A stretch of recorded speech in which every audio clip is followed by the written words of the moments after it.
I've just sent you an image on Facebook, Jason. All right, smashing. Thank you. That looks quite good.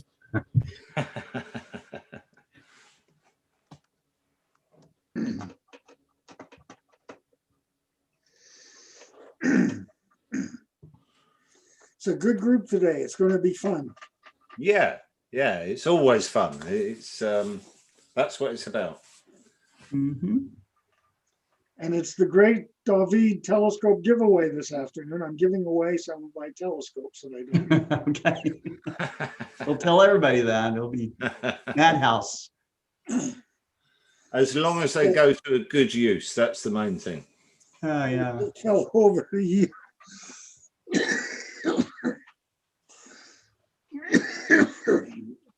There's a young fellow over here doing some work out there, and I asked him, "Are you in the market for a telescope?" And he said, "You bet, I really am." And so he's inheriting one of the 8-inch f8s that I have. Oh, wonderful. Oh, cool. And I want it to be used, and I'm glad he's going to get to use it.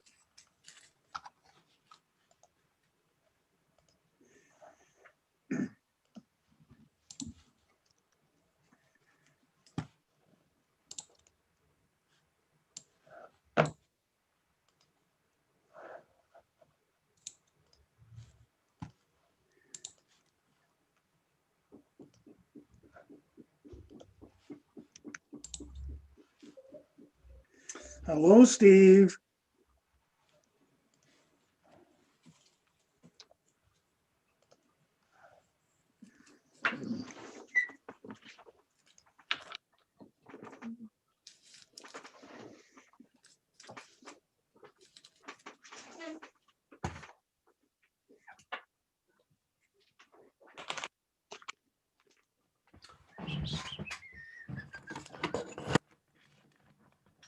Hi, everyone. Hi, Steve. Hi, Steve. You all right? Yep, well, Hello. I'm just going to grab a drink while we're in countdown before I start spitting feathers. Spitting feathers. Yeah. Hi, Steve. Must be really Good dry. evening, all. Good You doing? evening. You all right? Yeah. I hope there's no feedback on this mic because I've had a bit of trouble with it. Sounds okay. Sounds Right. okay, and I can hear you very, very clearly. Good. Right. Excellent. Be back in a moment, folks. A little bit of feedback never hurt anyone. As long as it's Oh. constructive. Right. Now, Gary Palmer is upstage at all in the chair stakes, isn't he?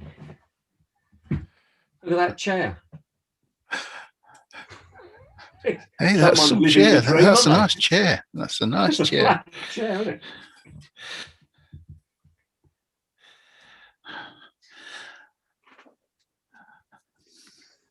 It's a chair of someone without much going Picture on. of the chair I'm using now, but it's an old antique Morris chair designed by the poet William Morris, very famous late 19th century British poet. Yeah. And he also designed furniture, including these chairs. Oh. And I inherited it from my grandfather, and I'm sitting in it now, but you can't see it, I'm afraid. The new and flash isn't always better, is it? Well, the one I'm sat on isn't. I've only had it a year and it's starting to go lumpy. I think I've got a fairly new chair that's starting to go lumpy, and I'm starting to think it might be me that's going lumpy. It might be the chair's way of telling me to lose weight. Yeah, mine does that. I like to have a large leather back chair to feel like an executive. Illusions of grandeur, but it works.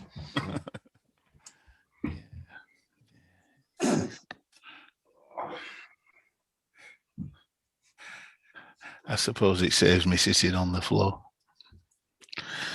True. I'm just randomly trying to think of something to talk about later on when I get my slot. So excuse me if I stare into the middle distance. I'm just thinking of coming up with something, as you do. Yeah, why not? bet everyone else is prepared, aren't they? Well, what I'm thinking of doing, I haven't done for a year. Brand of Wetherspoons.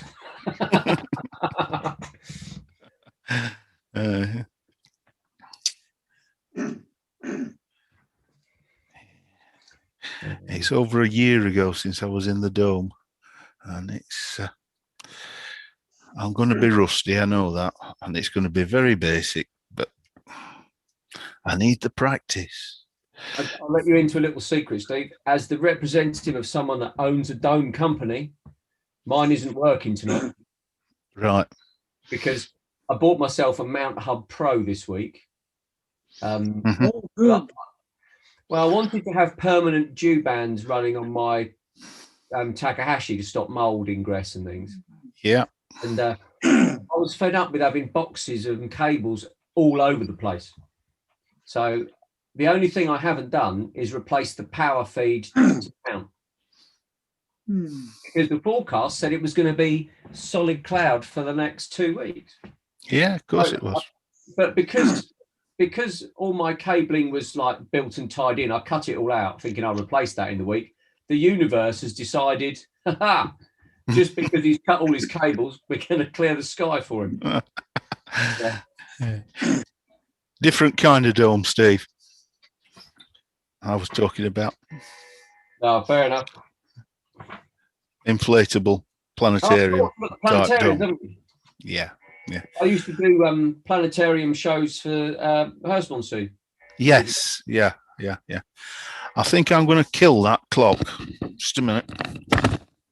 Oh, the Kill clock. the clock. I got to watch him throw the clock across the room. I'll pay money to see that. Today is the Voyager 1 flies past Jupiter. That's the reason why the poster has the Voyager 1 flying past Jupiter in the posters. So Steve, we were kind of half expecting you to take the clock and throw it across the room. kind of fun. Dan, that clock talking about things that's being passed on, that clock was made by my dad. So, well, Oh, really? the outer case was, not the workings. Yes. I would say don't So throw it's that. precious then. Yeah, so If you want to talk about things passed on,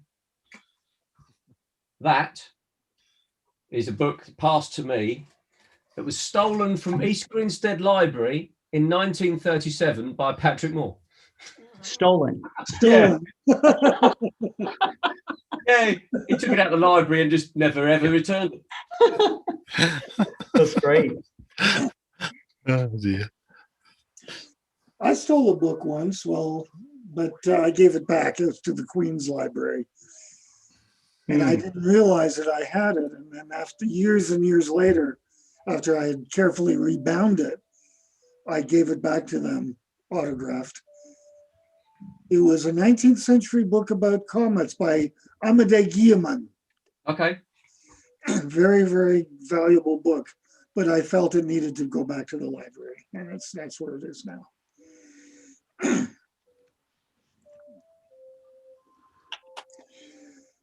Well, if Patrick comes back, they're going to have to put him in jail. Right. Library jail. Library jail. Astronomy is largely the study of light from distant places. Each point of light carries different information that adds to our picture of the universe. The upcoming Nancy Grace Roman Space Telescope will detect a key range of light for studying the universe, visible into near infrared. Infrared, which starts at a wavelength of about 0.75 microns, will allow the Roman Space Telescope to make many critical observations. Roman engineers now plan to add a new filter, extending its range from 2 to 2.3 microns. This seemingly small change will make a big difference. Our galaxy, the Milky Way, is filled with bands of dust and gas that block our view of the stars behind them. Part of what makes infrared light so useful to astronomers is its ability to travel through this gas and dust. Infrared light has a longer wavelength than visible light, which means it is less likely to be scattered and absorbed by small dust particles as it travels over long distances. Upgrading from 2 to 2.3 microns allows astronomers to see through 2 to 3 times as much dust. This opens up much more of our galaxy to study, including arrays of small, dim stars that glow mostly in infrared. Infrared is also good for studying the more distant parts of the universe. As the universe expands, it stretches the wavelengths of light along with it, a process called redshift. The farther away an object is, the more the light from it has stretched by the time it reaches us. Distant galaxies have all of their visible light shifted into infrared. Stretching over distance makes redshift one of the key tools for measuring the universe. Since astronomers can usually determine what wavelength they would see from up close, they can tell how far a galaxy is by how much the light has changed. Closer to home is the search for water within the solar system. Water ice absorbs specific wavelengths of infrared light, providing a fingerprint of its presence. As telescopes see farther into the infrared, they can see more of this fingerprint. If objects in the outer solar system, such as rocky fragments in the distant Kuiper belt, contain water ice, light reflected off them will have gaps where the water has absorbed that wavelength. This allows astronomers to detect water at much greater distances. The Nancy Grace Roman Space Telescope will form an unprecedented partnership with Hubble and the James Webb Space Telescope. With its extremely large field of view, Roman is uniquely equipped for large surveys of the infrared sky, allowing astronomers to identify interesting targets for more detailed study using Hubble and Webb's overlapping wavelength ranges and smaller fields of view. This collaboration will usher in a new era in infrared astronomy.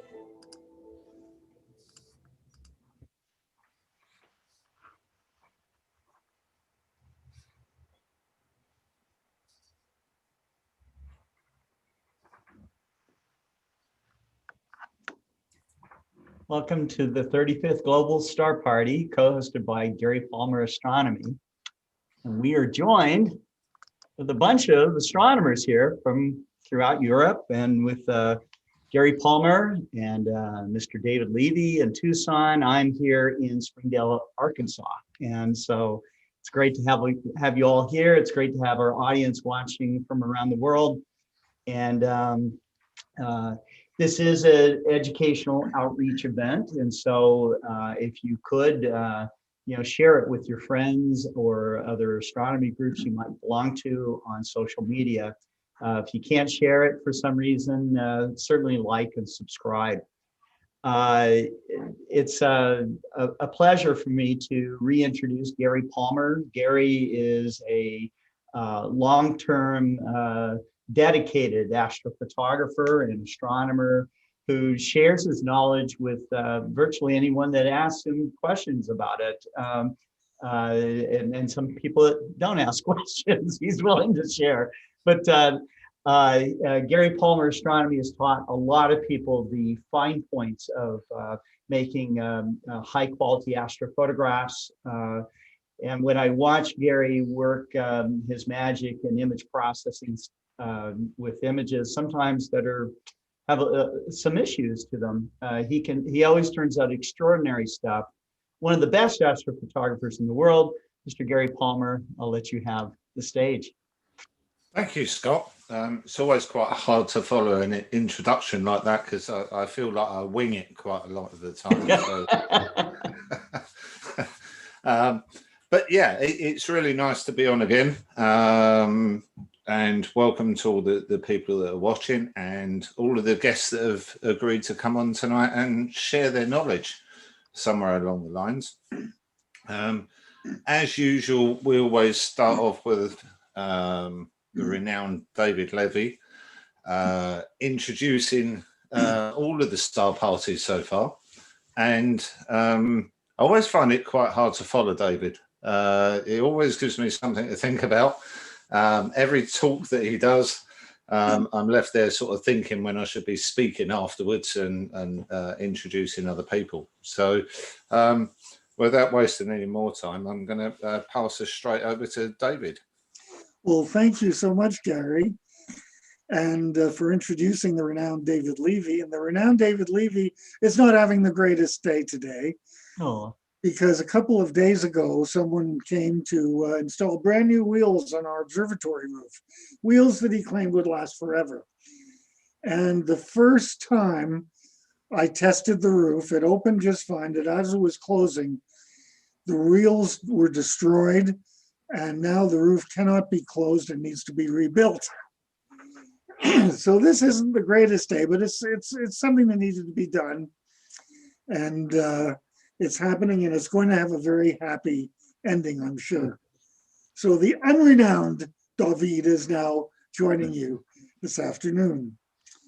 Do you ever have like a 18-year-old teenage boy or girl come up to you and say, I just wrote this poem, what do you think? And you read it and you say, it's not bad. And when you get older, you might actually be a good poet. Not so with poet John Gillespie Magee, Canadian poet, number 412 Squadron, Royal Canadian Air Force. He was in pilot training during the Second World War. And a couple of weeks before he was killed, sadly, in a training accident, he was trying to avoid Gary's telescope that Gary's trying to work on right now. But anyway, he wrote a poem about how much he enjoys flying his airplane. He sent it to his parents, and there kind of stayed for a while, and then got published after a while, and published again and again, and eventually became probably the most famous poem in Canada. So famous that during I know Jason was talking about this earlier, we'll be hearing from Jason later, but with the Challenger explosion in 1986, this poem was so famous that President Reagan quoted from it at the funeral. And I'm going to read it right now as a poem to welcome us to this lovely 35th Global Star Party. High flight. Excuse me, and try it again. Oh, I have slipped the surly bonds of earth and danced the skies on laughter-silvered wings. Sunward I've climbed and joined the tumbling mirth of sun-split clouds, and done 100 things you have not dreamed of, wheeled and soared and swung high in the sunlit silence. Hovering there, I've chased the shouting wind along and flung my ego craft through footless halls of air, up the long, delirious, burning blue. I've topped the windswept heights with easy grace, where never lark or even eagle flew. And while with silent lifting mind I've trod the high untrespassed sanctity of space, put out my hand and touched the face of God. Thank you and welcome to the 35th Global Star Party. Back to you. Thank you, David. Back to you, Gary. Again, some really interesting words to listen to. I will never be a poet. There is no way. Words don't work with me. Images, working with those sorts of things, they work, but poetry, while I enjoy it, I could never sit there and write it.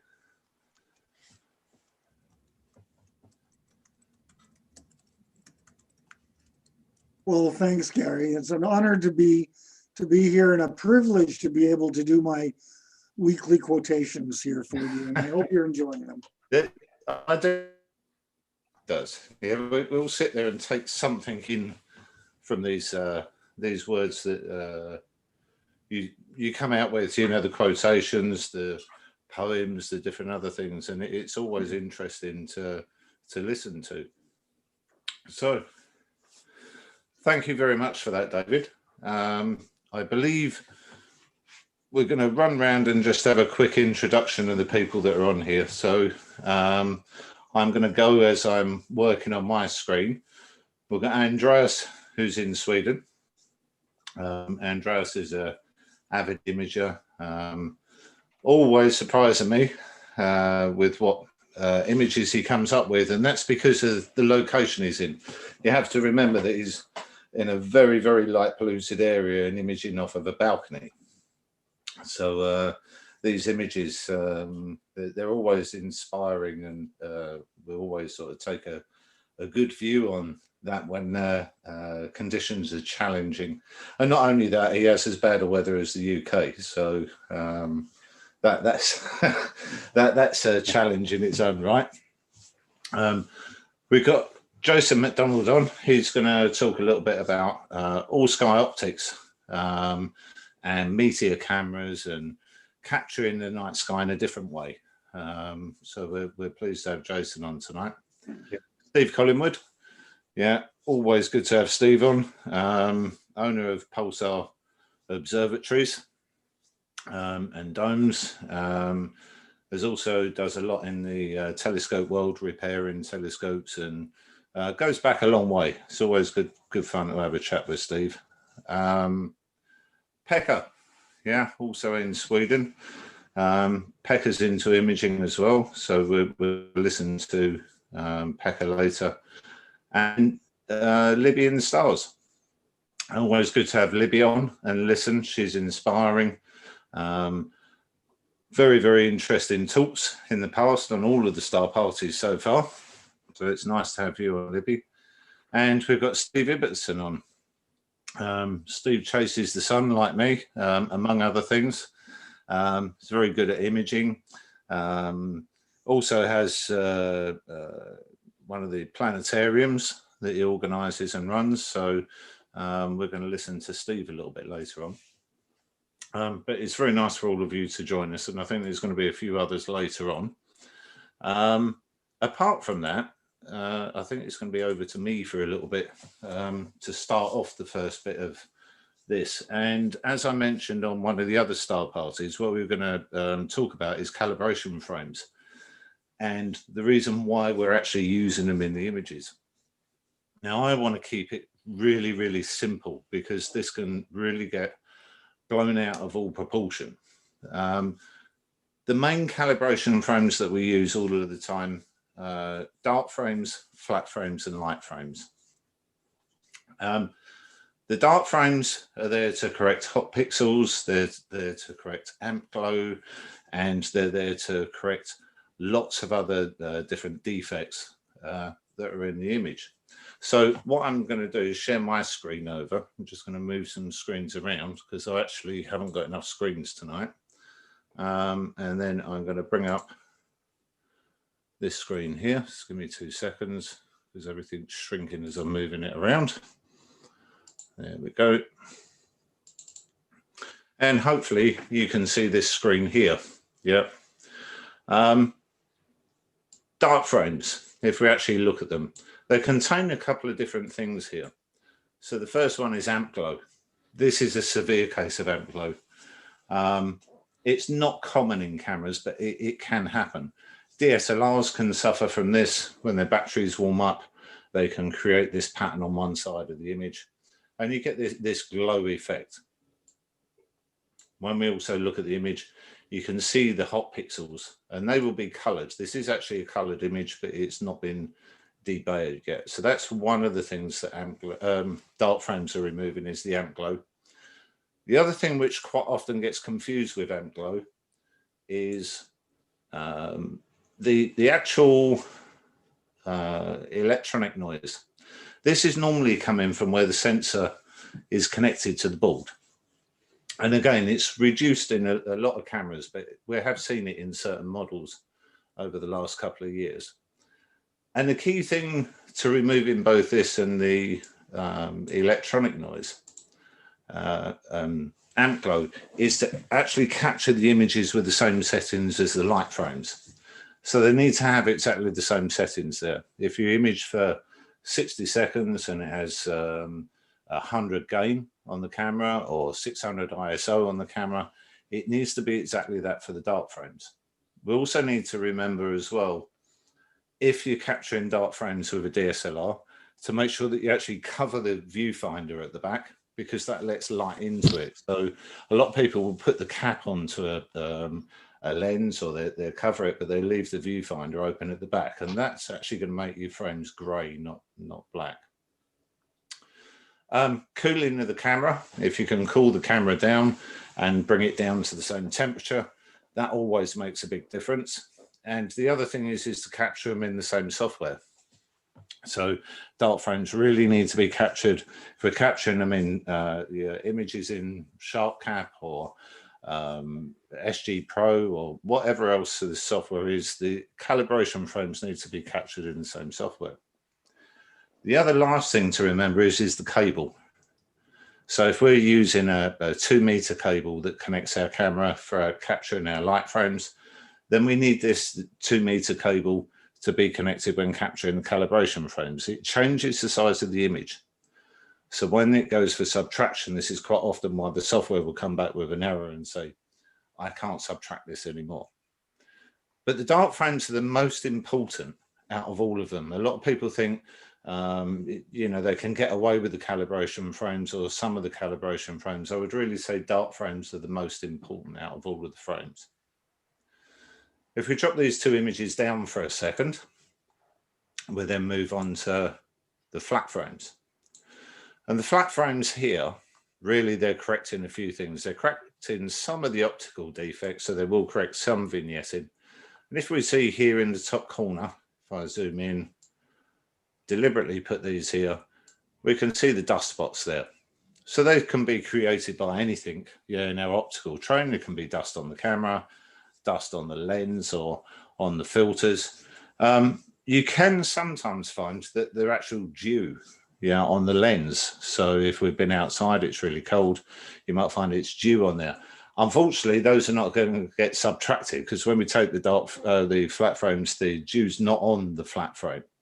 And if you introduce these into the images, then they're going to create all sorts of problems. But they also do some color correction as well on color cameras. So flat frames again are quite important, and also the settings. So I've set this system up here, just a rough basic system. And if I bring that on, we should be able to see that now. Yeah, there is a camera connected to the telescope, and we're going to set this up to actually take some flat frames.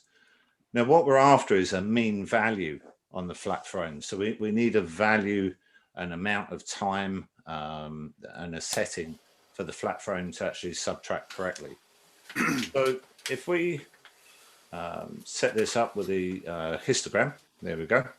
We see that we're sitting down here, and we're not interested in the green, because nearly all of the color camera is going to be biasing green. They're going to have more green than they are red and blue.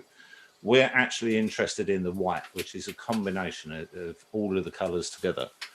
And when we look over on the right, in our software, whatever we're capturing with, we need to look at the mean value there. So I'm actually after a mean value of somewhere around 22,000.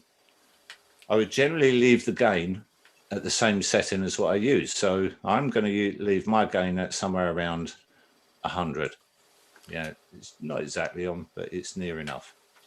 And then we're going to adjust our exposure time down to bring the mean value down. So we're just going to adjust that somewhere around there. That would be fine. Then we need to check all the settings are the same, all our raw settings, our actual image size, and that we've got no rotations on the image. The cooling's not so much of a problem with the flat frames.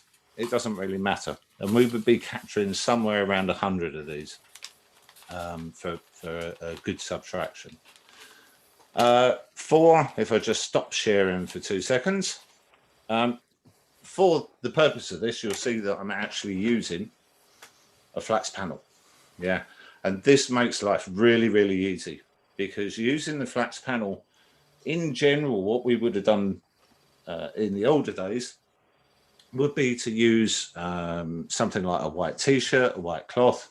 We would put that over the telescope itself or our camera lens, and then we would be somewhere around 30 minutes after sunset, we would be pointing up at the sky, and we would be capturing the flat frames. And these generally, when you look at them on the screen, they look slightly blue. or grey. But the problem, and what we don't realise, is that every second that goes past, the sky is getting darker. Now we could switch that around and we could maybe capture the flat frames at the end of our imaging session and capture those in the morning, in which case the sky is getting lighter. So every one of those frames is at a different value. And what you find is that if your exposure time pushes right up, so we move up to somewhere around the 2 seconds, 3 seconds, maybe we're using narrowband filters, that's going to increase our exposure time. That every 2 or 3 frames, the mean value is not the same. And we can get lots and lots of problems. So these flat panels are really good because they have digital readout on them now. A lot of them are USB controlled, so I can control the brightness. And they just make life a lot easier and the image is more consistent. So if we go back to the screen share. There we go. Okay, so that should be sharing now. All we need to do is make sure that they're captured around that and the same parameters in the image size, same fit files. Also remember that lots of software like this, for instance, has the ability to do what we call live stacking. So it stacks images. And it does give us the option to capture calibration frames at the top there. And a lot of people think, oh, I'll capture the dark or I'll capture the flat using this system. And they don't subtract correctly. Yeah, there's lots of problems with it. So really we need to make sure that we're actually capturing these in the same way that we capture our images. So that's the flat frames really covered. Now bias. Lots of people are saying about bias. Do we need it with the more modern cameras? Don't we need it? I generally use it. I've used it right from the beginning. It's not just calibrated against the main image. So people will argue that, you know, some of the dark frames are taking bias out, so you don't need to double subtract it. But they are subtracting bias from the flat frames. So this is one of the key things, and you'll see this in a more modern software now, is actually asking for flat frame bias frames, or it's asking for what we call dark flats, which I'll run into in a minute. But as we can see from this is a master bias, and it's removing, again, the electronic noise, these lines from the back of the sensor. Sometimes we have a column out on a sensor, so you might have a complete column that's failed on the sensor. It will also help in removing that from the final image that's stacked together. So dark flat frames, they're a more modern thing, and they're dark frames that are actually captured to the same settings as what your flat frames are. So if we go back to that system here, where are we? Because I think I just moved it. There we go. If I bring this back over. So what we would be doing with this now is leaving it exactly the same settings as the flat frame. And then we're going to remove the flats panel and we're going to put the cap back on. And we would capture 100 frames with the same settings, and these would be dark flats. Generally, I only use these once we start going over 2 seconds, but it's become more and more popular, and a lot of the software is asking for this now. So PixInsight's asking for it now, Astral Pixel Processor and other pieces of software. But they are actually using the darks to calibrate against the flats. And that's really what they're there for. But all of these optical defects go to ruin an image. And that's the reason why we're capturing these in the background and then processing them through. So when we actually look now at, if I bring up the new processing system that's been updated in PixInsight, give me 2 seconds. There we go.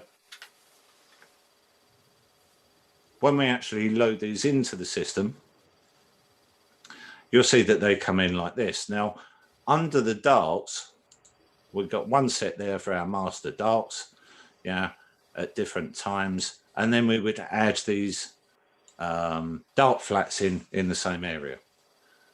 The difference on this now is we've got a new control panel here. So I can select this and then I can set the debayering system over here and so on. So really that's the way forward with this now, and that's the reason for using some of the calibration frames. But if anybody's got any questions on these, they're welcome to ask throughout the show. Great. You know, Gary. I think for the last part of that, the screen wasn't shared. Oh, that's all right. That's all right. We'll have a look at that bit in a little bit. Sure, sure. So who's up next here? Let's have a look through. Andreas, let's run over to you, and we'll have a chat for a while, because it's always interesting to listen to what you're running through there. Thank you, Gary. It's very nice to be back on the show again, and it has been very cloudy in part of Sweden for a long time, and I have a couple of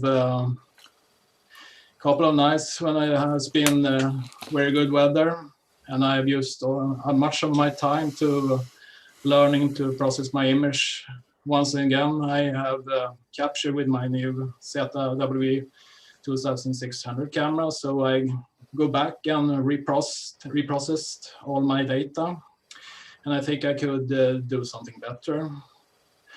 After the last show, I go back and started reprocessing my first last planetary of Mars, and I'm also what you call a lazy astronomer. I'm up late into 4 a.m. in the morning, and I go to work. So I'm lazy in that way that I don't use. I only use lights and darks, and I don't use anything else.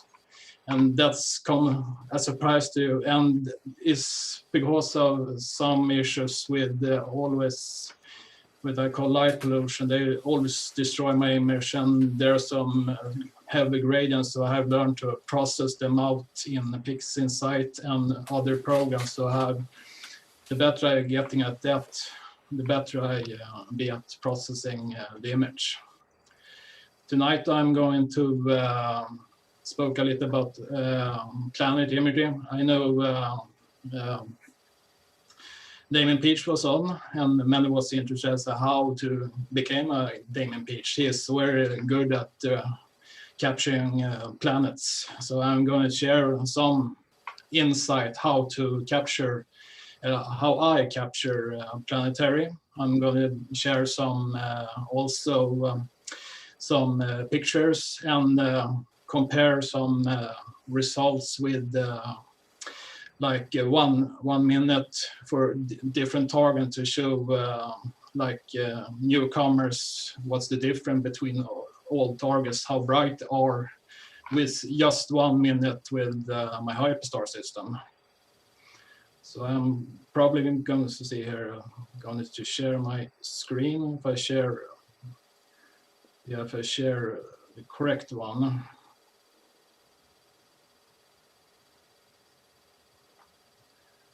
Hopefully I share this, are the right screen, yes. Yeah, I can see that. Are they correct? Hope you fully see all my images, correct? Yep.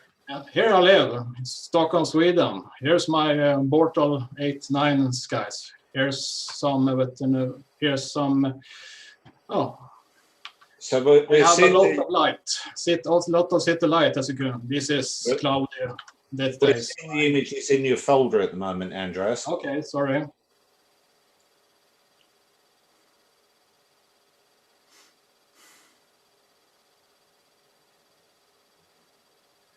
See how it.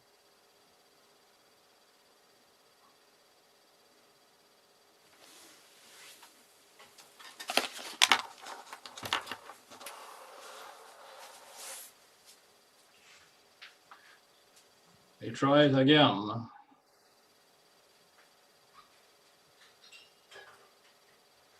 And now we see. Is this the correct one? Okay, I can see your background and I can see the folder. Yes, that's it. That's the correct Yeah, one. that's it. Now we're Yeah, this is my Bortle 8-9 zone. Here I am shooting So somebody complained about one light. I have a lot of lights, as you can see. This is my backyard I'm shooting from. So here I'm at night. This is cloudy, by the way. So this. And now I'm going to share some talk about how we capture. I reprocessed my latest Mars photography. This is about 3 minutes, and I'll talk a little about how I captured it. I captured it with my C8 with a Barlow, or call it a PowerMate. And a PowerMate is a lot better in just the quality when you're capturing. And I use mono camera. Then you have and then I shoot in RGB, red, green, and blue. So I have to learn about every planet, rotation speed. So I capture this with 1 minute video with 5 second interval. And with each filter, I refocus. Before I start the session, I swing over to Mars, and then I have some go over the settings. So every channel has an own setting with milliseconds or so. And on the last channel, on the blue channel, I refocus because that channel, it's focused in another way. So I shoot 1 minute video, and then I stacked it in AutoStacker, and then I process the video. I'm going to share some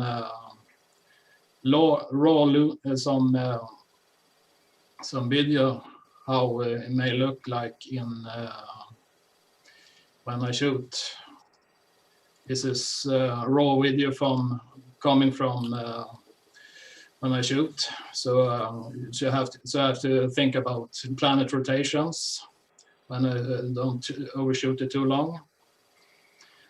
And then the most important when you're shooting high power is the stable. You have to look for a high pressure in the clouds, and I can always look at the sky and look at if the stars twinkle more, then it's a lot of what you call, it's a lot of jet streams. So I focus on that night that are that's not twinkling so much. Then I know that the stable is strong. This I can share you. This is also I shot some. This is a raw video with the moon is stable and shot at 4,000 millimeters. This is raw image before I process it. So it's very stable that night. Then I shot also Mars. So stable is the most important thing in seeing. And then it's come down what the equipment you use. Then you have to calculate something called sampling. It's making use the best performance of the optical. So with a big scope, you use big pixel. If you have a small scope, like a small refractor, then you use small pixels. Then calculators for that. So they're very easy to. And then last time I showed them, there are some high power Mars lunar picture I take. And this is also after stacking and reprocessing. I think I wanted to share this because this atmosphere was very stable. So this is what you can get out of the system. And I have a lot of time to reprocess my image. And I learned from a guy called Astroblender. He has an outreach program. He's educational. I shoot with a hyperstar system, and I discovered that when I use the L extreme filter, I was clicking, so I always get 10% of light in H alpha, and when I shoot in L enhanced, I got to around 50%. And I tried it out myself, so I image like a test image, and that was actually the case. So he helped me a lot and just use the correct filter for my sky. There is a new filter called IDAS MBC out, or no, it was MBX, but they have some problems. But there are coming new filters for Mars and for deep sky that are dual band and with a fast system. And now I'm going to share, this is the first image I reprocessed, it's the Pleiades. So I didn't clip so much highlight, so I reprocessed that image. Very satisfied with that one, I think. It was, I have to learn processing. When you do PixInsight, the order, I have to construct an order that works for me. And the sequence, when you do some subtractions and do all of this thing, that will affect the image in the final. So I have to find a solution that works very fine for my skies, and I can maintain a lot of detail and also get a very clean image without using some calibration frames or flat frames, because I'm lazy and I don't have the time to do it. So I try to be very good at processing, but we'll see in the future if I start using them. Next is the M33 Triangulum galaxy, and also reprocessed. It goes out with a lot more detail in it, so it was also a success. Next one is the Orshed and Flame, and I learned from my friend who has it's called Sean Nilsson. He has a Astro channel. He was here on Explore Scientific, and he showed me that if you should use SNR on the green channel, then the stars turn blue when you shoot narrowband. So that was helpful for me. So that helped me a lot. So this is 2 hours and 20 minutes, I think, of shooting with a f1.9 system, a hyperstar system. Next is M Orion. This is about 3 hours in integration, and this turned out really fine. I get a lot of crowds, and I didn't bother to shoot it at a second time because I was not happy about the stars. It was a new mount, and I tried to get it. I was not happy, but now I'm starting using multi-star guiding, and my guiding works a lot better. Next image is the Thor's helmet. This was only 50 minutes of integration, and I have a lot of gradients in that image, but it was just a try. I'm gonna reshoot it with now I have the guiding all fixed out with the native F7, but this takes a lot of time to do it, so this was one try. Here we have the result. That was shot over 2 nights. I have 2 clear nights over here in February, the 12th and 13th, and this was shared at what do you call it, Valentine's Day. So this is what it looked from my sky in with 5 hours of integration. So it's always high-res image also. So this was the first image that I used multi-scale, multi-star guiding. And I got 33% better guiding. So this is about 0.8, 0.9 arc second. So it helps me a lot. And I think there's revolution in just planet or guiding for that matter. The next one is reprocessed capture image from the Sombrero Galaxy. It's one that I shot 1 year ago. I didn't I didn't process it correctly. I didn't know how to process it, so I get back to the old data and reprocessed it. and I was very happy about the result, and it came out better than I think.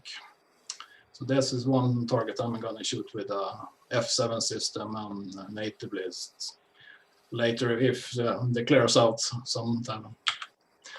Here's the M13 Hercules cluster. This was my first target shooting with F7. So this is a very high image. This was around 4 hours in integration, but I only kept about 1 hour. So I blinked it in about maximum, I always blinked it in pixel sight. So I concentrated at the core, so we can probably zoom into the core and count all the stars in it and all around, and looks very fine. So I looked for detail in that. It was not the guidance that affected the target, or affected the image. I used the blink that, and it was, I think it was the sky that was affecting my image with wobbly sky or some jet streams, not the guiding. So it took a while to get the image that I wanted. Andreas, Yes? can you hold that so I can count the stars? Yeah, I have to count 300,000. It's Yeah, about but I will begin now. Okay, Yeah. go on, go on. It's a little galaxy up here. I shot this in full moon. It's just around full moon. It's very good to shoot just star clusters, so they don't affect the image.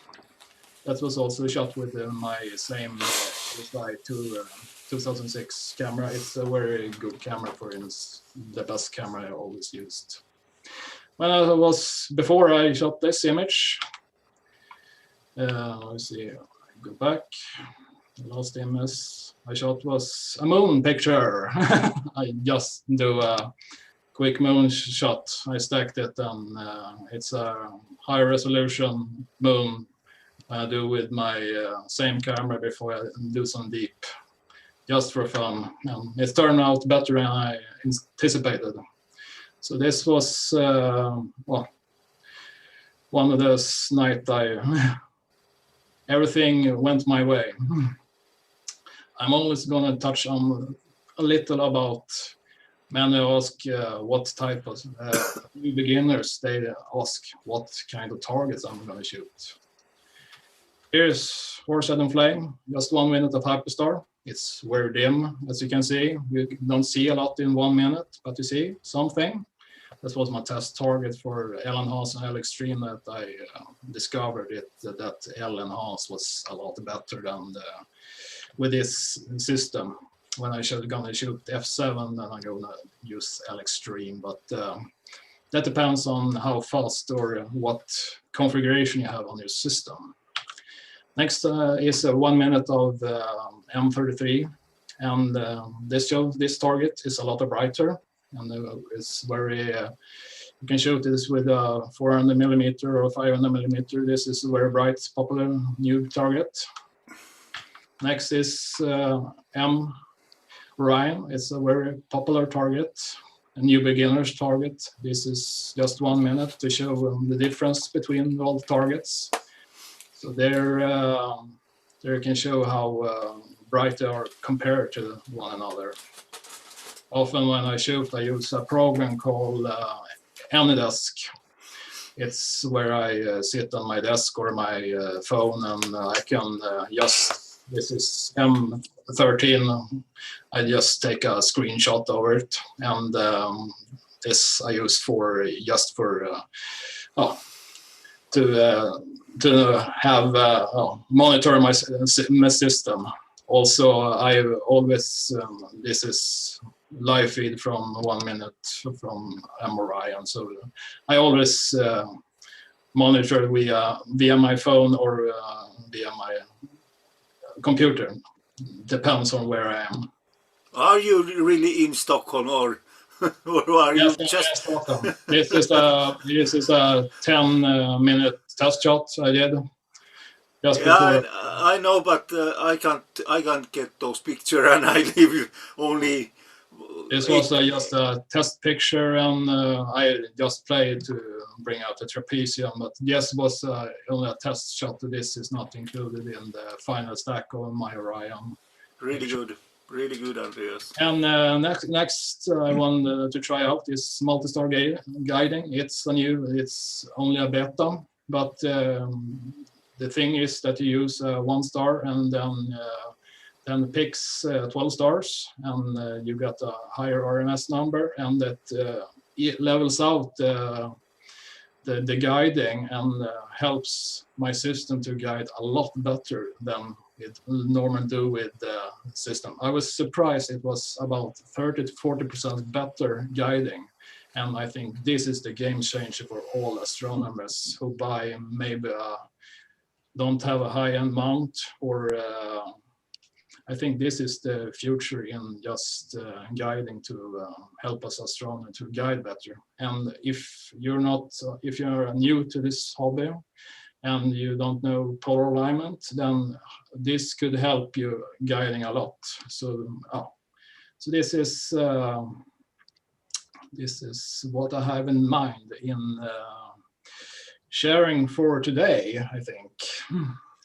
There's some really nice images there, Andreas. Yeah, I always look at where you are.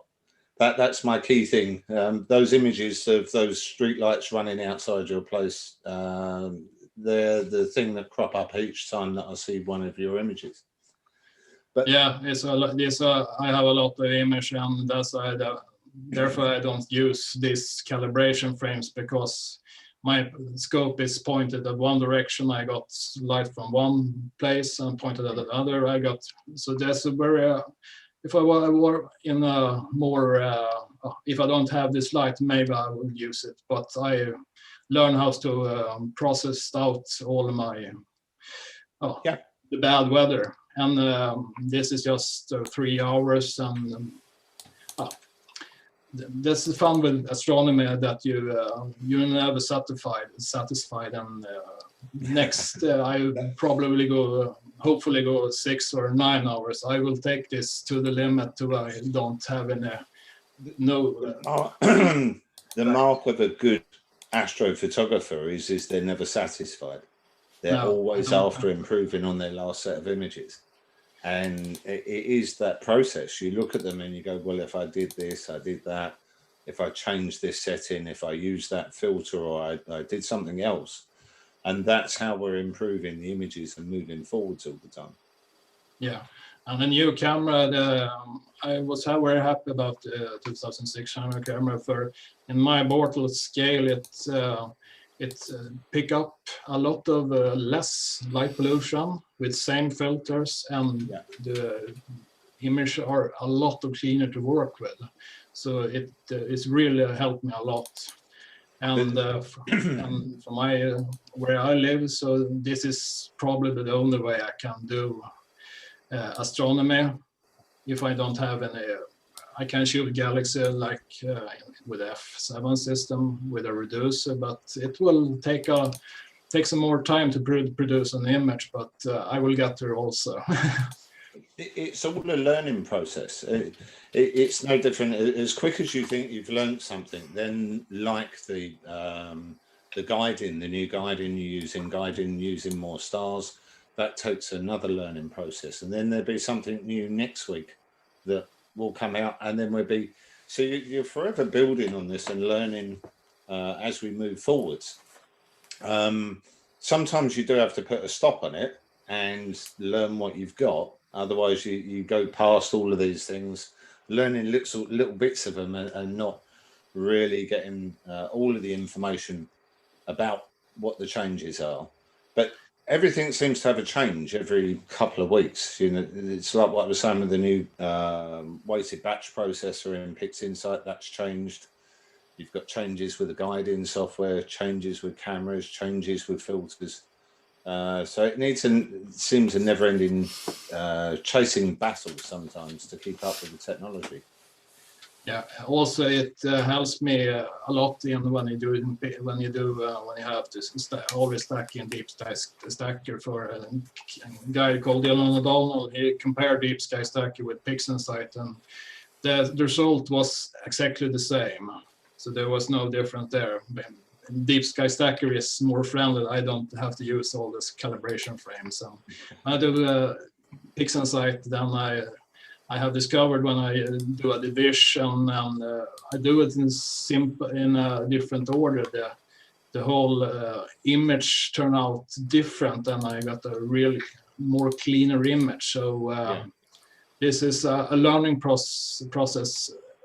We are all in different kind of situation. I have all this light pollution to work around. So this is a painful but a learning experience. But Anyway, thanks very much for that, Andreas. Can you just turn your screen share off for us, please? Yeah. There we go. Excellent. So, well, over this side, it's still remaining cloudy. I did see a few stars earlier, but there's no live imaging. I don't know whether anybody else has got anything up and running. I think it's all pretty cloudy everywhere with everybody that's on here at the moment. The old sky camera's up and running, but it's cloudy. Yeah, I've got mine running here and it's cloudy. It's exactly the same. So yeah, I haven't done much imaging this week. So let me just fire up another screen. We had a small solar flare today. So that started off. That's nice. Yeah, that started off like that. That's with a one-shot color camera. It was just on at the time.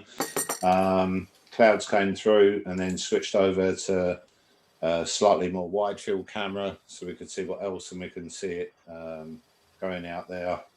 And then that's the end. So after about 15 minutes, 20 minutes, it's all over with. But the solar flares are quite rare at the moment, and it's not even big enough to register on anything, but we did capture it.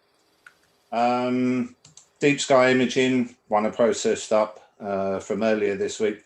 Well, I say processed up, I calibrated it. We did no processing with this apart from stretch the image.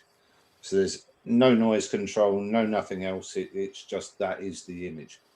More or less straight from the camera. We've just subtracted the darks, the flats and the biases.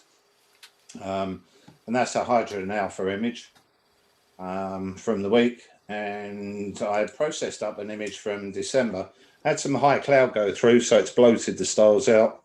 But that was an image from December that got processed up this week, which was about an hour's worth of data.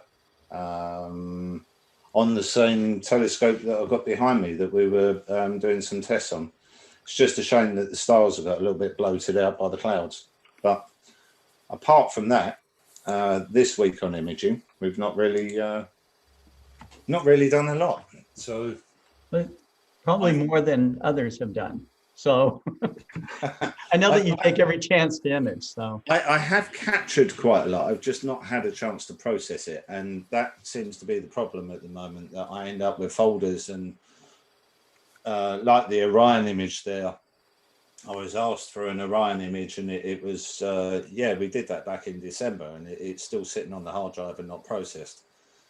So you're going through quite long periods of time without getting them processed, even though the weather's not been that good. But I have managed to capture quite a lot of data this week. It's just I don't know when I'll get round to getting it all calibrated out. So I think on timing, before we go to a break, we are going to go over to Chuck Allen from the Astronomical League and ask some questions and answer. Give us some of the answers from one of the last star parties. Always nice to speak to Chuck and hear what the Astronomical League's doing in the US and around the world with its affiliations that run out now for people who live outside the US. Thank you, Yes. Gary. these questions and answers are for door prizes that are given out. And I think that Chuck has the email address, but I will go ahead and put it down here. It is Explore Alliance at explorescientific.com. and you will send your answers into the email address and not into the chat, because that's what gets you in the running to win. And I'll turn it back over to you, Chuck. Okay, thank you, Scott, and thank you, Gary. I'm sorry you're having clouds in Europe. We had 6 straight weeks of clouds here, and it finally cleared up, and now I can't get any sleep. So we're having beautiful nights here. Anyway, let me share the screen here. If I can find it. There we go.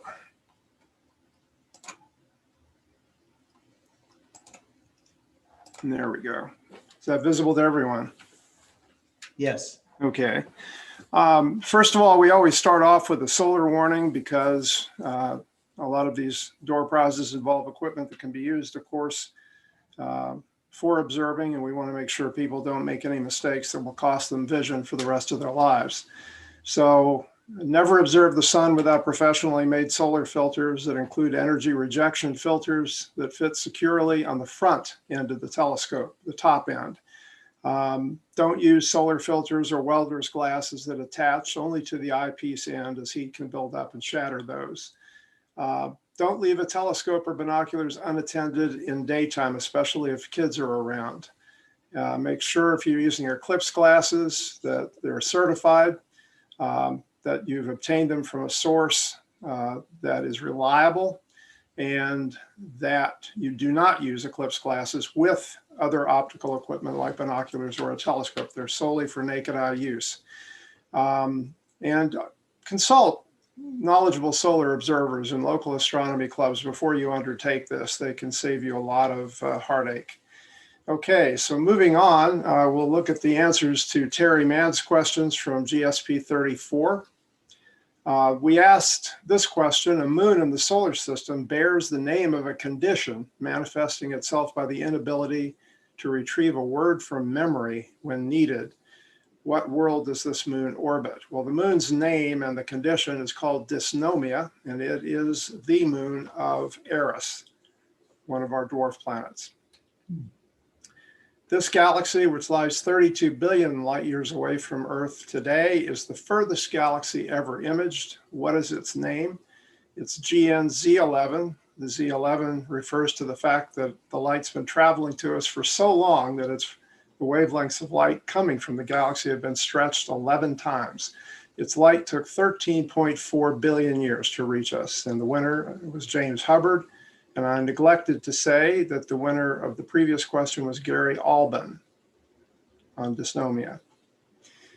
And question 3, Eridanus, the river, also the most mispronounced constellation in the sky, was one of the 48 constellations that Ptolemy identified in the 2nd century. Eridanus was also taken as the Latin name for what real river on the Earth? And the answer to that question was the Po River in Italy. The Po River is not quite as windy as Eridanus is, but nonetheless, that's the correct answer. And the winner was Andrew Corkill. Oh, excellent.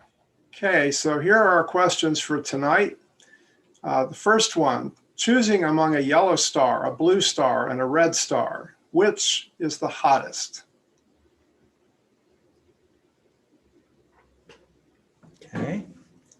And question number 2: the term dog days of August comes from the Egyptians, who thought that the extra heat from the dog star combined with that of the sun to create hot weather in the summertime. What star did the Egyptians call the dog star?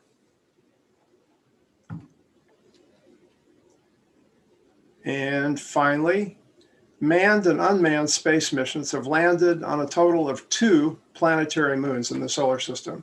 They are the Earth's moon, of course, and what other moon, the surface of which is seen here? Okay, and that will do it for the questions for tonight. Scott and Gary, thank you very much. Yeah, thank you. Thank you, Chuck. Thanks, Chuck. Okay, I think we're going to go to a 10-minute break now. Okay. When we come back, we're going to have Libby give us a presentation. So we're going to go straight into a 10-minute break. Time for everybody to grab a cup of coffee and something a bit stronger if required. if required. All right. Okay, here we go. 10-minute We'll be break. back soon.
That's just what's needed.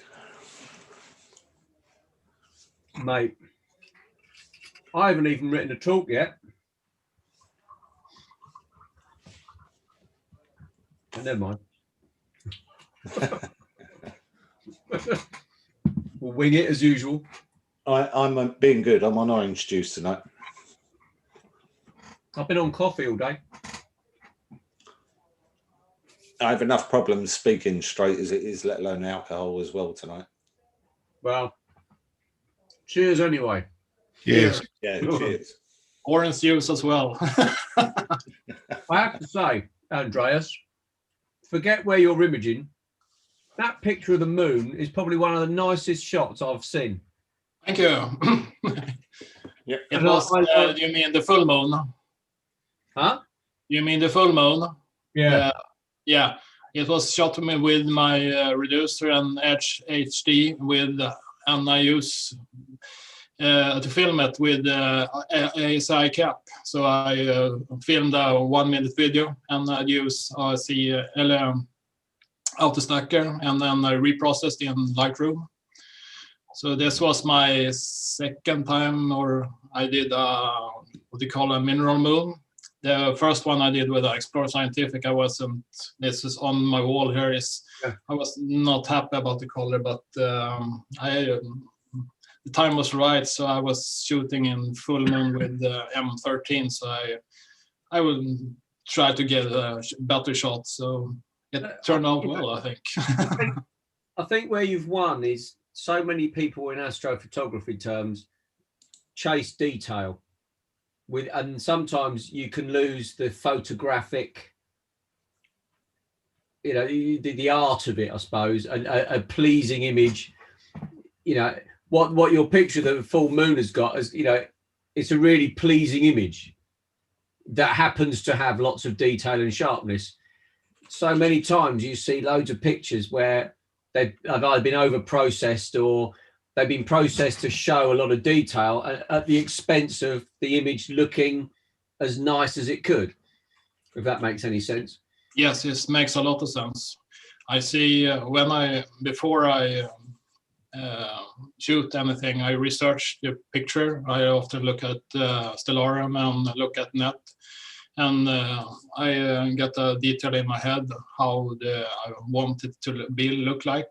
And then as I have my mother's brother was a painter or an artist. So I got something in my vein about that creative side. I didn't become a musician. I do astrophotography instead. So this is my creative side. So I shoot, I photograph wildlife and anything with a camera besides this. So this is a hobby for me also. I love taking pictures, and I just stumbled upon this like 3 years ago, and loads of us fall into it somehow. Yeah, and this was. I remember Gary buying his first imaging scope. Yeah, that was a while back. It was a while back, wasn't it? You had that C11 kicking around the bike shop as well, didn't you? I had a couple. I had the HD11 and I had the it was the CPC11. That's it. CPC11 and the CPC8. Yeah. And the HD one had the Hyperstar on it. Well, how long ago when did I do my bike training with you? That must be. I'm going to say about 9 years. Yeah, 8-9 years. Yeah. I had hair then. Back in the day. It didn't turn me grey anyway. It turned me bald. That's putting the bash hat on and off. Yeah. I think Hyperstars is very easy for beginners as well to start imaging. Yeah, because as long as you can correlate pictures. Well, you suddenly you suddenly go from going through a full optical system to shooting at f2. And then I was stupid enough to go for a LX200 GPS. Fantastic telescope, don't knock it. That's right. And we're back. You are watching the 35th Global Star Party, co-hosted by Gary Palmer Astronomy with none other than himself, Gary Palmer. So Gary, I'm going to give you back the stage and let you take it from here. Thanks, Scott. Well, it's still clouded out. I keep seeing an odd star in the night sky, but there's nothing tremendous going on. It might, never know, might clear. We'll have to wait and see. But I thought we'd drop over to Steve Collingwood. Yeah, from Pulsar Observatories, and put him on the spot. And you just thought you'd do that because I haven't prepared anything. Yeah. Great. That was the Right. Fasten your seatbelts then, people. This is Winging It 101. Let's do something inspired by, where is it? Hang on. I will screen share in a second. Inspired by Andreas's picture of the moon. Oh no. Oh yes. Oh. Brace yourselves. Here we go. So if I go to desktop and then share. Right, you should be able to see desktop. There we go. You can all see a rather mediocre picture of the moon, I take it. Yes. Yeah. Good. That's the start. It's this bit I'm going to talk about. That is, we don't need the screen share, right? That was a straight wall. Most people recognize it. Rupus Rector. A fantastic target, I have to say. One of my favorite targets on the moon, because we're at the base level here. We're not talking about cameras and image processing. I like looking at the moon with Mark 1 eyeball. But it's a fantastic target. And it's just next to my favorite crater on the moon. My favorite crater is a crater called Burt. Mainly because it's called Burt, I've got to be honest. I just think it's a great name for a crater. But it's one of those wonderful things about the moon. We still know so little about it, and yet discoveries are still so recent. You know, so it's named after a selenographer called, William Burt. You didn't see that coming, did you? Selenography, of course, is the scientific mapping of the moon. And he was doing that in the 18th century. I think he died in 1881. So he'd been going quite a while. But it's a tiny little crater. It's a little network of craters. It's just this, it's been a lifelong project to try and actually photograph it recognizably. As simple as it sounds. It's not difficult, but I'd never managed it until a couple of weeks ago. And I didn't use any fancy gear. It was just one of those nights, as Andreas was talking about his full moon. Every so often you just get a night where it goes together. And I like doing things with basic equipment. So every day we're surrounded by all the flash stuff. I will show you what I use to generally image the moon. If I do this, I use one of those two. Oh. So that's a 4.5-inch f15. That's a 3-inch f13. Traditional achromats. The one at the back, the brass one, I made. And it's just a wonderfully tactile. You're out there with the moon. It's just you and the moon. And you don't have to worry about taking darks, flats, bias frames. You don't need to worry about pix insight and sharp cap and pixel depth, well depth, noise reduction. You just look at the moon. And where it comes to imaging is often missed. Loads of people will jump straight into the idea of imaging without really looking through a telescope. So my first bit of advice to anyone, any of you guys ever tried sketching? Yes, but no. Yes, me too. Yeah. Bit agricultural is probably the easiest way of putting it. My sketches. Was it a stick man on a circle saying moon? But it's the thing is, observe if you want to really succeed in imaging. I think it's really helpful if you actually have a degree of experience observing, because you get a feel for what the telescope can do. You get a feel for what the object may or should look like, especially if it's a brighter object like Orion or something. But sketching teaches you to observe. Sketching, it gets you sitting at the eyepiece for half an hour on a single target. You know, how often do we do that nowadays unless you're imaging it? I think one of the biggest things is when you first come into astronomy and you first look through a telescope, it looks nothing like the images in the magazine. That's right. You get a little bit of disappointment there. And then you start working out the cameras, the way that you're going to get the images that are in the magazine. But after a bit of time, when you run around imaging, even if it's with a basic DSLR, you put an eyepiece back in and you learn to appreciate the targets and take out the detail you can see. And then when you start getting larger telescopes or different telescopes, you really do realize how good the optics are in some of them to what you start with. Oh, yeah. Absolutely. Yeah. But the beautiful thing, observing is one of those skills that stays with you. Yeah. Can you guys remember those observation sheets where you manually write down everything, seeing what telescope you were using? Okay, I had just one ocular, but you throw the whole sky and write it down manually.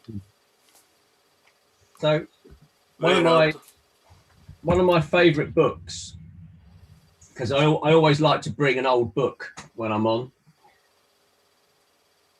The Moon. Simply entitled The Moon, which is Patrick Moore and H.P. Wilkins. It's a very controversial moon book because a lot of the images and things were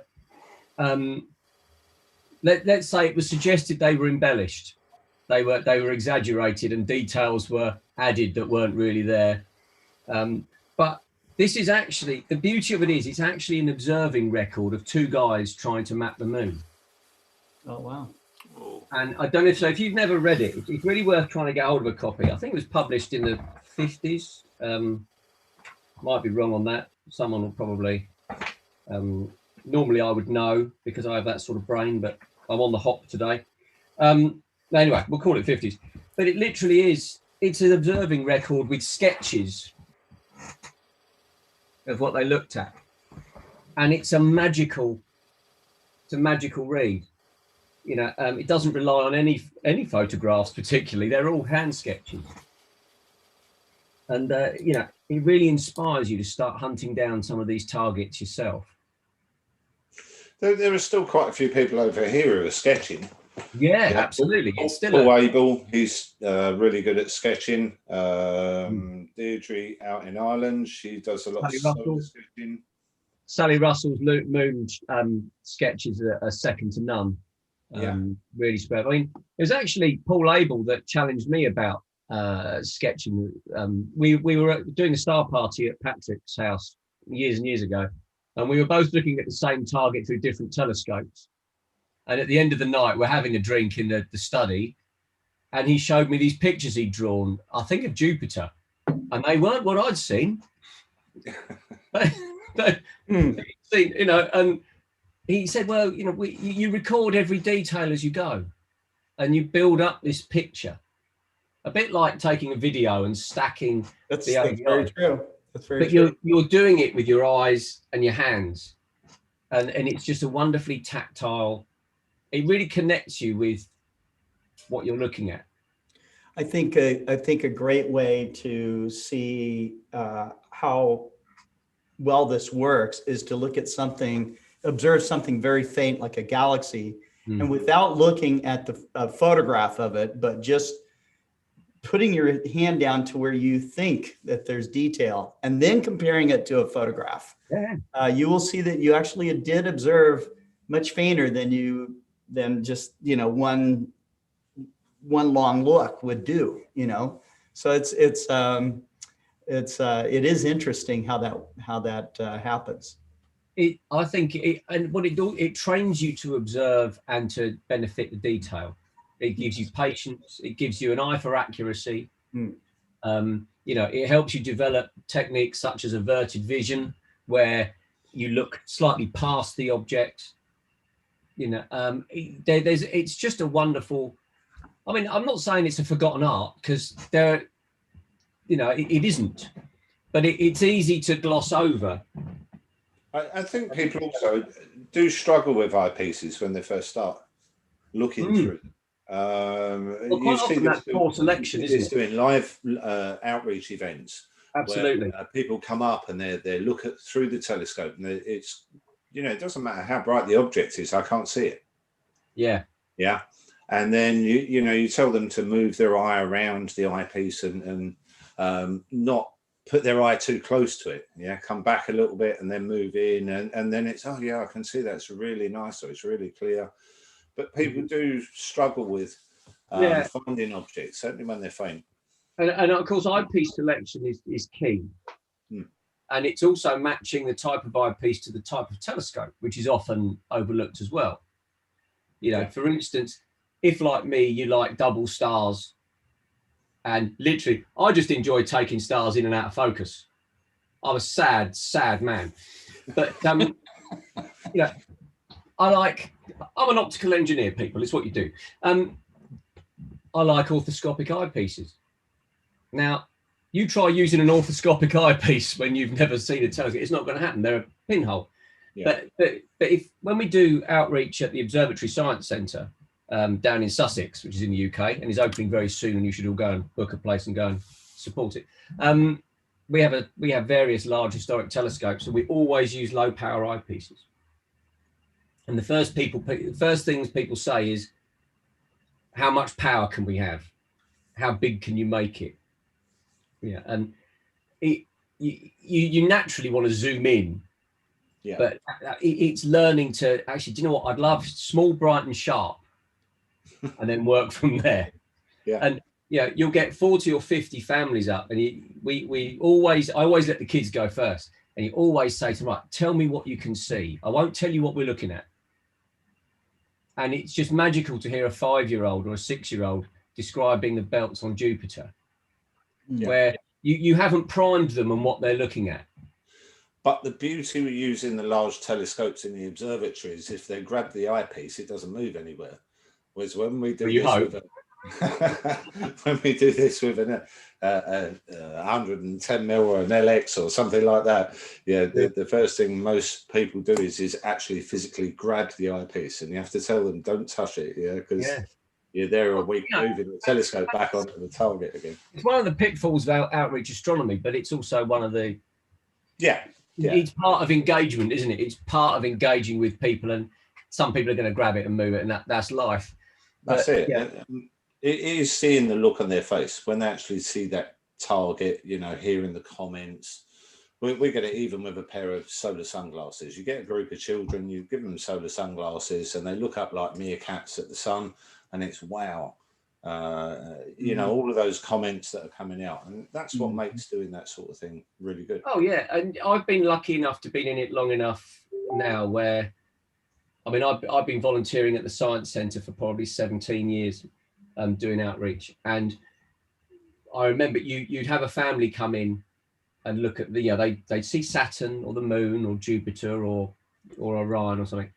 Years later, they would come into Telescope House and say, we've come to buy a telescope because actually we were at the Science Centre about a year ago and this guy showed us the Moon and we just haven't been able to get it out of our head. We're going to chase it. You see these people entering in, and it's just from that wonderful magic of looking through the eyepiece. Yeah, Um, that's what it's about. It really yeah. is. I'm not saying that imaging detracts from that in the slightest. I think imaging is a natural progression and inspires just as many people. You know, you see that picture and you do lose half of the night sky. When you put an yeah. eyepiece in, you look at a target, you move off to another target, and then so on. So you actually do a tour of the sky. When Yeah. you're on a camera, you're imaging that for X amount of hours. So theoretically, 99.9% of the sky you've missed. Yeah. Yeah, through And, that. Yeah, the thing is, it's all up there to view. Yeah. Yeah. That's it. Not much else you can do with it. You might as well look at it. So it's Anyway, just appreciate yeah. Appreciate that, Steve. What's Yeah. that? Thanks for that. Yeah, really appreciate that. Right. What we're going to do now is move over to Libby. Yeah, and Libby's going to give us a talk about light pollution. Yeah, which I'm quite interested in listening in, because I used to live in London, so I know loads and loads around light pollution and problems it causes. So welcome to the Star Party, Libby. Thank you. I made a presentation this morning to share my screen. So here it is. So light pollution is one of the problems that astronomers have a bunch of right now. I know none of us, well, not none of us, but most of us may live out in some more remote places, or some of us may live out in cities, and it's just different for all of the people. Light pollution is caused by light when it gathers, and when I first got my telescope, my first telescope, my 60 millimeter me telescope, I had to bring it out to the front. I had to bring it out to the front yard. I can't use my backyard because I have dogs and they'll push my telescope over. And in my front yard, I would have to go to the driveway, and I would always remember cars would drive by, they would shine their lights at me. Yeah. Lights. There were multiple problems I had faced because a bunch of my neighbors, they all had their house lights on and street lights, car lights coming by, and I felt like that was a problem a lot. I mean, no one really seemed to think that I was an astronomer. And a bunch of the lights in the neighborhood, whenever I walk outside, they all turned on. And I was like, dang it, they all turned on. House lights can cause lots of light pollution. Definitely turn them off when you leave the house. And I always try to turn all my lights off in the house when I am not using them, or if I'm not in the room currently, or just whenever I leave the house, just to make sure. And some of us astronomers, if you don't live in a remote place that has, no light pollution, there's things called national dark sky spots, which it's like a fresh breath of air to finally be able to go out and see the actual stars, because I can hear the highway right from my bedroom window, and I always complain about it because I'm like, we live so close to the city, we need to move farther out, and like it's just like a rush of fresh air because there's you can see all the stars. The stars are brighter. Some places you can even see your shadow from the Milky Way. Where I live, you can see your shadow from the moon, but you can't see it from the Milky Way, and you can only see stars you can only see some constellations, the moon, and some. If you look hard enough, if you look very hard, you can see star clusters. So please do turn off the lights. I'm pretty sure all as astronomers, we all know that we're all going to turn out the light because we all know the struggle of light pollution, and that's why we go away to star parties, because the dark sky spots, because we don't have light pollution. We have all this light pollution at home, and it was funny. One of the other nights, I took out my red flashlight, which I usually don't do because I haven't been to a star party since I started a real star party, because I started doing astronomy in quarantine. And so I got out my red flashlight, and I thought maybe it will keep people from shining their lights at me. Maybe it will make them turn off. And they did not turn off all the lights, and most of the cars just didn't care that I had a red flashlight or didn't care that I had my telescope out.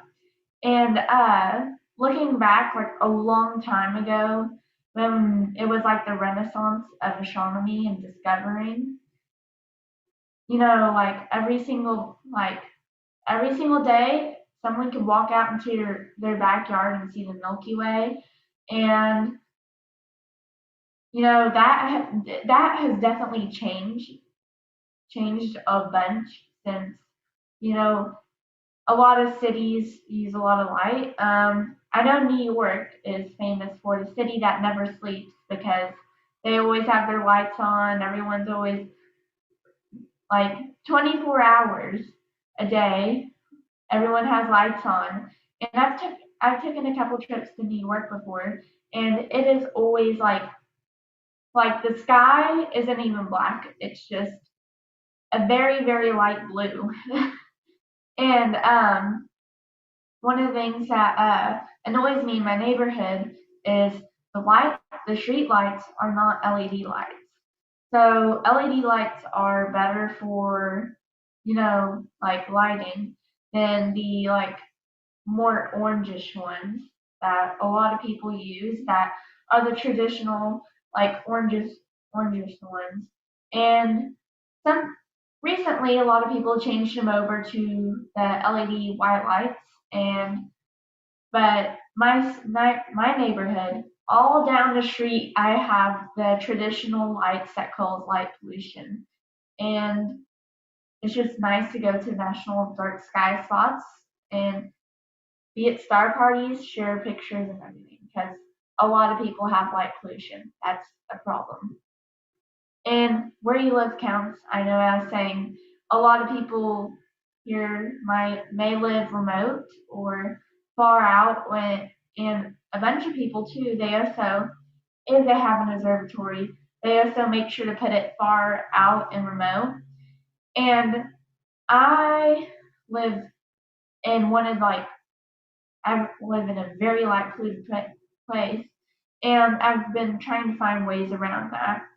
So currently, I'm trying to figure out ways to edit my photos, which you can also edit your photos from light pollution. There's a bunch of editors out there. Now it takes a lot of skill though. So yes, please turn off your lights because it does matter.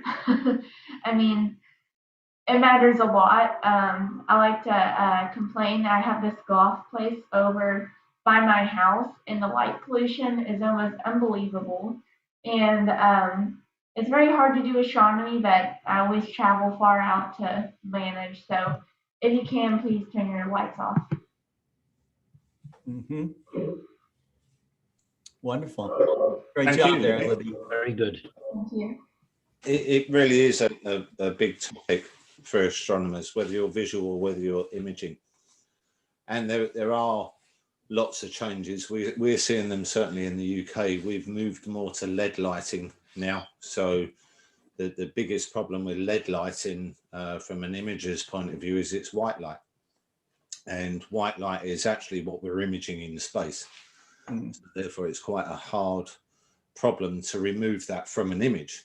And I know when the LED lights first came out over here, everybody was going, oh, we're going to, remove all the sodium, the yellow lights or orange lights, and everything will be great. And I said, yeah, but when the ground gets frosty and it's cold, it's going to act like a big mirror. And when you've got LED light coming down onto it, it's going to reflect back up into the sky. And that's what's happening. But luckily, lots of places, more rural over here, they do shut the lights down from sort of 1 a.m. Till the early morning. So it does go dark. And we've had a couple of LED lights. I have a couple of odd ones here that are around. But companies are doing other things now. The new IDAS filters, these filters here, these are targeting LED lighting. Yeah, so they're after targeting some of the stray LED light. They're very good. The new enhanced filters and extreme filters that more go after the narrowband things, they're working. But the biggest thing is if people switch the lights off, then it's a lot better for everybody. Well, isn't your street lighting still gas and candle, Gary? Candle? Because you're out in deepest, darkest Wales. I thought I am. a man come around with a stick and a. They unfortunately they put one of these. I'll just share this over now because it's actually running there. So you can actually see on the image here, we can actually see one star in the middle there at the moment. But if I come back out on the camera's field of view, you'll see, give it a couple of seconds to bring an image in. You'll see the LED light in there. Yeah. Yeah. Oh, and yeah. they haven't Really put any, bright. yeah, they haven't put any shade on it. So we're in arguments at the moment. And if they don't put shade on it, then it's going to get a paint gun. Yeah, with probably black or something like that shot all over it. There's nobody around here to use the light anyway. It's so quiet around here. So how will the sheep find their way around? Huh? How will the sheep find their way around? Yeah, but it is a problem. Daylight. Yeah. So that light, it doesn't really affect most of the deep sky imaging that I'm doing unless we get over that side. In which case you just have to wait until it's after 1 a.m. when it goes off. But yeah, it's nice. They don't even go off here. Yeah, they installed them. If they're shielded, and when they were the yellow lights, we had no problem because nearly all of the light pollution filters were catering for that sodium and removing it. So yeah, that's true. We were really lucky. Sorry, go on, Libby. All my neighbors' lights are like automated, so anytime a car comes by, all the lights just automatically turn on. And then anytime I get my telescope on, like telescope just ruled out to my driveway, all the lights just turn on all the way down the street. No. And it's almost a joke. Well, we don't have that here. They're either permanently on or they're timed to go off. And it just gets really annoying because nearly all the timers mess up. And when you get into the summer months, the lights, you've got less and less light here. So we only get about 2 hours real darkness in the UK. Andreas probably gets less than that. And then all these lights are left on right into that sort of 2 hour spot. So I think it is a big problem. Yeah, I think they're starting to think now, aren't they, the councils, especially in the UK, these LED lights, because they're so directional, as in you don't get the light pollution shooting upwards like you used to do with the old orange lights. They're so directional downwards that they don't need to do anything. But when we had the snow the other week, as you said before, it just reflects straight back upwards, and they are really blinding. Yeah. Yeah. I think there's lots of studies at the moment. There's studies with wildlife, how it's affecting them. And even with us, you know, how our sleeping patterns are changing for areas that have the LED lighting and it doesn't switch off, you know, it's on all the time. So that sort of hints at a wider issue, doesn't it? That because it's like the blue light from screens. You know, you spend your day strapped to a screen and a phone and a tablet, and that blue light just keeps you awake. Yeah. And it is very unhelpful for you. And we're also just talking about humans and what it does to us, but think about what it does to birds, what it does to all kinds of animals, okay, that rely on a dark sky. Yeah, there's studies been done that saying it's actually now these LED lights, the white light that they're producing is actually affecting their clock mechanism. Yeah. So because you're and we have to be dead honest about it. It's only done for cost. Yeah, there's no other reason. You know, it isn't as if it's better for anything. It is just a cost reason that it's done for now. But, I have to be honest, I'm really lucky because they put LED lighting in my village, but it's all low level, it's all shaded, and my house backs, well, Gary's seen my house, it backs onto miles and miles of farmland, and the farmer is an amateur astronomer. So all the security lights are turned off. Yeah. Overnight. And he also recognizes that it's important for the wildlife to have night and day. So I'm really lucky. And I still get a little bit of what Libby is talking about. You can't escape everything, but I'm probably one of the luckier ones here, where even though I live on the edge of town, I live in a little village 2 miles out of town, it's remarkably dark because it's quite sensible. I'm curious, in the UK, and I have heard a little bit of some litigation that's actually happened where, if your neighbor was playing really loud music and it was keeping you awake, okay, you could call the police and they would come over and tell them to turn it down, There's nothing here. Yeah. What about the guy that's shining light into your yard? Okay. And it's called an air rifle or a house brick. Air rifle or a house brick. Is Gary's neighbours are too frightened of him to shine lights and make noise. That's what it is. You just have to scare them to death. Like my neighbors, when I came outside, they're like, "Oh my gosh, it's Libby. We should turn all the lights on." Yeah. I put the light on in the house to see. Do you know? Have you spoken to them about their lights? No, not much. Not much of the neighbors know I'm really an astronomer. Sometimes people come by with their cars. I live right next to a highway, an outdoor golfing place. I'm next to that, and so there's a huge cloud of light pollution. Not like a cloud, but it's huge, and it's like what are they going to do about it? They're not going to. No, there might be a good way, and that's gradually introducing a few of the neighbours to look through your telescope. That's true. That's what I did. So my neighbours had loads of floodlights and security lights and flashing disco lights and all sorts in their gardens.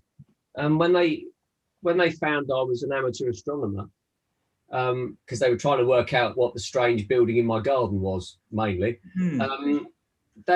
they just, "Oh, we're really sorry, we didn't realise that you stargazed. We'll turn them off." And I've been really lucky. Not everyone is in the same boat, but it's also a great in. If you pop round and say, "Look, your lights keep coming on, but I'm really trying to look at this through my telescope. Would you like to have a look?" You never know what it will lead to. That's true. Certainly when the moon's out one evening, that's the start. It's just let them have a look at the moon through the telescope. It's a nice, easy target, and they suddenly start to work things out, and it builds conversations. And you wouldn't believe it. Then you get annoyed with them, keep coming around and not giving you any peace and quiet. But at least you get the right self. No, but it's very true. So with everything that's been going on in the UK with Brexit and COVID and all those things we don't want to talk about, I got fed up with our village Facebook group being negative. So I posted a picture of the moon. Never done it before on there, didn't know anyone on it. Just posted a picture of the moon. And I had something like 300 messages from our people in the village saying, "That's amazing. Have you got any more?" And now whenever it's a clear night, I get messages coming up. What are you looking at? Where can we find it? It only takes one experience, doesn't it? And it's become a reason to open my observatory and take a picture. My friend's grandparents, they live across the street from me. Anytime that there's I even my telescope out, the International Space Station comes by. We'll come over and we'll watch it, and we'll chase down the street. We'll chase it down the street. We'll chase the International Space Station all the way across the sky. And actually, what you've done in doing that, Libby, is actually quite revolutionary in astronomy terms, because quite often astronomy is a very solo hobby. It's a very, you're out there on your own, and it's not as popular as it should be with families and groups of friends getting round. It's not so much a social hobby. So if you're getting your relatives come and chasing the ISS with you, that's fantastic. You know, and inviting the neighbours to see the moon or something, you know, could really open up the whole sort of, it could revolutionise, well, you could argue it could change the world. You know, putting a grand scheme on it. Yeah. You certainly change your neighbourhood. And that's Absolutely. Absolutely. I have a friend in Ohio who put an observatory in his backyard, who's a former Great Lakes chair. And his neighbors had a bright spotlight in their backyard. And he was on friendly terms with his neighbor and went over and asked him about it. And the neighbor got mad, said he didn't believe in science, and ended up adding another spotlight that aimed directly at the observatory. Oh my God. This went on for quite a while. And I said, look, if you've tried everything, go to court. There is such a thing as light trespass, which is no different than the noise that Scott referred to a little while ago. Anything that deprives you of the quiet enjoyment of your property is actionable. And I'm not saying this is a last resort I'm talking about, but obviously this is a neighbor who was bound and determined to ruin his opportunity to observe. And to speak to Libby's topic, I firmly believe that light pollution is the reason astronomy societies in the United States, and I'm sure in Europe, can't seem to find a lot of young people anymore. Our hobby is aging, and the fact is, despite the internet, despite the beauty of Hubble Space Telescope images, the thing that really hooks people is the sky itself when they see it on a dark night. And I had that opportunity where I live in the suburbs of Louisville, Kentucky, in my backyard. Now it's just mall glow here, and I have to drive 72 miles to get to a dark sky site at Patoka Lake in the middle of the Hoosier National Forest. And I've done that 70 times in the last 2.5 years. Wow. But even in those 2.5 years, I've seen deterioration of the skies there because of towns like French Lick and Jasper, Indiana, which you've never heard of, probably. And they have enough auto dealerships and factories to create light problems. That and the ubiquitous security lights that seems like every farm and home has to have now that are not shielded. It's a huge problem for restocking the hobby from the youth end, I think. Absolutely. But I think Libby's right. I think it's weird, like how there's like a full sky ahead of you and people think that it's fake. You know, it takes hours and hours of sitting outside of your telescope, working hard, taking pictures, and, you know, like sharing them around the world. And like people to think that you just spent like 30 minutes just coloring on a nebula, because it's all real, you know. You can even point to it in the sky. It's all real. And absolutely. But I've said this though, and it is a big thing. If you live in a city and you go to a dark sky site, any of those small amount of locational stars that you use for anything, maybe setting the telescope up or finding your way around the sky, they're lost. Yeah. There are so many stars. I mean, here you can trip over yourself over night time. Yeah, once all the lights are out, it is so dark you could lose those main stars. Yeah. And you find that with a lot of people when they come out to star parties or events from a city, they're like, wow, we really didn't know that existed in the sky. Oh yeah, I lived in the city for years, and when I moved out to the village, I decided I was going to put an observatory and went outside and thought it was cloudy. So I was about to turn around and go in, then I realised it was the Milky Way. Yeah. Because I'd never seen it. In 20 years of being an amateur astronomer, I'd never seen the Milky Way. You know, but it was exactly the same when I was in London. It was no different there. It was very, very similar. London's good for city viewing. Is okay for planets, though. I have my best view of Saturn from London ever. I took one of my best images from Manchester of Saturn. It was on one of the scopes we were on about earlier from a CPC 800, and that was right in the middle of Manchester. And stunning image. from there. So it is really down to what you like to view and what you like to image. But I can see where Chuck's coming from, you know, without people looking up and grabbing that interest, there is a decline there, you know. And I'm, in one respect, you could argue I'm not exaggerating when I say, if people did turn their lights off, and you know, Libby and all of us engaged with our neighbours to say, oh, I'm looking through a telescope, do you want to come have a look? Why don't you turn your lights off? You would actually change the world. It's not an exaggeration. Yeah. Because if you can get into the habit of getting people to turn their lights off, you're using less energy. You know, so you're saving yourself money on electricity. You know, it's better for the environment in terms of light pollution, as Libby's talk said. You know, it's actually a revolutionary thing we're doing in one respect. Yeah. I've made it far grander than it actually is for the internet's sake, but you know, everything's got to start somewhere. Everything's got to start somewhere. And you know, turn your lights out. A slogan that could change the world, quite literally. Anyway, I think we're going to move over to Jason. Yeah. Hello. Thanks for joining us, Jason. Jason runs a company, All Sky Optics, and they are building units for really for tracking meteors and tracking all sorts of objects in the night sky from an actual static camera. So I'm going to let Jason explain what it's all about and the reason why it's gaining popularity, because it is becoming very, very popular. Okay, so thank you, Gary, for inviting me, and Scott for letting me be on as well. So my name is Jason McDonald, as you can see from the screen. I've been into astronomy for years, mainly visual, not really into photography side of it. The only side that really captures my interest is solar. And I started a solar Facebook group many years ago, which is now quite popular, UK Solar Imaging and Observations.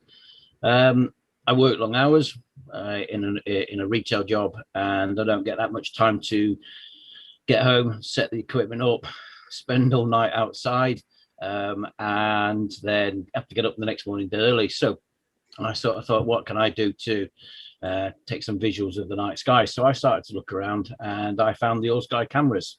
There were several companies out there that make them, but they all seemed to me to be reasonably expensive for the amateur astronomer. If you just wanted to spend couple of £100 with an odd camera lying around, or you could go build your own. So I went to a few star parties, mainly Kelling Heath in East Anglia in the UK, and had a chat with a few astronomers there, and decided that I was going to build my own. So I built my own All Sky camera, basically using a Honeywell security dome, drilled a few holes in it, dumped a camera in there, ran a few cables in, and off we went. And it worked. I was pretty gobsmacked, to be absolutely honest with you.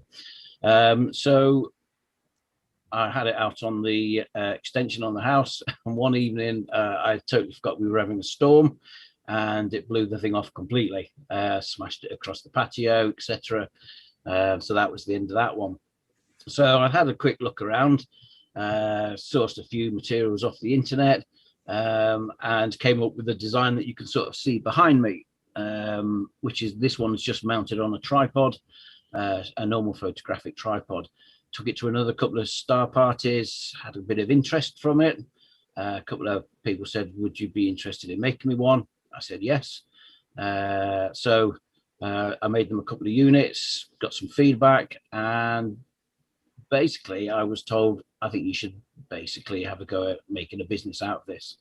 So I started All Sky Optics about 2.5 years ago, a little bit of help from a friend of mine called Tim Duke. You might know him, he runs Dew Control. And I started to sort of mass produce these units. So over the last couple of years, I've probably built in the region of about 50 or 60 units over the last 2 years.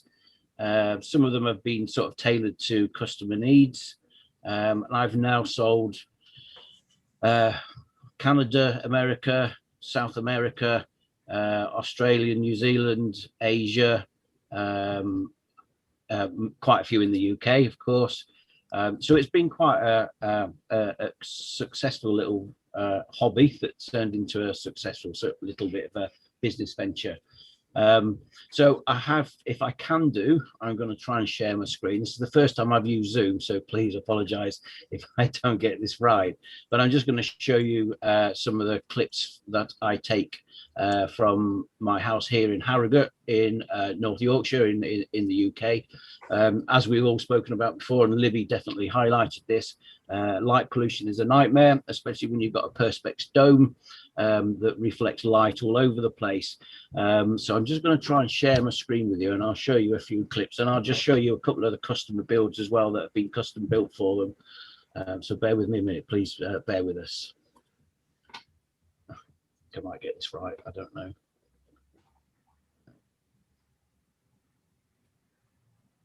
There you go.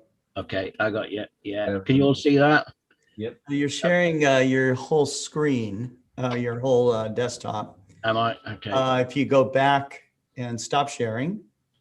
Can you see that now? Oh, there you go. That's better. And now Yeah. go into presentation mode. Okay, so you can see here, this was a unit that went into Queensland in Australia. That was one of the very first units that I built. Here's one that's another design, totally different on a basically a TV aerial mount that's gone into Scarborough in the UK. I'll give you a quick time lapse. So this is, can you see that time lapse running? Yeah. Okay, Cool. so if you watch the time lapse, you can actually see the ISS go across. Yes. Yeah, and if you've got really, really sharp eyesight, you'll be able to see one of the Dragon X capsules follow it. It's really, really faint, but it is there. Hmm. Very cool. Yep. This would make a great meteor camera too, I think. Yeah. So in the skies in Harrogate, when they're at their best, they look like this.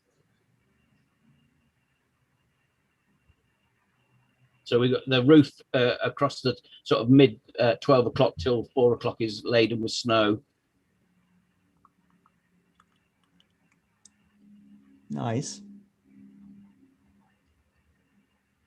So you can basically leave these cameras running 24/7 if you want to. You can feed them live into a website, which you can have a live screen running 24/7. Or you can set them to start from, say, 8 o'clock in the evening, turn off at 7 o'clock in the morning, depending on what software you use, and you can capture numerous frames and then turn them into time lapses like you see here. Simplest software that you can use is SharpCap. That's a real simple software to use to create your time lapses with. Or you can get a very more dedicated software, which is a free software. It's called All Sky Eye. All Sky Eye allows you to feed into a live website. It allows you to put overlays onto the actual time lapse, so you can have north, south, east, west. You can have your observatory name on there, etc. You can then plug into live weather stations, so you can show your local weather as you're running your time lapses or your live camera. So the units that I've built, I sort of first started to build the idea was to build them. Sorry, this picture that you can see here is the typical English weather at night. So the units that I started to build, I was building them around zoo cameras, the Zoo ASI 120, 224, 178. But I've started to 3D design cradles now that will hold Altair GP cams, the QHY5 cameras, just so that they're affordable units, because there are some companies out there. I think the cheapest is about 650, 700 UK sterling pounds, which to a lot of astronomers is quite a lot of money. So I just made the decision, let's try and keep the package down as best as possible to an affordable price. Mainly, I think for me, it was a lot of astronomers. It's like buying your Nike trainers each year. When the new model comes out, yeah, you buy this year's camera, then you put it to one side, and you then go and buy the next year's camera. So I think the packages sort of appeal to somebody that's got a camera lying around and that can use it. So that's basically myself. That's All Sky Optics, and I do appreciate having the time to come and talk to you guys about it. I hope you have got some questions you may want to ask. So please fire away if you do. Jason, have you had any of your users use this camera for auroral displays? No, I haven't. Not yet. Tracy Snellis, if you've heard of Tracy, comes from one of the astronomy societies in North Wales. I believe she's trying at the moment out on the fringes of Anglesey, where she's been with a DSLR trying to catch the aurora. So I believe she's taken the units up there because I built her one last year. Just looks fantastic. Great. And your website is allskyoptics.com or? Yeah, the website is www.allskyoptics.com. And again, with the website, it's what I found when I first started 4 or 5 years ago trying to build all sky camera units is you were basically hunting around the internet all over the place to find parts. And part of my thinking was, well, what if I could just bring this all into one place? Yeah. So it's a one-stop shop, basically. I can either build the whole units for you, tailor them, or you can buy the parts, take it away, and have a little project and have a go at it yourself. So the next phase that's coming along, the next craze, is to use the Raspberry Pi units, computer boards, and the new Raspberry Pi HQ cameras, because it's quite easy now to be able to have one of these all sky camera units on your observatory, which is 30, 40 feet, 50 feet away from your house, but still be able to pick up your internet network. I'm liking this. I think you sold some already on this program, so I don't know. Like some orders. I resorted to making my own. Yep. And it was a total failure because I machined it out of aluminium. Yeah. Just because I have a lathe when I should have just used some mastic and a plastic box and some thought.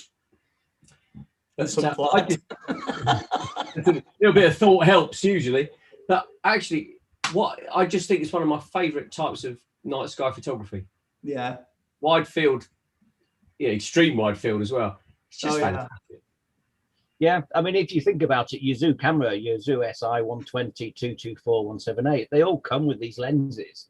Yeah. And a lot of people just throw them to one side and don't even think about using them. But what you can capture, for example, I mean, SharpCap is such a great free software just to be able to put a time lapse together. You get some of the more complicated ones, UFO, All Sky Eye, and you can actually just use the camera to the software will literally pick up the meteor entering the atmosphere. It'll take a numerous amount of frames and then it will switch itself off. And it's great for repurposing when you've upgraded your planetary camera. Yes. There's my old one. Jason, yeah. If you can turn your screen share off for a second. Yeah, I can do it for him if you'd like. Yeah, can you? Because I'm not quite sure. There we go. Okay, brilliant. Thank you for your help there. And then if I share this one back over, it's not that clear at the moment, but you should be able to see that there are stars out there. Yeah, still up. Yeah. But what I'm actually using it more for is the poor weather forecast here. Yeah. That's the key thing. So I can see the cloud coming in the distance. I can look down in the bottom corners here. Yeah. And I can see the cloud anywhere entering into the field of view. Mm. And that means then there's less chance of the equipment getting wet. Yep. Yeah. Which is really what I'm after. I've been talking to one guy who is a programmer, builds apps, and he's quite seriously contemplating trying to build an app where he can, if you've got a complete remote observatory that's automatic, he's looking to build an app where you can plug into the app, you can plug it into your computer running in the observatory. It will show you the picture of what the weather condition is like outside your observatory, and then you can remotely trigger your observatory to work. Cool. Just while we're talking, as it has cleared, there's M13 coming. Yeah, Nice. so that's live capturing as we're talking away. But this was my main thing here, because we're really, really bad on the forecasting for where I am. It's very, very remote. But also looking at other things, as you're saying, there's lots of cameras people have got laying around, and maybe modifying different types of lenses on it and playing around and seeing what you can image through the summer. As Chuck was saying, you know, the aurora, we get it down here when it's really active. So again, it'd be interesting to see what this can pick up and how it works. Yeah. And just generally playing around with it. But my main thing is weather. That is the real key here. Yep, and that's what a lot of people use it for. Is to, I mean, I've had a couple of customers that have actually wired these things into their home security camera systems, and they'll actually just sit inside with the log fire burning away, and they'll flick their TV screen over onto their security system, and they've got a vision of the heavens outside. Yeah, we get quite a few guys with our domes actually use similar things inside the observatories to monitor for cable snags and obstructions. As well as outside with the weather station. Sure. Because our equipment will automatically shut the lid if it rains, or however you set it. But loads of people will have next to it mounted at some sort of all sky wide field device. It's a thing. It's becoming a thing anyway. Yeah, I think the versatility. Also, it's not that expensive. No, it's not. Yeah, and for people who are not necessarily into setting all of the equipment up and all of the other stuff, with a little bit of playing around with these, there's the opportunity. You could do good time lapses of the Milky Way from locations like where I am. Yeah. Over the summer, you could time lapse the Milky Way and then do a full rotation of that as it goes over. I mean, if you go to, I have a Facebook group, Old Sky Camera, and if you go and have a look on there, there's some fantastic views of the Milky Way that people have done with time lapses. That are, some of them are in real dark sky areas, not far better than what we've got here in the UK. And some the detail you can actually see, and the magnitude down to the magnitude of star that you can see is quite phenomenal. Yeah. And I like to say, I think playing around with a few different lenses on this, or different camera types, just getting a camera with a different pixel level, you'd be able to zoom in. I think you probably pick out the North American nebula quite easily here in the summer. In those couple of hours when it is dark, it would easily pick that out with a change of camera on there. So. But thanks very much for sharing that with us. It's no, thank you for letting me on. That's great. Thank you very much. I don't know if anyone else has seen it, and I'm not trying to hijack Jason's things because I really like those. But in a similar vein, but more my technical level, has anyone seen those? Solar can. It's a beer can with a bit of film in it and a pinhole. Yeah, and you mount it up for an entire year, and then pull it out and scan the paper. And you get the solar trail for the year. Yeah. Oh wow. I love it. It cost me 15 quid. Yeah, I was $20. Yeah, I was looking at those as well. I did one over the last couple of years, or a couple over the last couple of years. I'm looking at making one. So that the can that you've got there, once you've opened it, that's it. It's used. Yeah. I'm looking at the moment at making one that all you do is you unscrew the lid, you take the photographic paper out, you process it, you put a new photographic paper back in, and you start again. So you're not destroying one can. Yeah, no, and that's a brilliant idea, because it's sad. I'm really excited about this. But it's that sort of thing I like. I like nice and basic. I mean, I have a life of the technicalities during the day. I I love getting back to basics and simple pinhole photography and wide field, all sky. You know, your all sky optics. I mean, I've used similar things for quite a while, and they don't require tracking and guiding and nonsense. You just choose a site, and go, and you know that makes everything accessible, doesn't it? Yeah, I mean, one of my thought processes with what I designed, you can see behind me, is I can build in a tripod mount onto it as well. So you can basically, you can take it to your star parties. Yeah, you've got 5 meters of 12-volt cable running in. You've got 5-meter USB 3 cable. Yeah, you stick it on a Monfrotto tripod, or it's the same sort of plate underneath. Yeah, you can take it with you. You can take it off. You take it home. You build it onto the wall bracket that I produce as well. Yeah, so you've got quite a versatile little astro camera unit, basically. Yeah, it is. I think it's a growing trend in imaging. Yeah, and I think there's only 3 other companies out there that make them. I just have to read my notes. I think there's a company called Starshoe, which I think their cameras. I don't think they make them anymore. There's a company called Starlight Express, which starts at around 700 UK pounds. And then there's the Alcor camera, which I couldn't find a price for that one, but I don't think that's cheap either. But if you can produce these things at a price where, and some of the feedback I've had is where the people I've sold them to, especially at Kellingheath Star Party, have said, do you know what, I can afford that. Yeah, if I get sick and tired of it in 6 months' time, actually, I haven't lost that much money.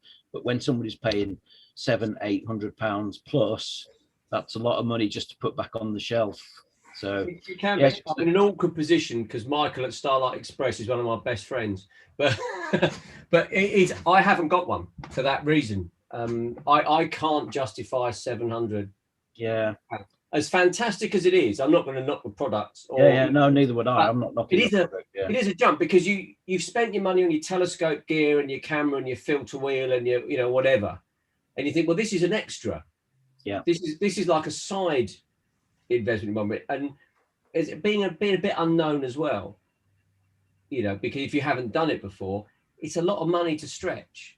Yeah. And that's my sort of theory behind these, was to bring the price down to the affordable budget that somebody can just afford, and not have to worry too much. Yeah, and I think it looks like you've done it. I mean, I must admit, building one was fun. I'm sure you really enjoyed the construction of the first one. But I mean, the first one I built, I was really proud that I'd done it. Yeah. You see, I enjoyed the machining, and then the failures of everything else I hadn't thought about just spoiled the whole thing, and I gave up. Yeah. But I enjoyed the machining of it, and I just gaffer tape an old DMK to the observatory roof occasionally. But it's on the list for for the coming months, because I think, especially with what I do outreach wise, which is post mediocre pictures on village Facebook groups. All of a sudden it's their sky as well. Yeah.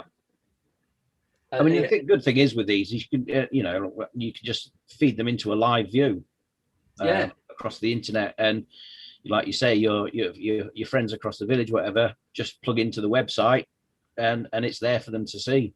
Exactly. No, I think it's, I love that sort of thing. And I think you can actually do valuable science with that sort of thing, as well as make nice time lapses and pretty pictures. So I'm just going to share across, because I'm grabbing the couple of minutes that we've got of clear sky here. So having a wander around. So M51. Nice. Yeah, 60-second exposures. We're not guiding on anything because of the cloud coming through. So we just let it run for a little bit there. What's the field of view here? It's pretty good. It's not bad. This is on the 2600. So we could go over and put the full frame camera on it. That will give it. So there's the cloud comes straight through. So it's a bit intermittent, but we are managing to see something, which is making a change from normal. Normally it's cloudy. So anyway, I think we're going to move over to Steve and have a chat with Steve. Yeah, Ibbotson, because that's put him right on the spot there. Too many Steves. Yeah, that's it. It's a popular name. Apparently, Gary's dying out now. Yeah, there's no. We live in hope. Yeah, nobody. Something like that. Gary. Yeah. I don't. Is there only one Dave on here tonight, or David? Yeah, because I've got a load of Daves that live around here. You go outside in the garden, you shout Dave, and you get about 4 of them come round. What do you want? Right. My name's Steve Robertson. I run a mobile planetarium when I can. Things have been a bit different this last year or so, so I'm a bit rusty, and I could do with a bit of practice. So I'm going to practice on you lot, and it's going to be rather basic. That's our level. That's good. So, have you got my shared screen now? Yes. Yeah, it's basically stellarium. So this is what we would have just after sunset tonight. I'm looking due south. I'd usually do this in the dome with a laser pointer, but I'm having to work over 2 screens, so the mouse is going to have to get a good workout. Towards the south will be the constellation of Orion. 1, 2, 3, 4 brightish stars that make what I call the box of Orion. Top left-hand one here, I call it Betelgeuse. It's supposed to be Betelgeuse, I believe. And at the other side is another bright one called Rigel. Between these 2 stars are 3 stars in a row called Orion's Belt. And if we follow Orion's Belt down, we come to the brightest star in the night sky, called Sirius, the dog star. If we go back up to the 3 stars of Orion's Belt and follow them upwards, with a slight curve, we come up to Aldebaran in the constellation of Taurus the Bull. Now, to help this, let's put a few lines on. So we're back to Orion, 4 stars that make up the box, the 3 stars in the middle that make up Orion's Belt, down to Sirius, the brightest star in the night sky, back up again once more to Aldebaran, the eye of the bull. Here's the head of the bull, and his 2 horns, and then on his back is a fuzzy patch, and that fuzzy patch is called the Pleiades, or the 7 Sisters, or if you live in Japan, Subaru. And at the moment, it's got a visitor in the mix, the bright planet Mars. Last year, it was actually Venus, if you remember. That was a year ago, believe it or not. Above Taurus the Bull, we have Auriga the Charioteer, who I think looks more like the end of a house. So you got the end of the house there and the roof stuck on the top. And the bright star there is called Capella, not propeller, but Capella. And at the side of it here, we've got 3 stars that make up what they call the Kids. Now, Capella is one of my favorite constellations for looking around for open clusters. There are 3 wonderful open clusters in here: M36, M37, and M38 in a small area here. And you can pick all those up in binoculars if you can hold them steady enough. Tricks for holding binoculars steady: use a clothesline, an up-tailed brush, or get a proper binocular mount to hold them nice and steady so you can have a little look in that area. If we go back down to Taurus and back down to Orion, and we follow the 3 bright stars of Orion downwards here, we come again to Sirius, the dog star. And above Sirius is the little dog. And the bright star here is called Procyon. Now, for those of us in the UK, we used to remember Sir Patrick Moore. And Sir Patrick Moore had a triangle of 3 bright stars in summer called the summer triangle.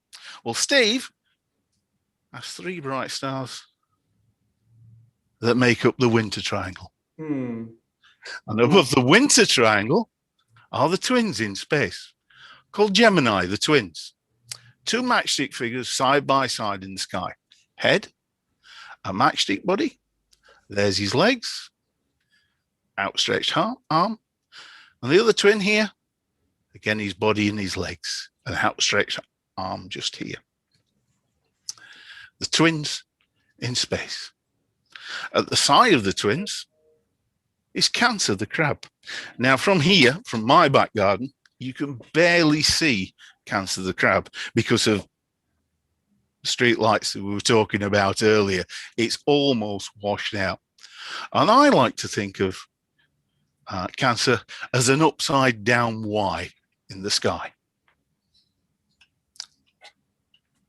Let's actually put some images on here as well. Go back here, and at the side of Cancer we have Leo the lion, and we're entering into springtime now, and in the spring it will be the time of the galaxies, or the realm of the galaxies, if you like. And here we have Leo the lion. Let's take the patterns away once more and come, yes, fading away, and go back to the lines. And here we have his eye, the back of his head, his mane, his chest, his body, his tail, and back to his head. Now that's what most people see, but I think it also looks a bit like the Sphinx. If you look at the side of the pyramids, you got the head of the Sphinx, and it's laying there. But where I live, we have anybody that you basically know or vaguely know, well, they get called ducks around here, as in, hey up me duck. So this is actually not a lion, not a sphinx, but it's a duck. Because there's its head, its chest, it's swimming along on the pond, and there's its tail feathers. So I think it's actually Leo the duck. And once we get to about time as it is now in the UK, which is around about midnight, Leo should just be clearing the trio of the street lights down the road where I live that don't unfortunately go off at 1 a.m. That was successfully campaigned for by a local councillor, because he convinced everybody that we would get killed in our beds if the street lights went out. Very handily, when they built them, they're an extra meter higher than the old sodium lamps, I'm afraid. As we head further into springtime, high overhead will be the Great Bear, Ursa Major. His nose, his head, his 2 front legs, his body, his back legs, and there's his tail. An odd tail for a bear, because as far as I'm aware, the only bears I've seen only have short tails. But this one has got an extended one, because this bear was picked up and thrown into the sky, apparently, by his tail. And that's why he's got a long tail.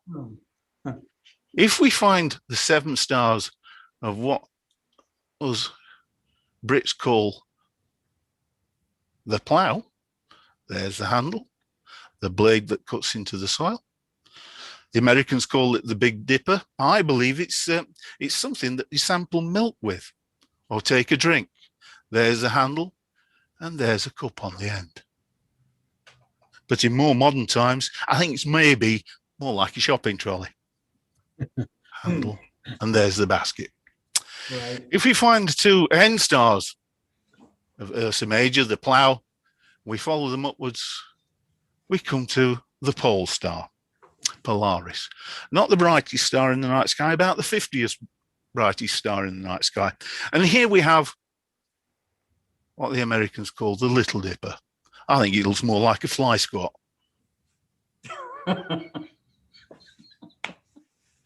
Let's go back to the bear. And this time follow its tail around. Follow it round in an arc. So we arc round to Arcturus, the brightest star in Boötes the shepherd, or Boots the shepherd. You might know his friend or his relative, Boots the chemist. Come on, Steve and Gary, you know that one. I don't think it's actually either. I think it looks more like an ice cream cone. Well, there's the cone. Stuck on the top is a great big pile of vanilla ice cream. Maybe an old necktie turned upside down. Yeah, maybe. Yeah, I was thinking Boots sounds more like a funk bass player from the 70s. That's true.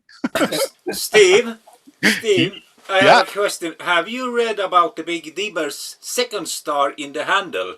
That it's in the old times the Indian soldiers have the sight test. If they saw the second star, they was enough good for be warrior.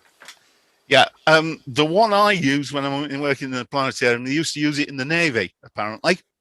And if you could see split the stars, Mizar and its companion, you were good enough to go up in the crow's nest.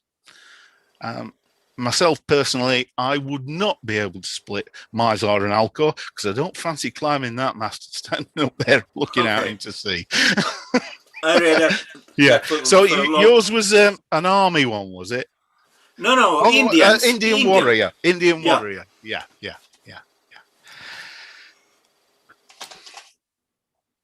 So I think that will do for the time being because it's very brief and very halting, I'm afraid. I'm sorry about that because I'm very, very much out of practice. Well, I think you did a good job. Thank you very much. Because as I say, I am very, very much out of practice now. Where are you? Now we've got to come out of the family though, where because didn't Gary Palmer do all the stick figure drawings for you? Yeah, he did. I like these ones in Fixed Insight, right? Yeah, Fixed Insight. Yeah, he's over sharpened them, I think. Yeah, they're very sharpened.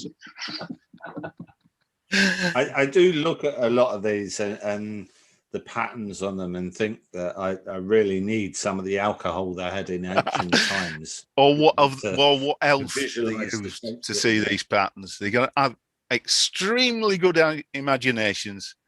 Or some quite good. Well, they all have stories, don't they? They do.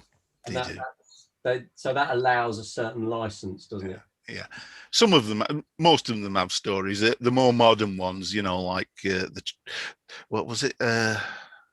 Some of the southern ones that are very, very basic. Southern hemisphere ones that won't come to mind straight away. I'll think about it. It'll come to me in about 5 minutes' time when I'm done. When I'm off there. There's some, as I say, they're very, very basic. I saw lots of. I saw when I used to use the Starlab cylinder for projecting within the dome, because I can do full dome video now. A lot of the South African ones were just like little fires or ostriches or something. This is they pick some really random stars to make these things, and they say, "Oh, that's a bird." And you went, "Yeah, okay." I don't know what you're seeing, but I ain't seen a bird. But it's a magical way of connecting the night sky to culture, isn't it? It is indeed. It is indeed. Because if you go back, 2000 over 3,000 years, a lot of history was story. It wasn't written history, and a lot of cultural makeup Yeah, and allegorical and yeah, they pass the stories between themselves. They also use them for navigation and such like. So you add a story to it, it becomes more memorable, I think. Absolutely. Yeah. And it links us to the heavens. Yes, that's right. Yeah. You also have to think of, really using the sky in all forms, day and night, of time. Yeah, because a lot of these things were used to define some form of time before we standardized it. Very much so. And also, one day I'll do a talk on. Please don't.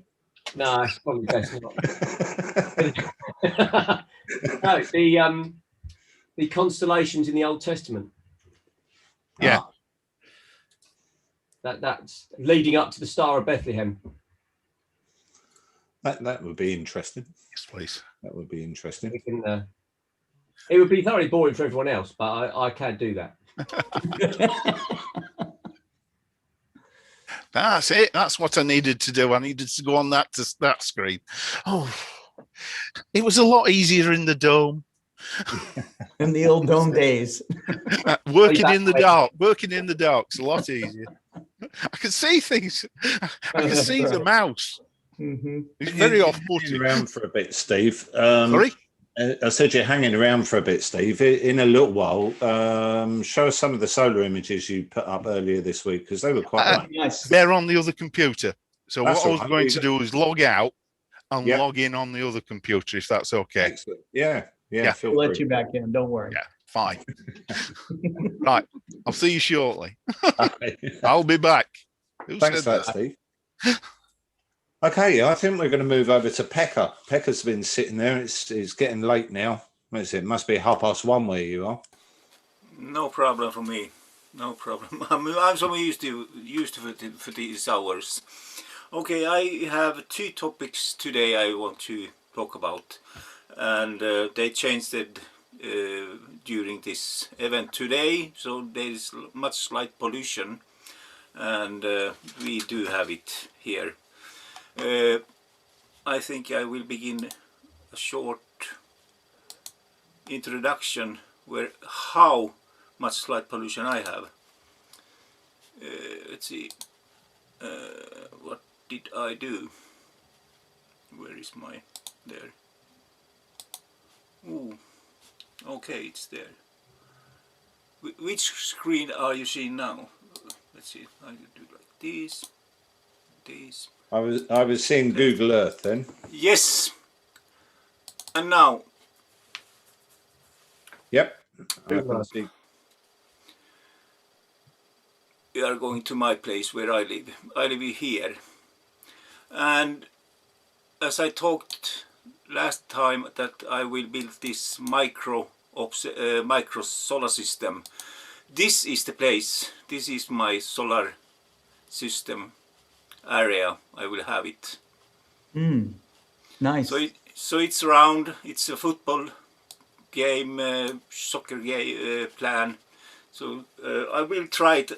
I'm in the middle of the calculation of the because this is the whole area is let's see, there and there, and then we take feet. It's 256 feet, so I have to calculate how big the planets are and how big the sun will be. So I have to calculate that. Now I will see the light pollution. Here I have an air, how do you say,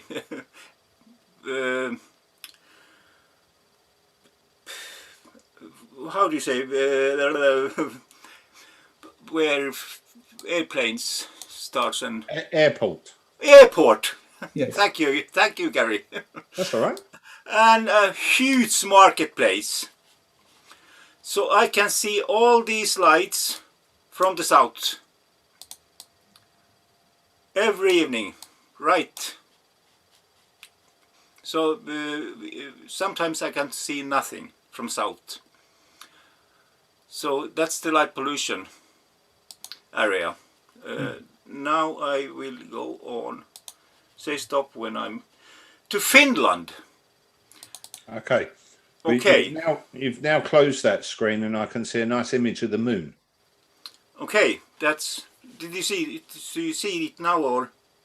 Yeah, I can see the moon. So the application that you're in, you need to open back up. Yeah. Oh, sorry. So I will drag that one. I'm not so used to this yet, but That's all right. I will. It takes time for us all to get used to these new things. Yes. Yes. Okay. What get me into I am writing 2 books at the same time with all this stuff, and one of them is my history of how did I get into the astronomy. And as long as I write, as more I can remember. And one of them that made me begin to be interesting very much about. Do you see Finland? No. Not yet. You're not screen sharing at the moment. You're not Okay. sharing a screen. You've turned it on. There. Okay. I can Now. see. I can see your folder with all of this. Okay, all folder. Okay. Well, let's see. I have to stop sharing again and share and there. And if I open now. You're still on the folder. Okay. There we Now? go. Yep. Okay, that's Finland. Like you see it in the map. Yep. Now it's a mirror. Okay, mirror image of Finland. Now we laid it down. Can you see it now? Yep. And the moon. What do you can see here? Okay. Can you see Finland? If we go back. Yeah. The hand, similar the shape. head. And that was something, when I was 8 years old, I was thinking, what the hell? me Finnish young boy and Finland on the moon. That must mean something. Okay. And it meant something, and it meant so much for me that I began to be an astronomer. Do you want to hold that image there a second? Yes. Because if you go to Tycho. Yes. And go to the left. Yes. The large mare. That's just up a little bit there. Just yeah. Here. Now across, just there. Right, that there. That's here. It. Now, if you look there. It's Åland. Aha, no, if you look at the head of that just above it. Yes, it's a dog. Freddy Krueger with his hat. Ah, okay. It looks to me like a small dog. Yeah, you can see the hat there when you get different. Ah, yes, there, yeah, a small hat. And yeah. there's the eyes and the shoulders. Nose and a smile. Yeah. I don't think I could ever look at the moon the same way again now. Yeah, I thought that the Finland, now you can see Finland over there.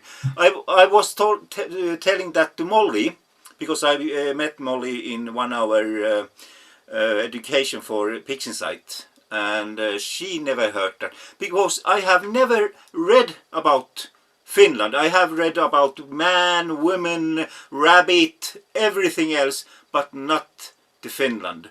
And I was told that I must be something special, because is it only me that can see Finland? And now you can see it. Yeah. Okay. And back to Finland. Do you know what this is? Now it's not. Now we are on Mars right now. Okay. This is an humidity meter that was built for perseverance in Finland, was tested in Finland and verified in Finland by a young girl who is a multi-space engineer, and it sits right here.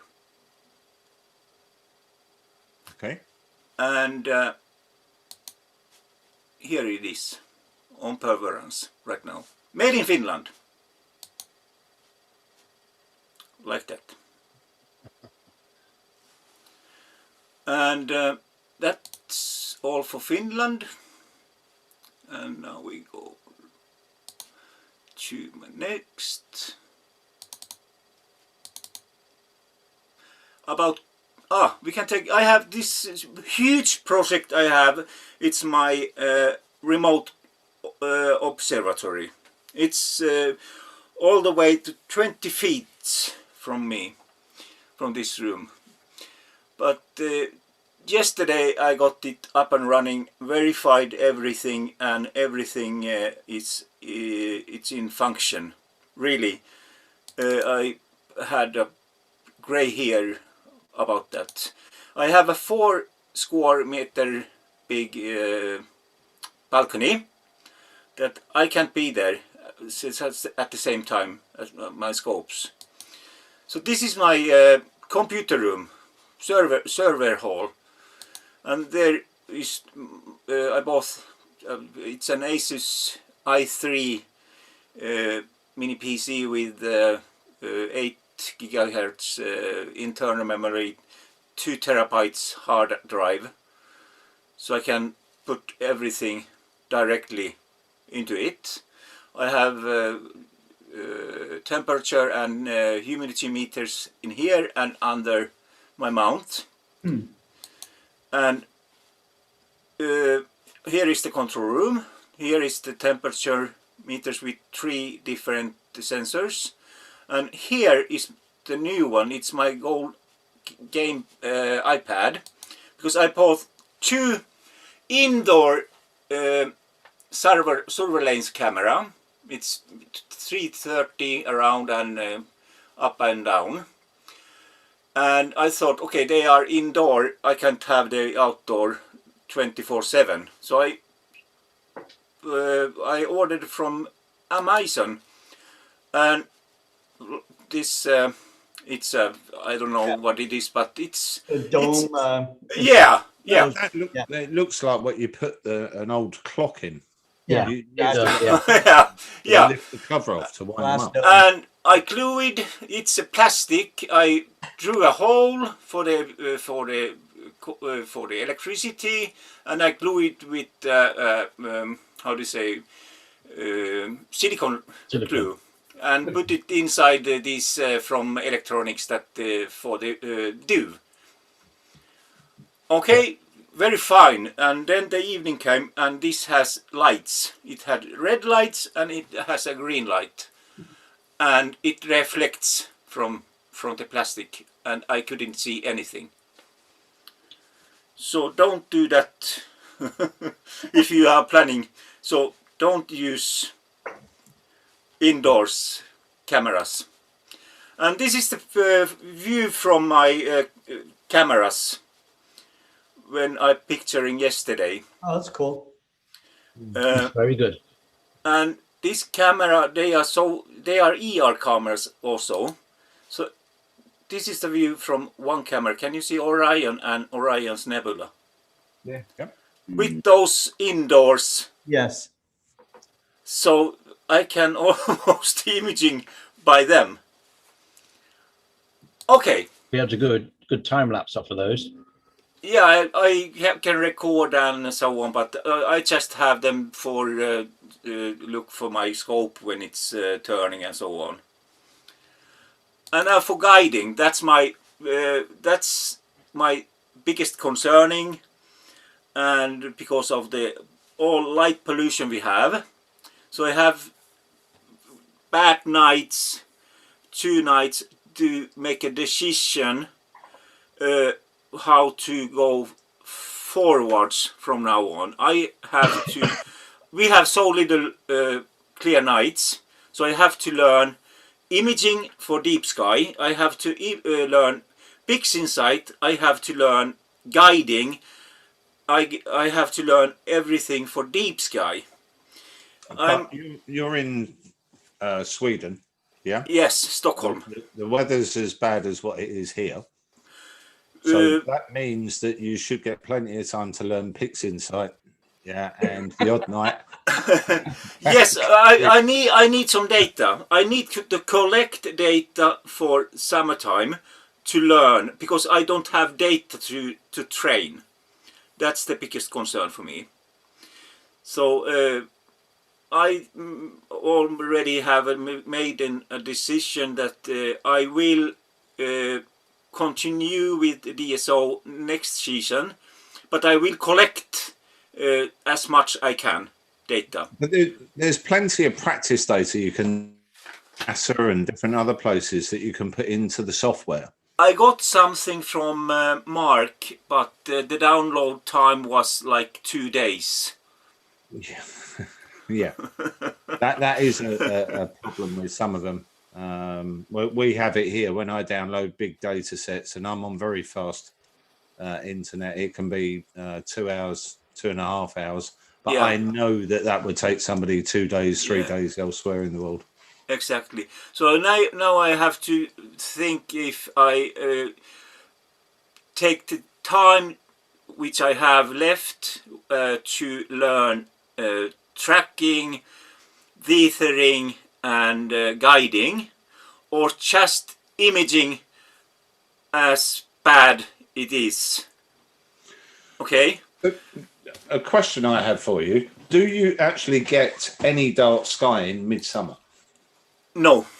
No, I didn't No. think you did, because we only got 2 hours here. So, We have like we don't have any even from 1st of June to end of August. We don't have even what do you say, twilight. yeah, yeah. We got our first astronomical night we got in the middle of the November sometime. Basically in Sweden we can do any astrophotography from the end of start of May to the middle of August, because the sky is too bright here, so we have to image something else like solar, planetary and lunar. So that's our problem here in Sweden. We have we call it midnight summer, and it becomes so bright so we can almost see the sun at the summer. So that's our problem in Sweden. All girls on the beach. I think here we roughly an hour and a half to 2 hours would be around the longest day of the year. You'd be lucky on an hour and a half. Yeah. So, but by cloud. anyway, Sorry? And that hour and a half would be disturbed, wouldn't it? There'd be cloud. Always. Yeah. But yeah, it makes it challenging wherever you are. Yeah, but from the beginning, the moon was like it was my heart, and I like imaging moon a lot. I don't think you can ever get bored with it. No, because I as soon it is up, I begin to imaging or just making visual. So it's you can't do a lot of things very well. You can do few things good, but not many different as good you like to. So I think that it's better that I make my focus on moon and maybe planets, and when moon is so down or something, I take the chance and make training on guiding and getting data for to learning Big Insight and so on. But I got last night, I got with my ED72 no filters. It was an Astro modified DSLR Canon 600D, and this was it's a triplet, Hercules triplet. As you can see here, the light pollution is terrible. Yeah. And the guiding was good in the middle, but I got elongated stars on the edges, and I asked Molly, and she told that that's because I didn't use any phi flattener. Yeah. So it really be spacing or flattening. Yeah. So the guiding was good because this is the guiding of that. Yeah, that's right. So I don't know, because I don't have any references to compare. So you are the experts. So how is the guiding? I mean, I ignore the graph. I really ignore the graph. I actually look at the image and I zoom into the image and see whether the star's around. Yeah. Because the graph can give you so many variations depending on the seeing conditions. Yeah, because I was dealing with the RI axis yesterday, and I was looking for this 1.01 because there is a screw you can adjust. Because my there will be other factors that come in on this as to the When size you, of the guide, the size of the guide scope, the pixeling of the camera, Yeah. all sorts of different things, even a fraction slightly off of level. And you'd be amazed at that how much that fraction can make a difference. Can make, in yeah. the guiding. Of course, Yeah. PhD2 is really finicky on balance as well, isn't it? Yeah. I saw that because we was making my Orion Nebula with Molly, and what the program can do, I was so amazed, it blew my mind. But see, you must have the knowledge to handle it. But you don't need to really go into a lot of the things that are on there. That's the big key with this. It's quite often easier to keep it simple. Yeah, I realized that, and Molly is doing everything manually, and she got so much data from my picture that I couldn't believe it. Yeah. And now it's I don't know. There's because space is so huge that I can't decide, because I like the moon, but I love to image DSO also. But DSO in my place, it's a struggle. You have to put the whole day to planning, and I have trees on the way, because when I could have Orion for 1 hour, then it's gone for half an hour, then it's coming back for half an hour, and then it's down. But I think what the problem is a lot of this stuff is overcomplicated. Yeah. It really is overcomplicated, and that's because we love it. That's the why we love it. There is an old saying, isn't there? Keep it simple. Yeah, keep it simple. Yeah, exactly. And that applies to this. And as like Steve was saying, dependent on the mount, some mounts in PhD love to be balanced to, within a being on either end. Whereas another mount will need to have the engagement on the gearing. Yeah, it needs to be slightly off balanced one way. But anyway, I just was thinking today that in this pandemic, I have had none possibilities to speak with somebody, to speak, not writing in an email. I began imaging in May last year, and I didn't know nothing about software. I had looked at the Stellarum before. That's it. It was visually all the way 45 years, and after my surgery, I thought, okay, let's try it.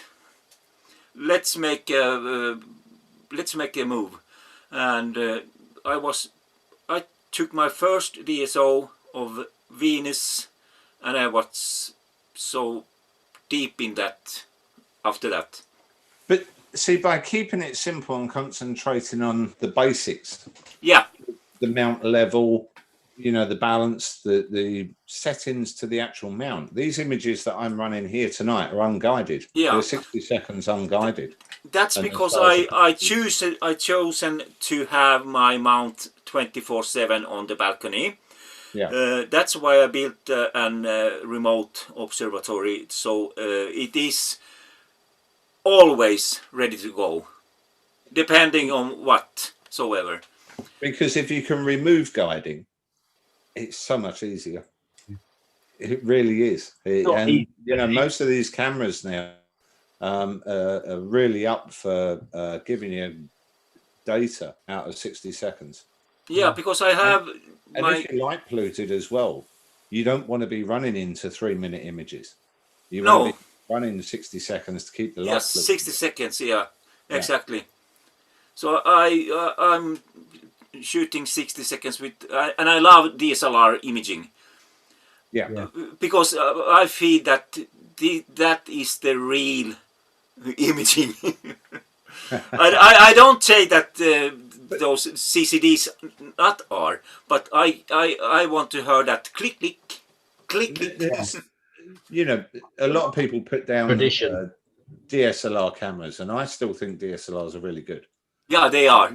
They are the basic start of imaging for most people, and you get some fantastic results out of them. Yeah, only 30 seconds with my full modified DSLR. 60 seconds, you have thousands of stars. Hundreds. The issue normally with a DSLR is, you know, most people will start, well, it's not cooled, or it's not this, or it's got a big IR filter on it. But the software these days takes care of that. Yeah, yeah. You know, the amount of detail you can pull out of an image in the software is phenomenal. I shoot moon with non-modified 600E. Then I have an Astro modified with Bader ACF, and then I have full modified. So I have 3 DSLRs, 2 for deep sky and 1 for only for moon. And I love take DSLR images for the moon. But I have 178 mm for to very close up shoots for the moon with my C8 and C11. Wait, I like the 178 for solar. It's a very good camera. It's a great camera. Close to the sun. Yeah. I think there's an important thing here, though, that it's like looking at your guide. You can waste a lot of time looking at guiding graphs and analysing faults that may or may not be there. Yeah. And I'm terrible for this. I mean, I'm a trained telescope engineer, so I analyse everything and get it wrong usually. But you know, I'll look at an image, and I won't think I haven't got my flatness spacing right. I'll think it's not guiding. Yeah. And it isn't till the morning after where I look at the data and I think, well, hang on a minute, most of the stars in the middle are round. Yeah. Therefore, it must be guiding. They're round.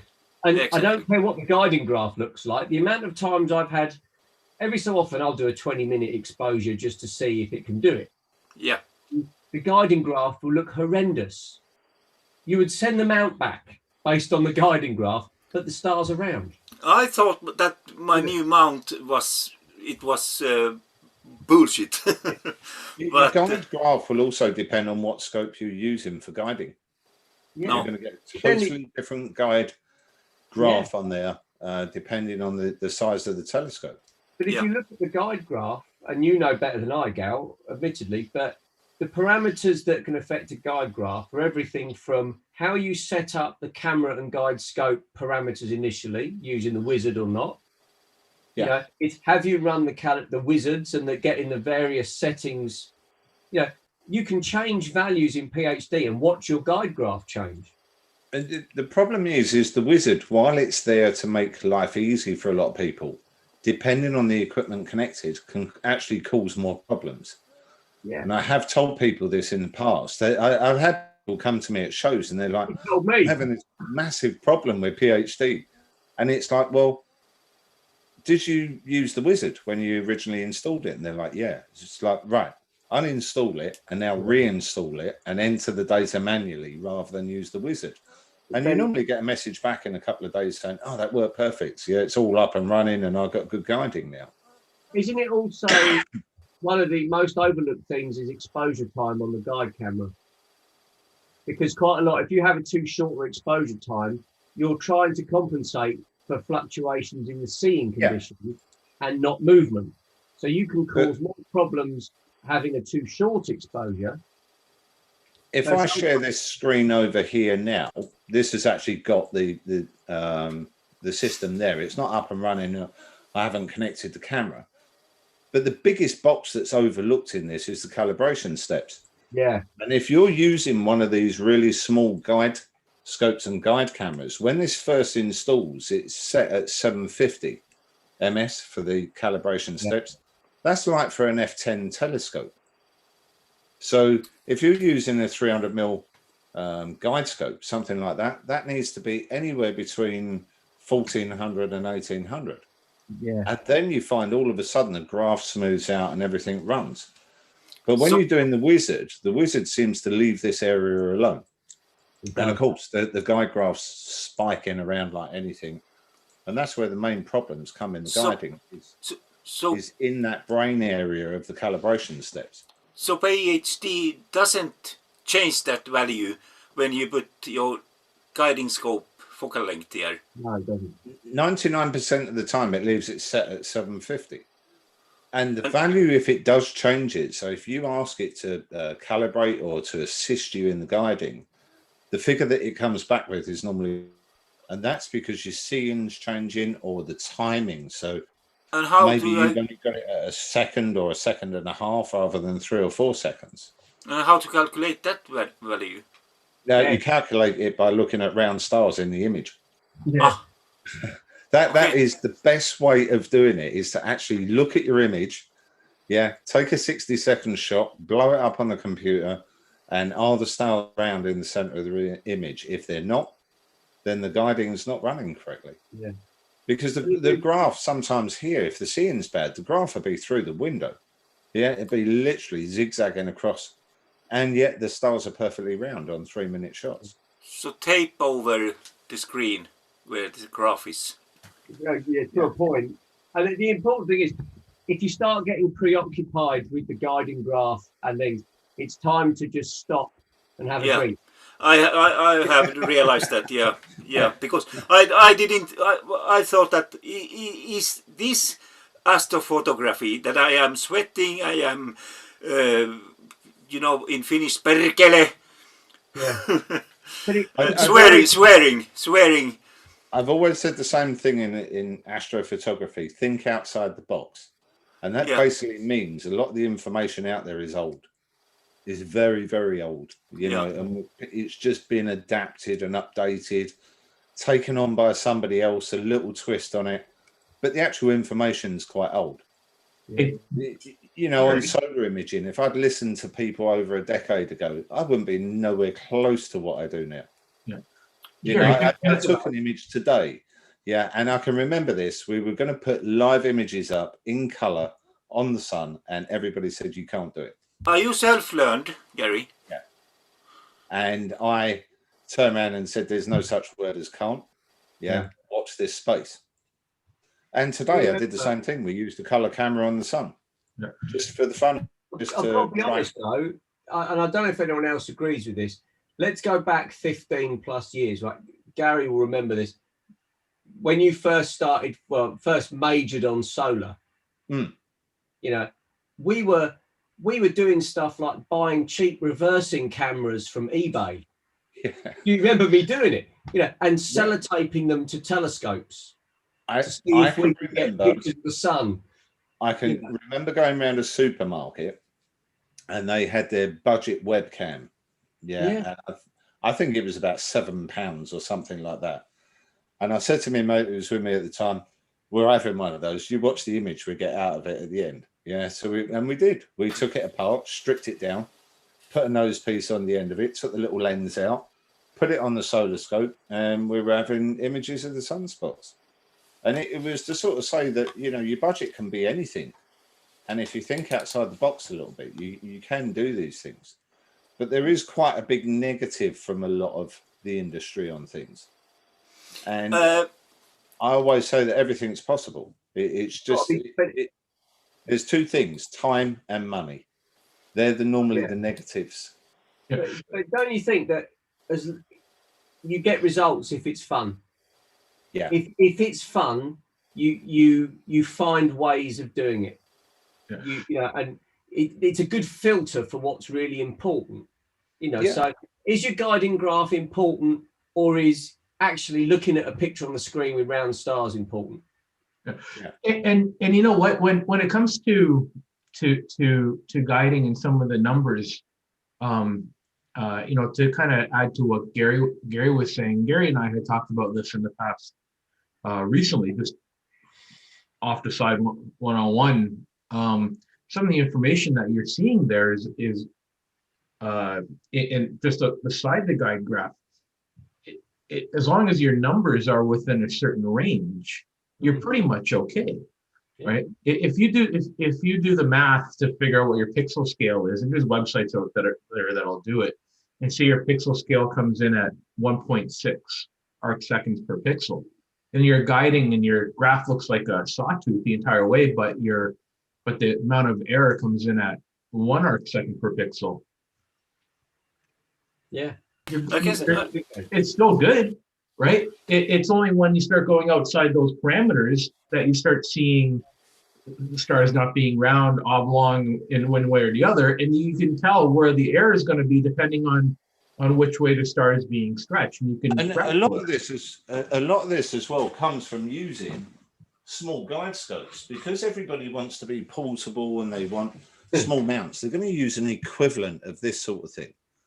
And this will only run up on your main imaging scope, probably around 100 millimeter. Once you start getting over 100 millimeter, then you want to start upping the size of the guide scope.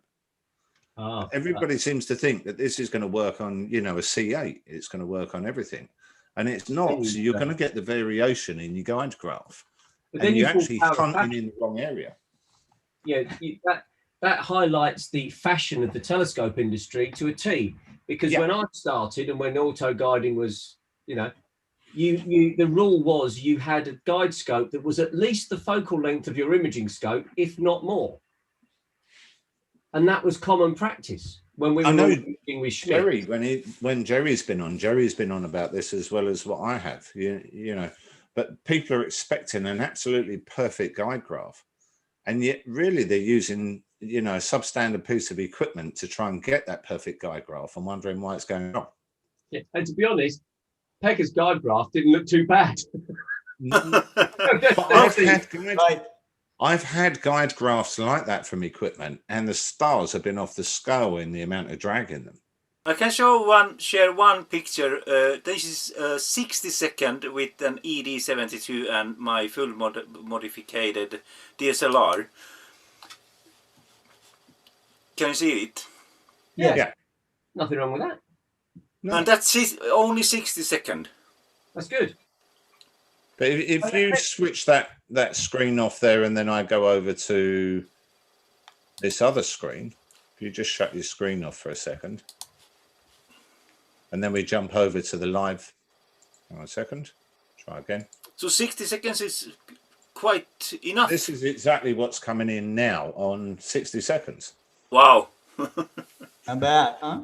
Yeah. So, and we have got cloud going through. I can see the cloud going through. There's no guiding on this, no nothing. 60-second shot. What scope are you using? It's a 108 millimeter quintuplet. Okay. Yeah. So it's it is an astrograph. It's okay. So ASCAR FRA 600. Yeah. Do you want to stop your share for a minute, and I'll chuck a picture up? Yep. On one of those rare moments that I will show one of my deep sky images. Fasten your seatbelts, people. Right. You didn't take that one. Well, that's awesome. Yeah. that this is the Pecker's benefit. This is obviously it's the Rosette. This beautiful. is with an unmodified EOS 1100D DSLR. Wow.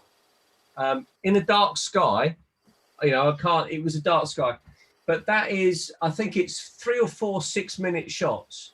And if you saw my guiding graph, you would have gone in. You would have just given up. I never have a good guiding graph. My guiding graphs are always worse than the one you showed. Always. But that's down to the mount and the engineer who stripped them down. That's very true.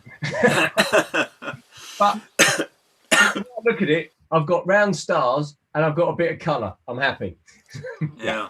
That's it. And it's the thrill of the chase as much as anything. But you can get really drawn up in, and Picked Insight has made it worse to a point because it's given you the tools to pull out stuff that you wouldn't normally expect to be able to pull out.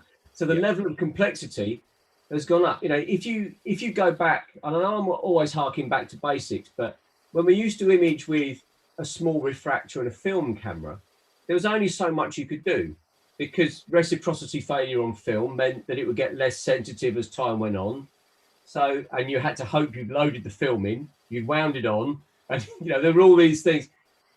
The more sensitive digital cameras get, the more data you pull in. Of course, you're going to start seeing far more tracking errors and optical aberrations because it's not getting less sensitive as you go. You're just adding to it. If I turn this round, I agree, Steve, with you totally. Totally. If I move that round, this particular mount has actually got a guide scope built in. Yeah, and you just ruined your polar alignment. Yeah.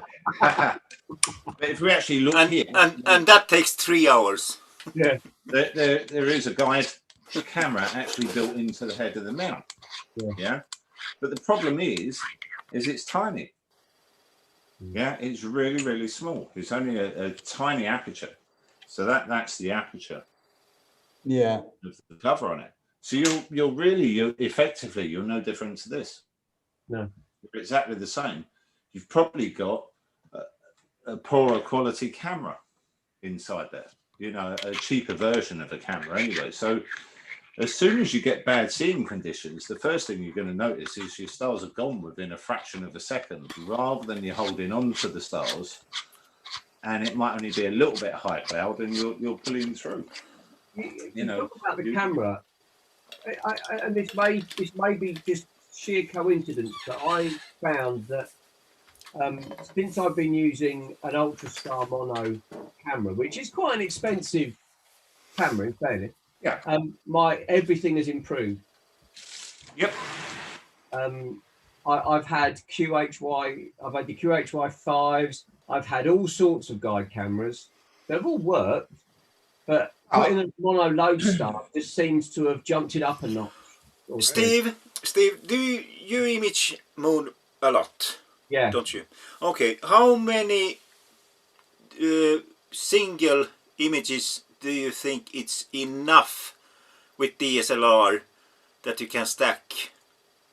It's limitless. It's limitless. No, I mean 1,000, or can you get better with 1,000 or 100? There is a problem with this. See, a while back, some of the camera manufacturers who were struggling, is the easiest way to put it, had bad electronic noise, amp glow. They were saying, oh, well, you should take 100 dark frames. You take 100 dark frames off a 20 MP camera and try and fire it through the average computer. That ain't working. It's not going to work. Yeah, you're actually going to make your images worse. You would be better with, say, 20 or 30 images, yeah, and maybe doing it over different sessions and then integrating the different pieces of data. Certainly in Pixar, you can do that now. Can I show one picture and say, be honest if there is too many? I've seen lots of Steve's pictures, so I'm used to being honest. Yeah. Okay. Can you see family it? show, Gary? I'll speak to you afterwards. Can you see it? Or yeah, the moon. Okay. Yeah, it's a nice shot. It's 300 single images. Yep. no calibration frames at all. Yeah. Shot through ED72. Very crisp. Very nice. To be honest with you, Pekka. Yeah. When I do moon, unless I'm doing close-ups of the moon, in which case I'll usually use an ASI 178 because I love it. If I'm doing wider field moons, I usually do single shot. Yeah, I did 302 single shots, and because I do one. Oh. And I've never ever taken a dark frame, ever. Okay, just one. Yeah, but that's not for everyone. But I bracket the exposure, so I will do a whole range of exposures, then choose the one I like the most. Okay, because the full moon with the you know, the what do you call contrast. Well, yeah, full moon's really difficult, and usually I would use a neutral density filter or two. Yeah, because I wanted to push myself to the limit, and wanted to see if I could get the contrast. And what I got is also the dark mineral parts. You've achieved it. I mean, that's a really nice picture of the moon. That's Okay. a good moon shot. I like it. And we were talking earlier, I don't know if it was on the break or whether we were live, but we're talking about Andreas's moon picture. And I was saying that it's really easy to get caught up in chasing the detail. Yeah. And then it stops being a nice picture. Yes. There's a balance, isn't there? There's a nice picture with the detail.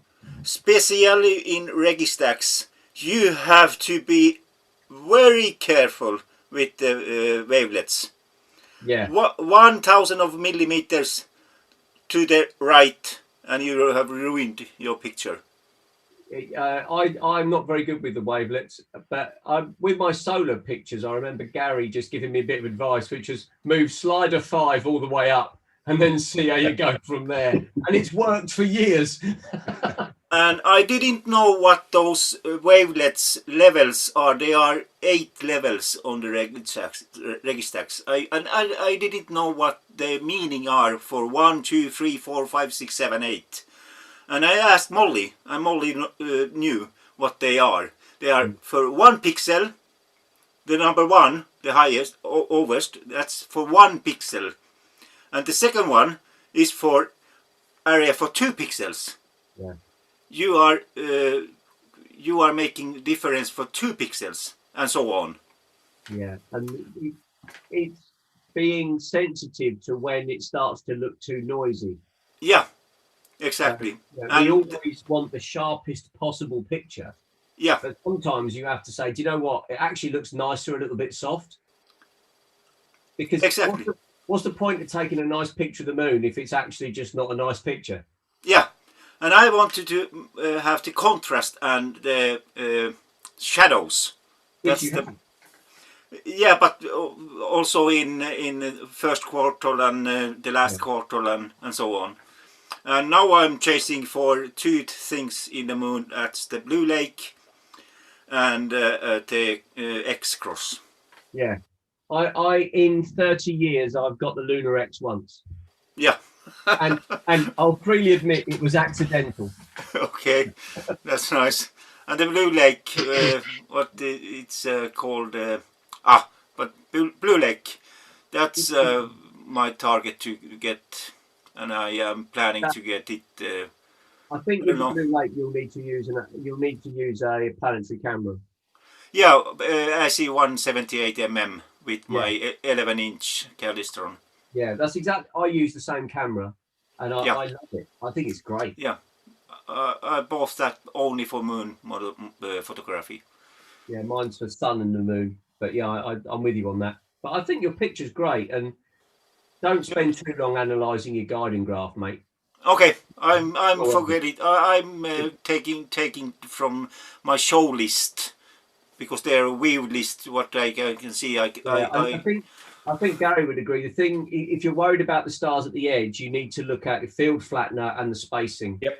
Yeah. That's it. I think the Skywatcher's ED72 is something that many people have come and will come to have a problem with, because it's so much strange things on that tube. You could try. Have you got a flattener for that? Yeah. Yeah. The same for ED80. Same flat. I have a radiation flattener and I have a chest flattener, and I was trying to yesterday, and I didn't know where to put it. Is it directly on the DSLR T-ring or after the T adapter? And I thought I was struggling in a half an hour with focus, and I thought, no, I can't spend all these minutes for just focusing. On the Skywatcher flattener, it's the flattener, T-ring, camera usually, because they're spaced for the throat of the camera. Okay, not better, but they do a special T-ring, don't they? Yeah. I have also just regular fleet flattener, not reducer. And what I will try is it to just screw directly on the T-ring and into the tube. Skywatcher. Yeah. Anyway. Yeah. We got some new people joined us. Yeah. Thanks for me. Thanks for having me. No problem. No problem. It's always interesting. So we've got Richard, Astrobeard. I just came for the party, but I figured I'd bring a friend. Cool. Yeah, and soon we've got Tom there as well. So why don't you introduce yourselves and tell us a bit about what you do? Well, let's see. This is my first time on the European Star Party. Normally on the normal Tuesday night ones, and I just figured I'd stop by for the after party. And Tom's normally streaming out of the UK, and you guys probably aren't too far apart from each other. I have no idea exactly where either of you are, but yeah, I spent a whole lot of time watching Tom. And figured if there was a UK star party or a European star party, that he does a whole lot of streaming, and yeah, I think it's probably cloudy for both of you right now. It's actually clear here at the moment. Yeah, so I'm just setting up another target. But Tom, so tell us a little bit about yourself and what you do and where you are. You're actually on mute there at the moment. I can't hear anything. How about now? We good? Yeah. Hey, thank you very much. Hey guys, thank you very much for having me on here. Good to join you guys. Thank you, Tom. Hi. Yes. My name is Tom. I stream on Twitch as the Astro Canuck, and I share live images of space in like 10-minute increments with some interesting images of the night sky. And met Astrobeard initially through Instagram, and then saw him appearing more and more in the streams. And yeah, I've just been enjoying sharing the night sky with everybody, because not everybody has the opportunity to look up at the sky and actually see anything interesting, be it light pollution or just maybe their situation with curiosity but not enough funds. So yeah, so I'll share images of the night sky, taking like 10, 16-minute exposures with the one-shot color camera. Cool. And, yeah, just trying to get some interesting things to show people. And there's been a really good reception, and a lot of people you get that reaction of, I've never seen that before. I never knew that was up there. Is this real? So it's always kind of seen that reaction. That's kind of cool. Well, any part of outreach is seeing that reaction, isn't it? Anytime you say to people you do astronomy, I've often wondered about that. I've got an interest in it, or something that I looked at more when I was a child. Those sort of words come out. I think with images, showing people really does bring it across. When you see as much as live viewing does, but just in the current climate, we can't get out there and do the live viewing. So we're all coming with other ways around it. Mm-hmm. And it's great to see more people doing things like this, and it's just expanding just that little bit more on Twitch, which is really cool, and just and YouTube and Facebook, that more people are doing this. And I think it's incredible that more people are kind of coming out of the woodwork almost, that you're seeing I say a benefit of the pandemic, that astrophotography and astronomy has kind of boomed as well, and that nobody can keep stock with a lot of the products. That's true. Yeah. It is, it's, you know, the technology to do this has been around for a while. It's just that perhaps we didn't take as advantage of it as much as we should have. And, you know, so now we're able to share our love for the night sky and techniques in astronomy with people all over the world, you know, and I think it's wonderful. So it's really been it's been exciting. It's been great. It's added a dimension to my own personal interest and enjoyment of astronomy as well. Oh, same here. I also love when people are asking new questions that I don't have the exact answer to, which gives me an opportunity to look into something else. Maybe find a new piece of equipment, or just some new information on anything, a new discovery that I haven't kind of looked into. It's Right. just that offers that personal growth as well, to expand the knowledge base. Excellent. Cool. So tell us more about your show. Well, I started streaming on Twitch back in October. Okay. And, you know, kind of had a few people kind of popping in, just had like 3-4 viewers at a time, and wasn't quite sure how it was going to go. I was something that I was inspired by Econ Greg. Greg streams by that name on Twitch, and he's been doing it for over a year now. And I thought, you know, I want to do this as well. I want to be able to share my passion. And yes, slowly, well, I say slowly, it's been a few months now, but you know, we regularly have about 40 some odd people hanging out on the stream, talking about astronomy, astrophotography. And you know, we do have our cloudy nights. I will do image processing, just show people kind of that process that you're going to get from a single image to a stacked image to like a final image that you're going to share on social media or something like that. Sure. So to kind of show people that it's more than just you know, a single photo, and all of a sudden here is a Hubble space photo, and you know, it doesn't always work that way. Right.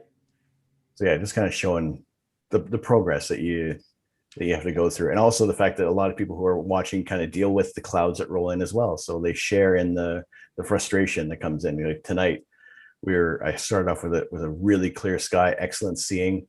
And then about an hour and a half later, all the clouds rolled in, and that was it. So at least you got that hour and a half. Now you're exactly. in the UK, is that right?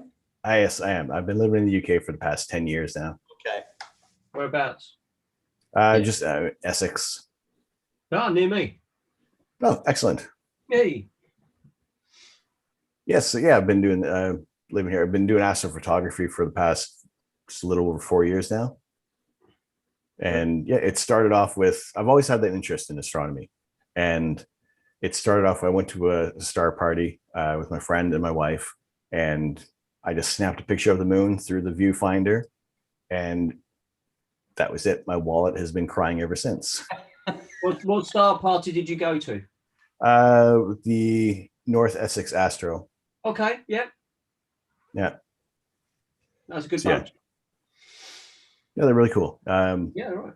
Always enjoy hanging out there when you could. Yeah. But yeah, it was yeah, as soon as I had that first picture of the moon, I'm like, everybody else needs to see this. Right. Yeah. That's right. Now, did this happen in when you were living in Canada, when you moved to the UK? Yeah, it was in the I was in the UK. Oh, I see. Yeah. Great. So, Great. It's the best place in the world to get the astronomy bug, Scott. Yeah. Sure. You know, there are so many people that are into astronomy there, you know. I've long known about it.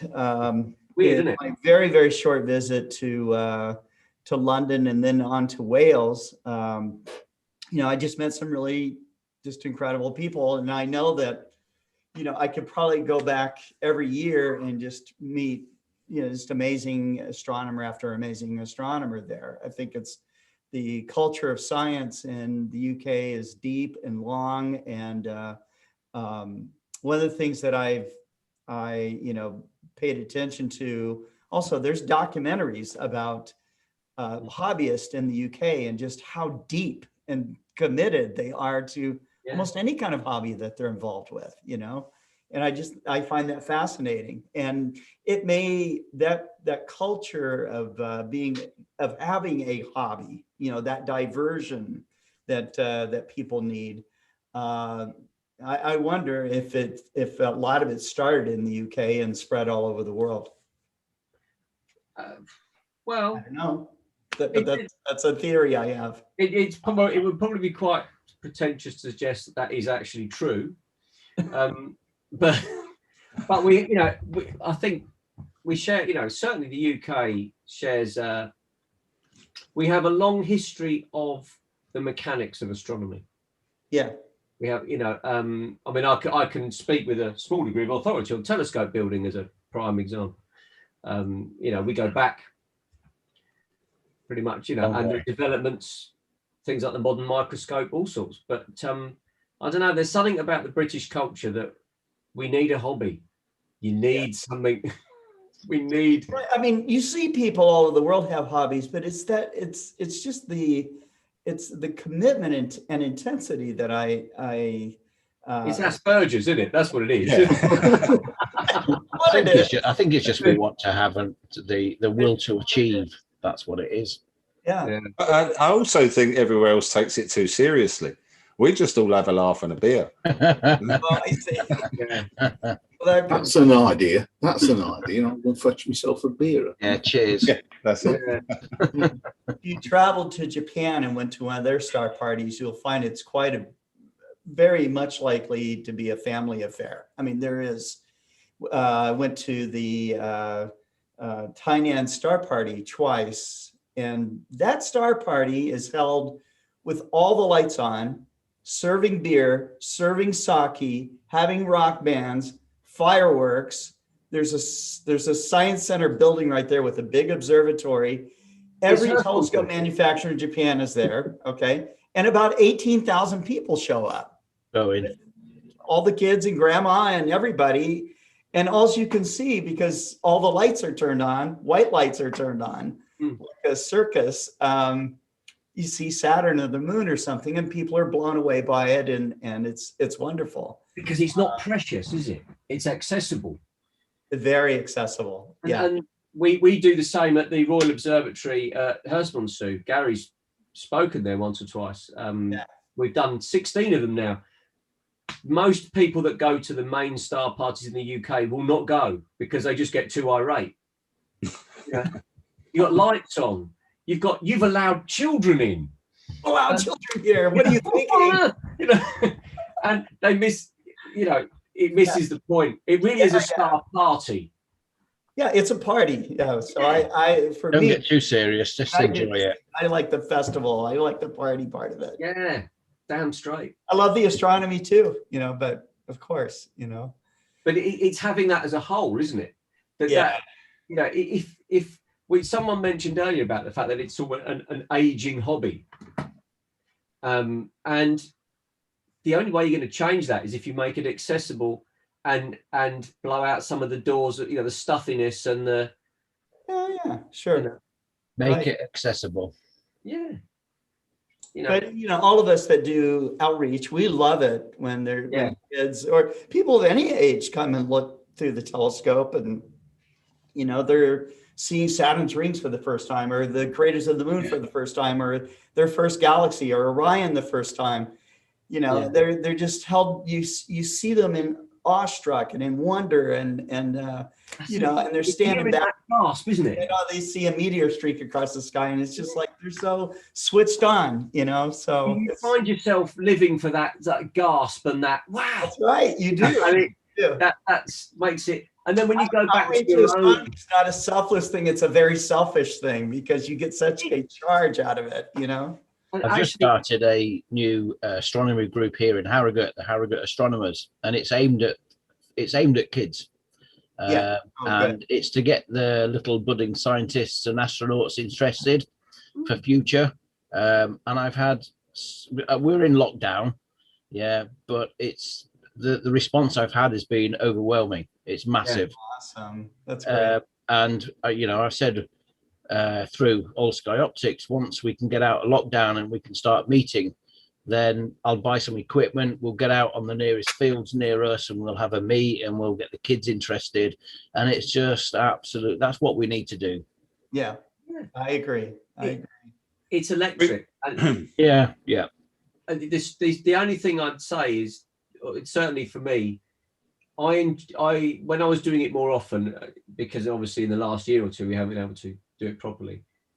It's sort of it makes you feel, when you're back in your own observatory or your own back under it feels a bit solitary and a bit strange. A bit lonely. Yeah. Because It depends on whether you like people, though. Yeah, I don't. Gary knows well that I don't like people. Don't like people, then okay, but yeah. Because it's electric. Anyway, I thought we jump over to Stephen Mallier in Canada, because he's joined us this evening. So I thought it'd be nice to hear from Steve. Yeah. How you doing, Gary? Hello, everyone. Hi, Steve. How's it going?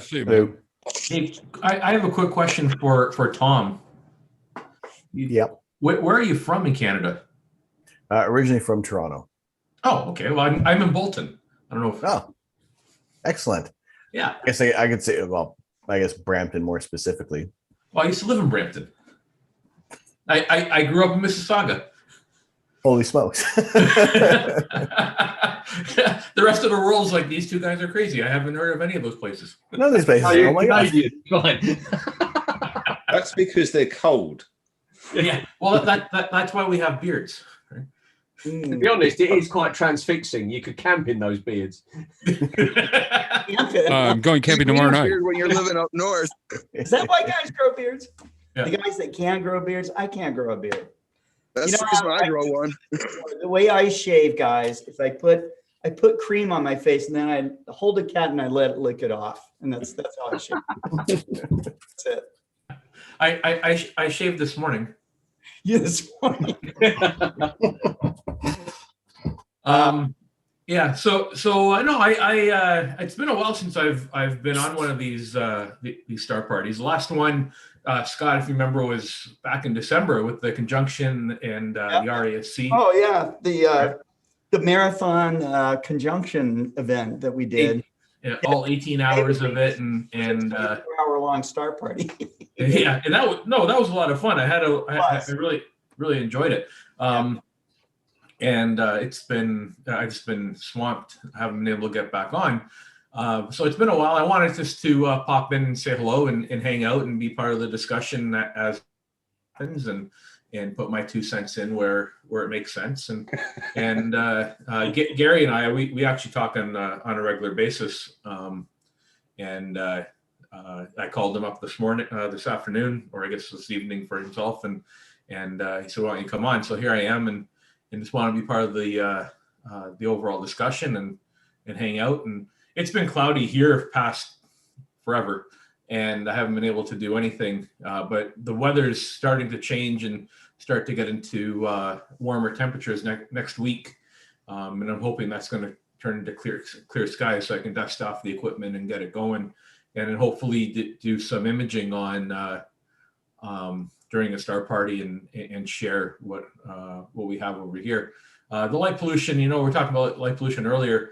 It's pretty bad here. I've got there's a retailer in Canada called Canadian Tire, and one of their national distribution centers is about 5 kilometers west of me. So I have a lot of bright light, and so artificial light, LED, so the worst that we can get. And then next door to them is an Amazon warehouse.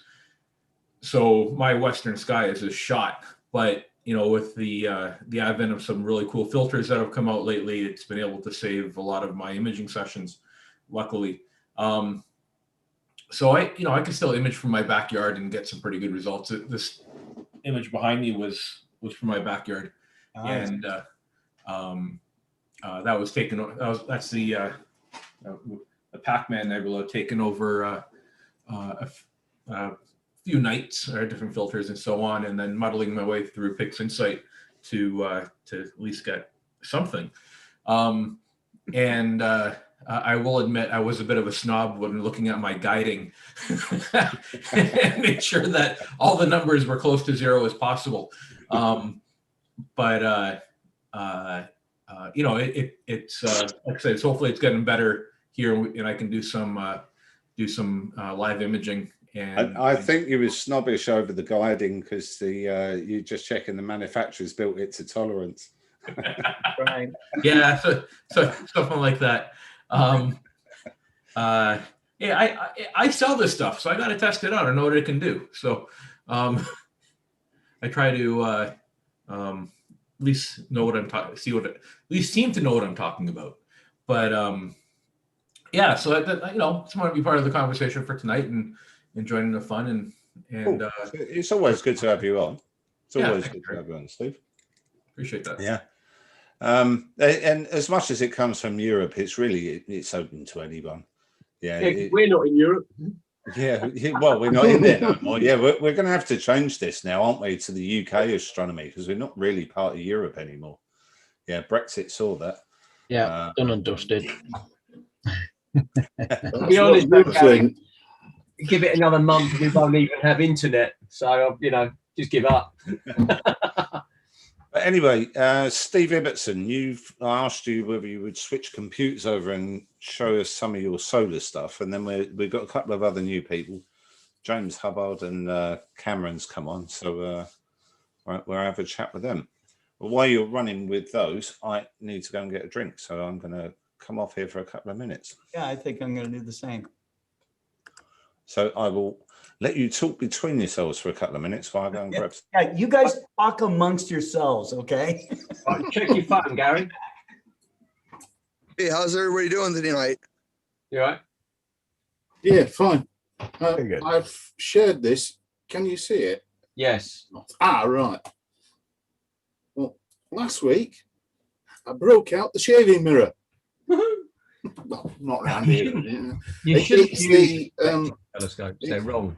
It's the RC, and through that night I took this. Things didn't go particularly well, and this got higher and brighter and washing out the target, and also got a bit of dew on the secondary on it. And I thought, I'll just nip over to the moon and use the hydrogen alpha filter that was in there and the CCD camera, and did a quick 6-pane mosaic of the moon. Good. Now, what I will do here is actual pixels, and that is sort of what I got. Not bad, is it? Side to the other,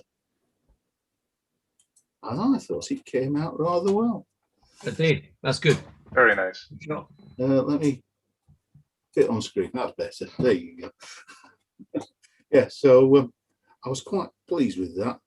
To say the conditions it was taken on, it was rather hazy as well. So quite happy with that one. That's a good shot. Thank you. Thank you. What camera? Very, very minimal processing with that. What camera and what scope? Was it a Chinese RC? It was a Toscano. Oh, okay. Italian. Yes, one of the 8-inch ones. Yeah. I remember the first of the Toscano RCs because Ian King used to bring them in. Yeah. I think that's where it originally came from. Yeah, I used to do the optics before they went out. All right. I think it ought to have a trip to you to be collimated. I'm struggling. Oh, good luck with that. I don't think it's a good idea to send it through the post. So by the time it comes back, it will probably be the same collimation as it's in now. To be honest, though, collimating an RC is a bit like most of the discussion we've had this evening. It's about stepping back and taking out some of the complexity.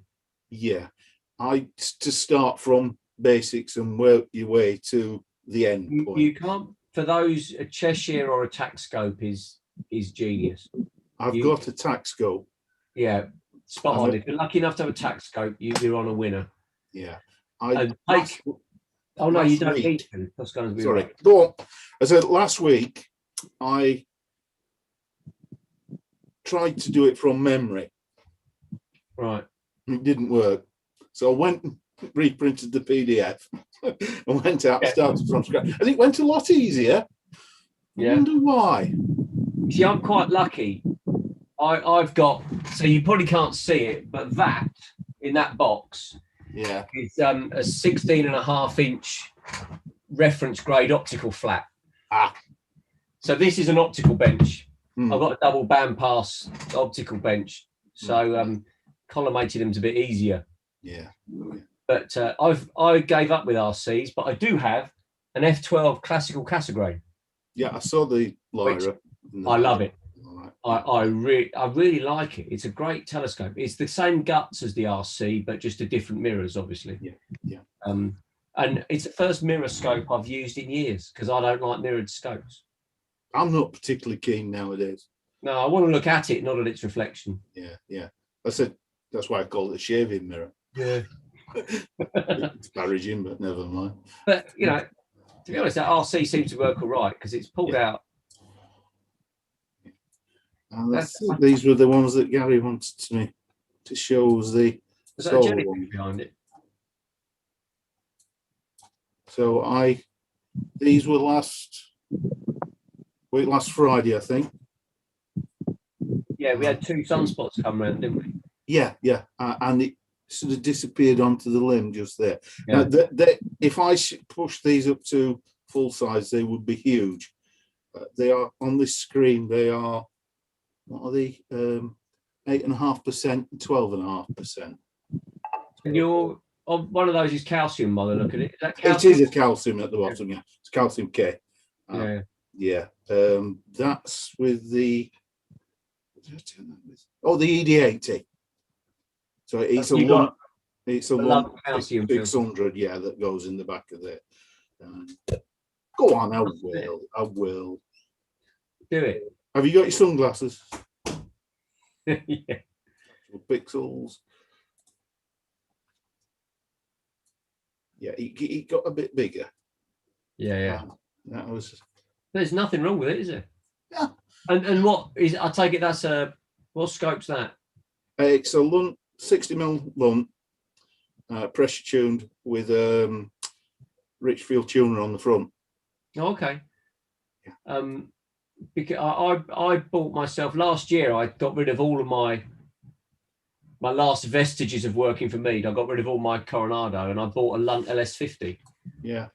How do you find that? I like small scopes, and I'm blown away with it. Good.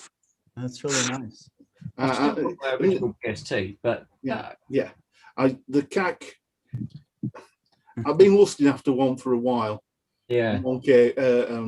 They were on offer, so I snapped one up, and I'm still getting to grips with it. As you can see, it's a bit fuzzy around the edges, but it will be at this size.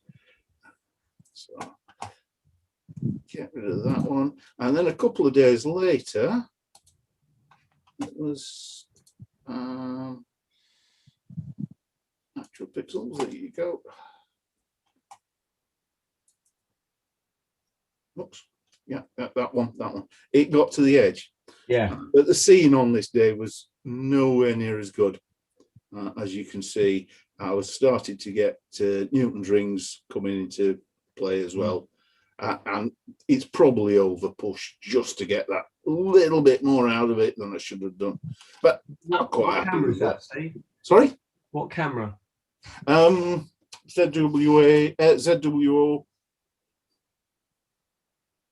178. Yeah, you use the 178. Yeah. You put quite a few of your photos into UK solar imaging and observations. Yes. That's my site. Yeah. I did.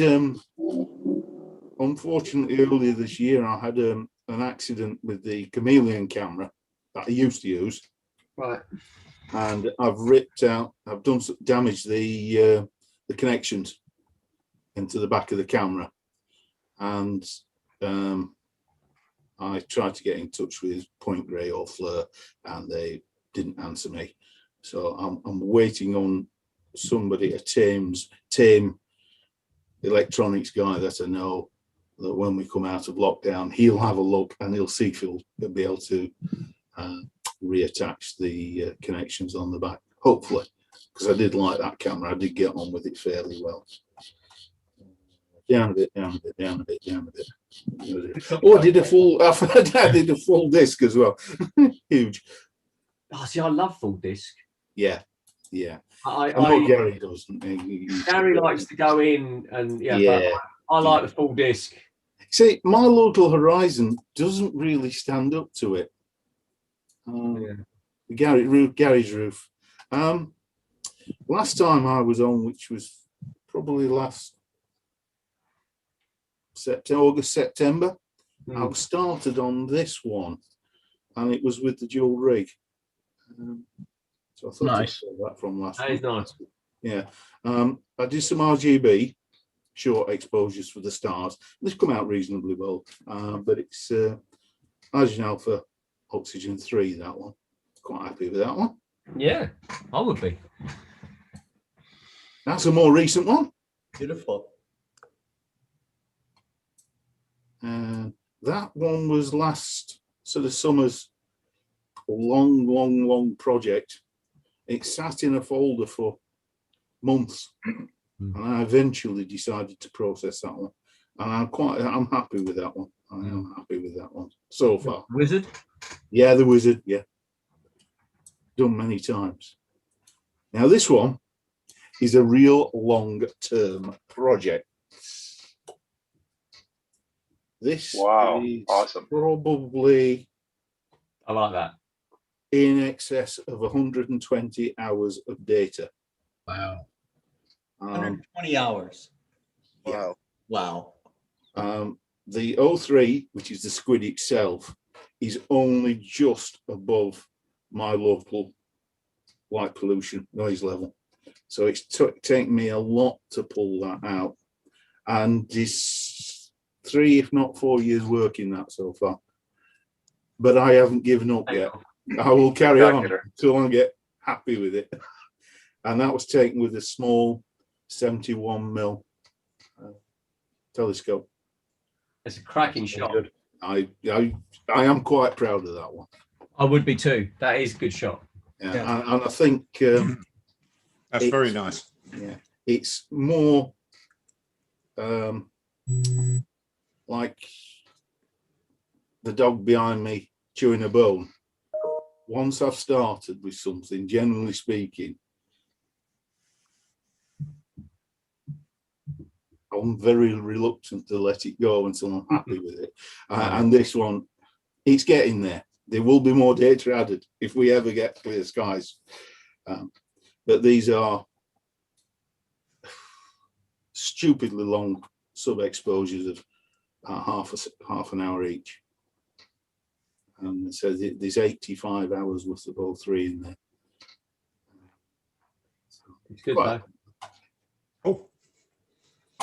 Did you say these, Gary? How many years did you image that over? Because 85 hours in the UK is really 3 or 4 years. I was going to say that's looking more like a decade's worth. Of, yeah. No, it's CCD as well, so it's the CMOS boys are apparently hoovering this up much quicker. Yeah, but you'll have a cleaner signal to noise. Yeah, that's true. Let's just open the floodgates now for the. I can recommend the moon shoots. It takes only a couple of 100 seconds. Yeah, exactly. Yeah. Like the first one I showed in that sequence. That's beautiful. That's marvelous picture. Yes. Right, I'm going to stop sharing now. There you go. Cool. I'm going to share over the live screen because we've still got live images coming in, so we might as well look at something different for a change. So just for Pekka, I've switched the guiding on now. Yeah, so that's 3 minutes subs on this. I'm not interested in really what the guide graph's doing. What I'm interested in are the stars round.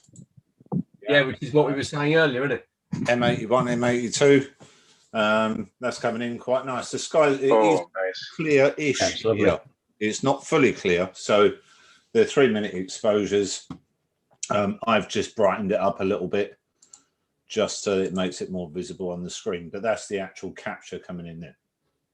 Yeah, Love the spiral structure on M81. That's beautiful. Yeah.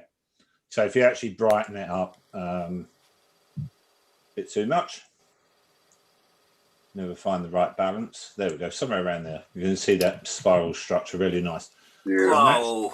Even though we're a dark sky here, all of the lights are off out there now, so it is pretty dark. I still use a box standard light pollution filter on this. Yeah, and that stops anything like wandering noise or other issues. Yeah, on that. So it's just one of the cheapest light pollution filters you can find, literally. £12, something like that. What's your old sky showing, Gary? Sorry?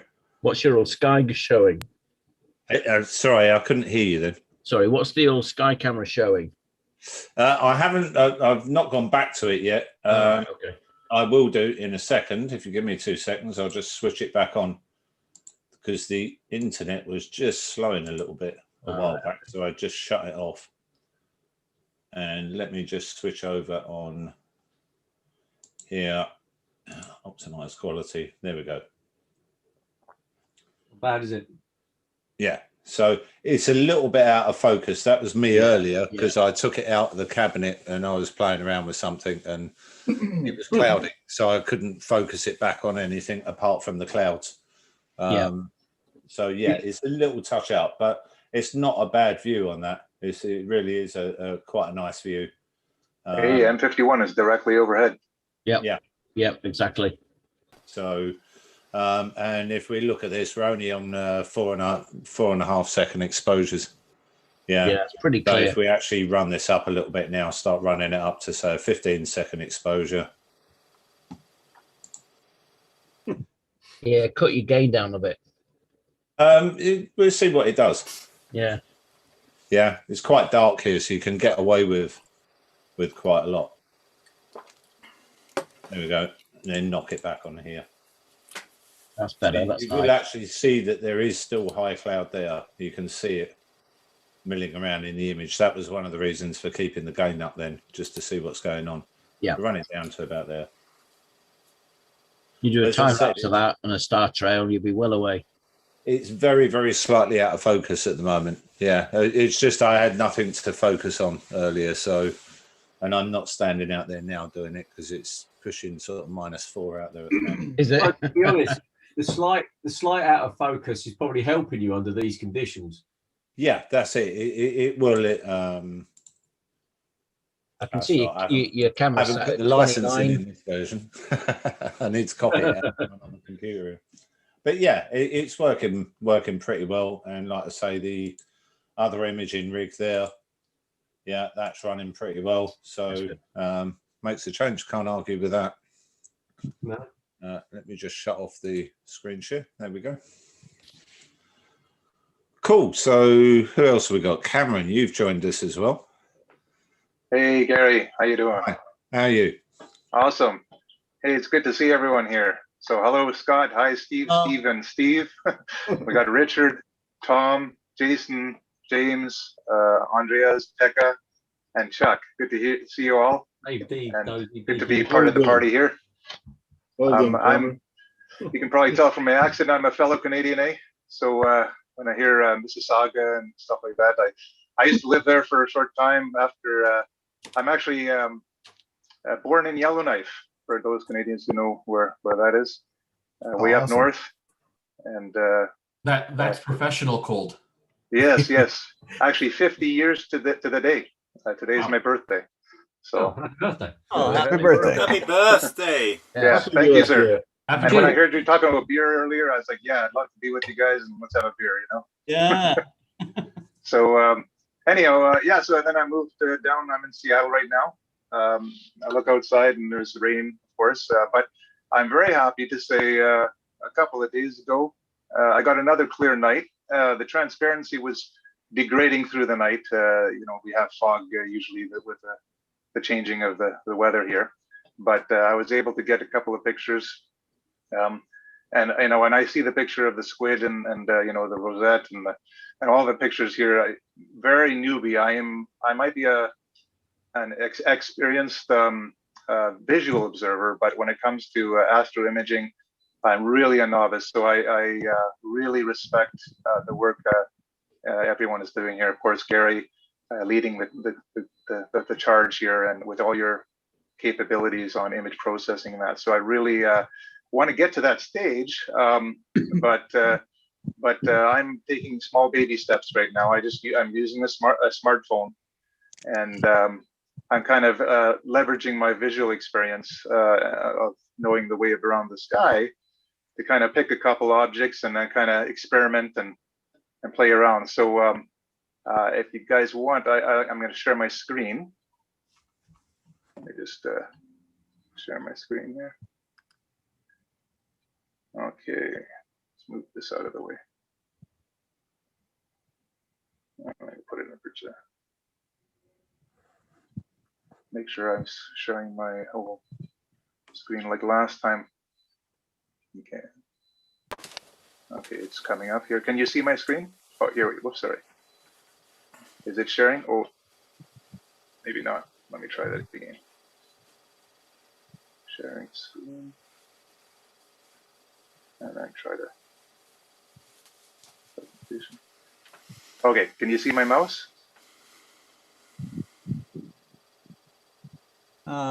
Your mouse. See your mouse, no.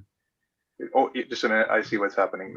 I always have to. I found out I had this problem last time. Give me a second here. Display settings.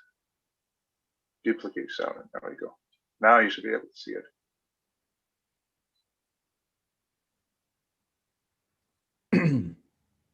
There's a bit of a delay. Well, you're okay. Can you see my like, mouse now? Yeah. Yes, we can. Okay, good. Yeah, when I put it in presentation mode, it puts it into weird slide mode. So I want to get the full screen so you can see, because okay, so you can see my mouse. Okay, so these are the objects. I'm going to move this out of the way. These are the objects I imaged. When I say imaged, I mean very, very primitive image. Okay, I'm in a total very bottom of the barrel with my imaging, but I took of course the Orion Nebula, beautiful, love it. I was trying my sensitivity with the Flame Nebula. That was my test object, and very, very, very poor picture, but at least I got it. I'll show you the Horsehead. I have the vicinity. I did the plate solve, but there's nothing showing up. Thor's helmet, same thing. Rosette Nebula, nothing. I need filters, basically. I have Boral 8. So if I use filters and do some stacking and stretching and all that cool stuff, I will get there. But I just wanted to get the basic idea. So I'll show you those briefly. Eskimo Nebula came out really good. M46 with the Planetary Nebula NGC 24630. I got that. Some of the Leo galaxies here, several sets. Also, actually M105. And then Needle Galaxy, I got that in Coma Bernices. The Whale Galaxy, the Hockey Stick Galaxy, being Canadian, I had to have that. And M106, Whirlpool Galaxy, and I managed to, at the end of the night, I got the Ghost of Jupiter to kind of take. So all the pictures were taken between 2 to 30 seconds with ISO 400 to 3200 on the gain. This is the equipment I used. So I have I upgraded the last time I did this, Scott and team, a week ago. I used my MAC 102, but I used my C8 this time. I'm using the same eyepiece, the 26 milli. This is a nice one because it fits very, very nicely on the with my coupled with the Celestron phone adapter. Gives you a good view. And it gives you a nice, the 62 degrees gives you, with the image, the CCD image sensor can actually get the whole view in there, which makes it nice. And then this is the picture of of my sky conditions. Orion, Mars on the top right. I move this out of the way. You can see the Pleiades up here, and you can see basically, as I said previously, I have Bortle 8 Bortle 8 towards Seattle. This is looking west.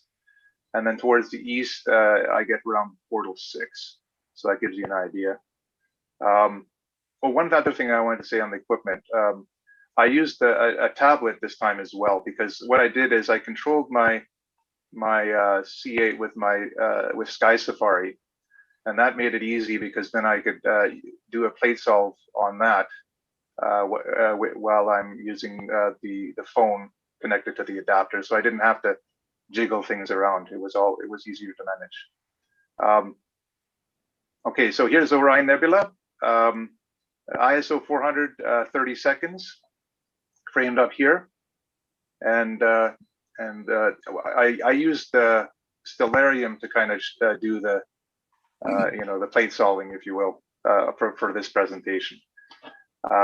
So I was pretty happy with the way that turned out. In fact, this is what got me excited about smartphone imaging. When I could see with my 8-inch, I could take a relatively short exposure and just take a snapshot. I was like, oh, I'm pretty happy now. Then I started going deeper. Then I wanted to see if I could resolve the trapezium, and that was a bit of a challenge because talking about pixel size and all that, you can forget about it. I haven't done the calculation yet, but obviously with a smartphone and an eyepiece and 2000 focal length and all that kind of stuff, the globby stars. But I will figure this out when I have more time to optimize and get the right image scale for my eyepiece and with the smartphone, so I can optimize the star sizes and start doing stacking and stuff. So this is just a single shot. The first one was 1600 1 second, so very short exposure, and then getting a sharper ISO 200 so I could get tighter stars at 15 seconds. I zoomed in with this. This is all with the same eyepiece, so that's how I got so that's why it's more pixelated. Then the Flame Nebula, very, very faint, but I don't know if you guys can see it, but you can start to see the outline here very faintly. Yes. I had to go 30 seconds, and these artifacts are because of the infrared. I haven't figured that out yet, but I want to be able to disable. Does anyone know here how to disable the IR on the smartphone? Tear it apart. Yeah. What I do is I put a piece of electrical tape to reduce it. So that helps, but it's still not good enough. Anyhow, there's some artifacts, unfortunately, when that. The horse head. Now this was fun. I took millions of pictures here. Okay, just because I actually have never seen or imaged the horse head yet.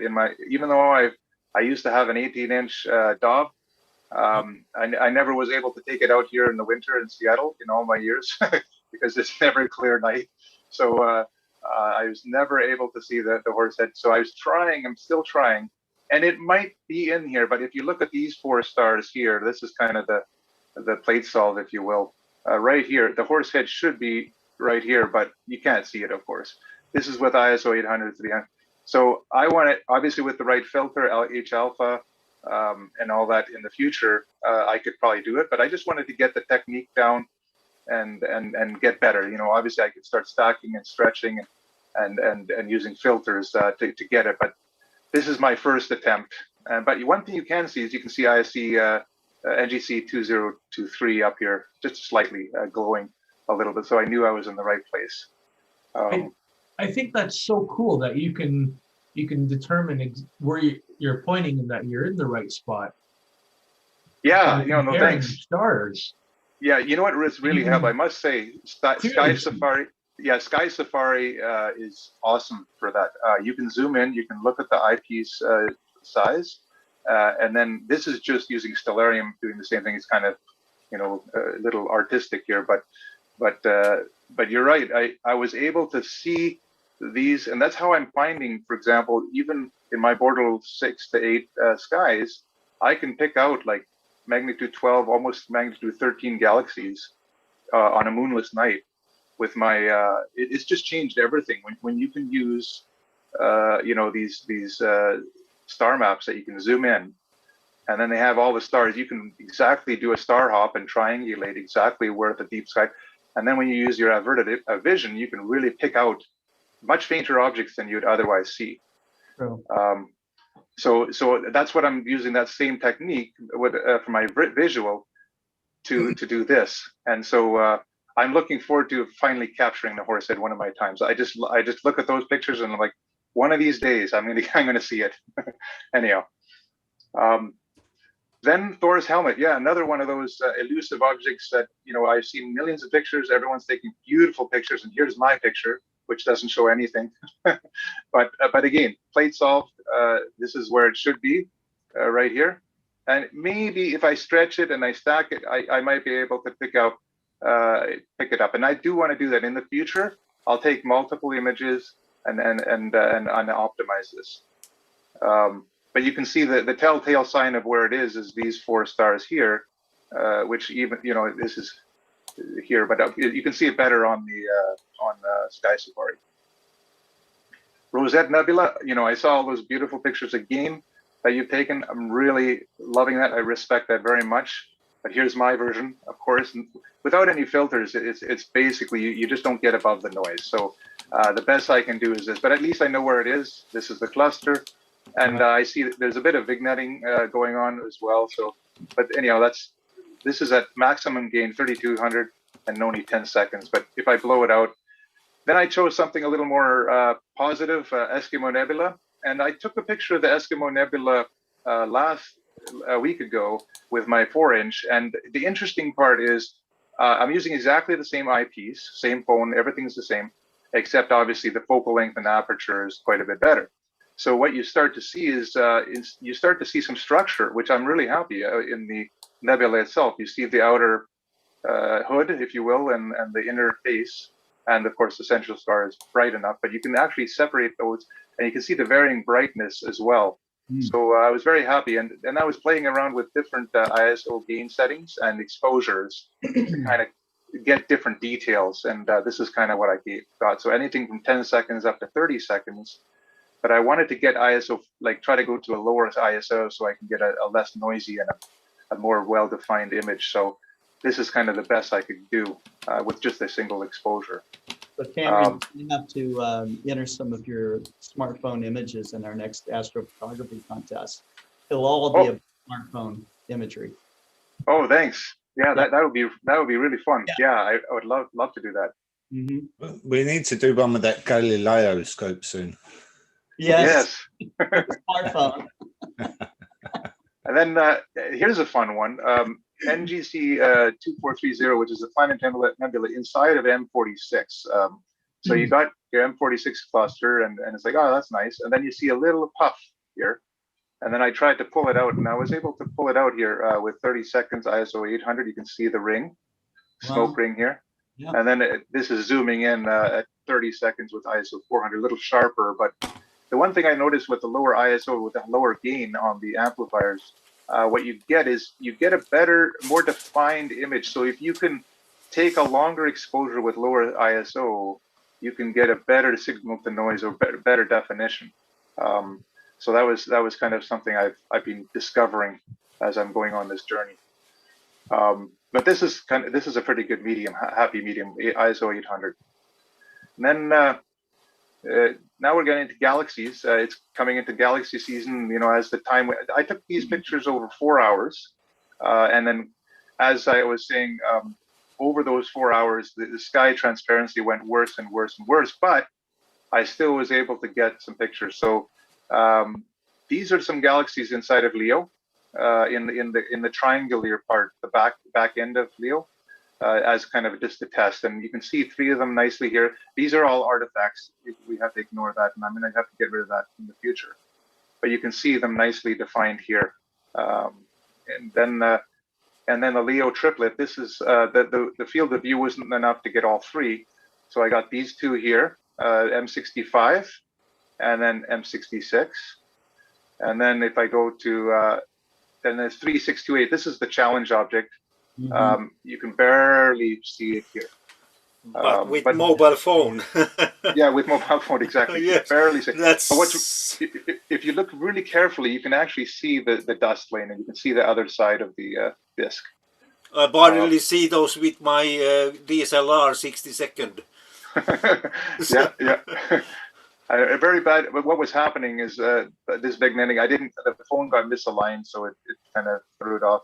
It's hard to do it with galaxies because you don't have generally a rich star field to kind of get everything in focus. So I was kind of losing alignment on my eyepiece here.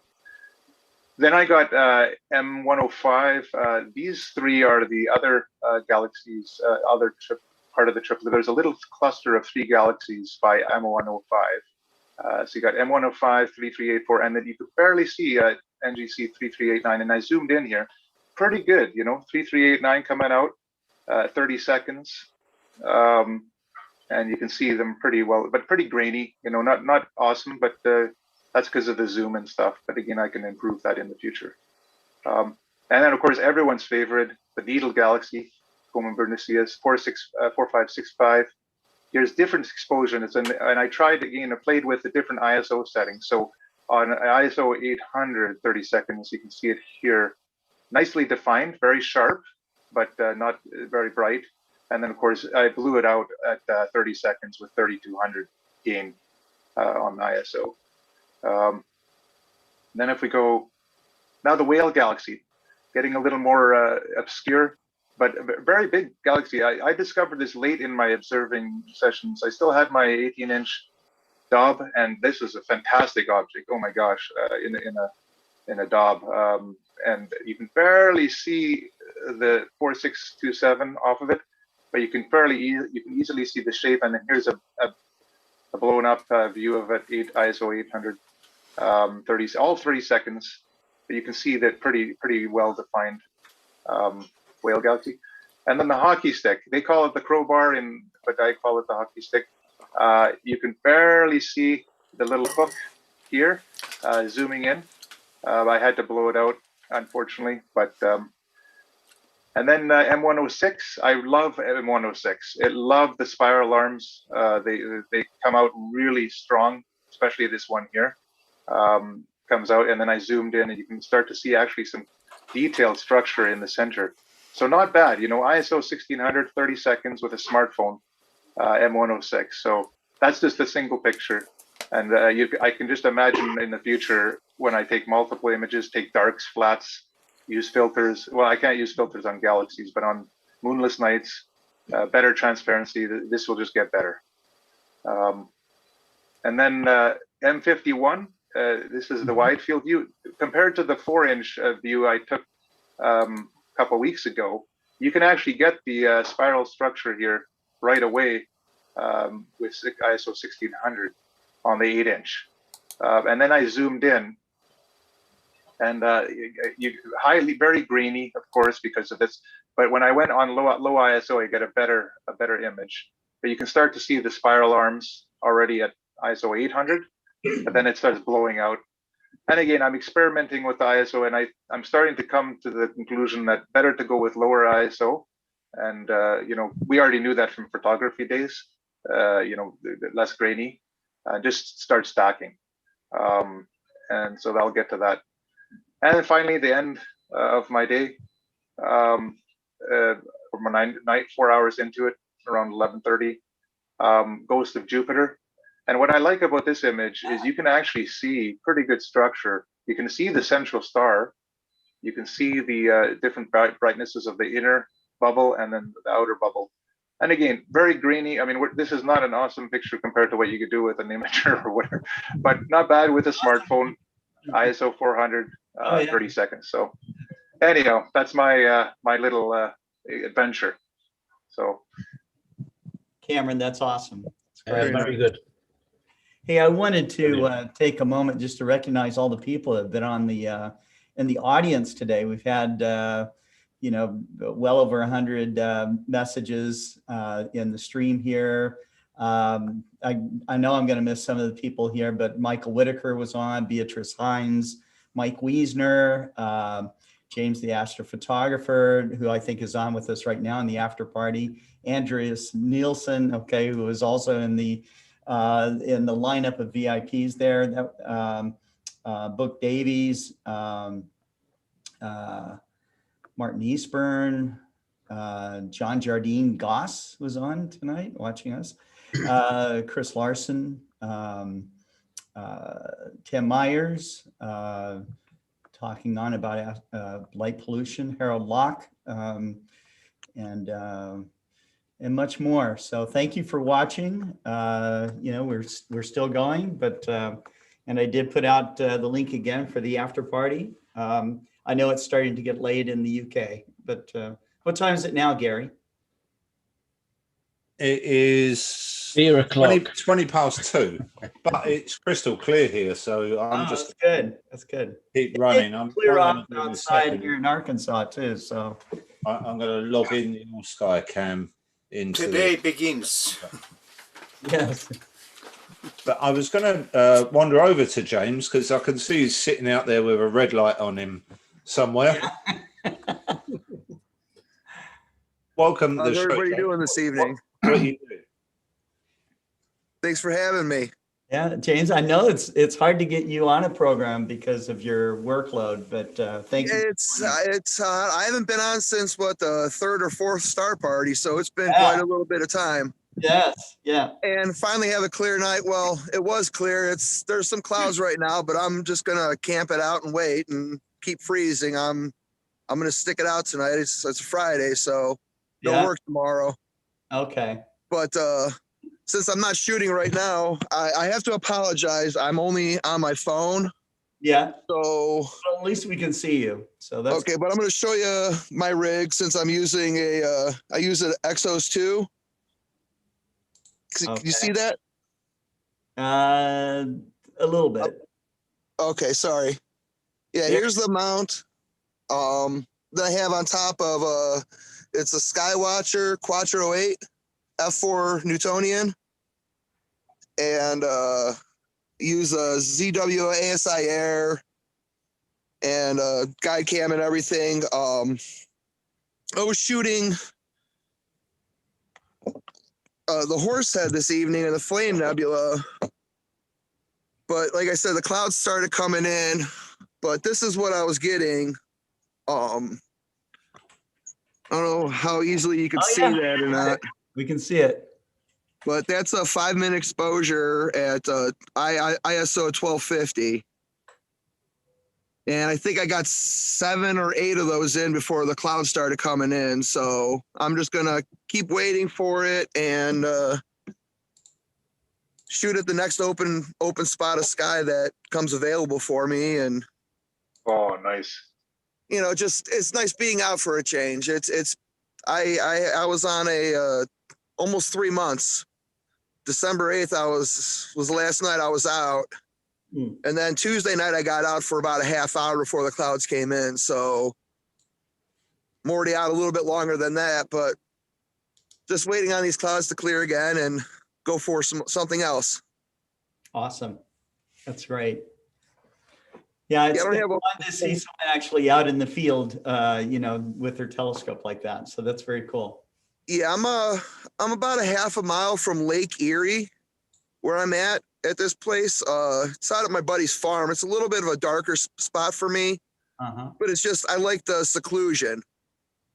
And I hear coyotes off in the distance. I can't see anything, so I'm not really worried about them. And they're going to need a whole bunch to tackle me down.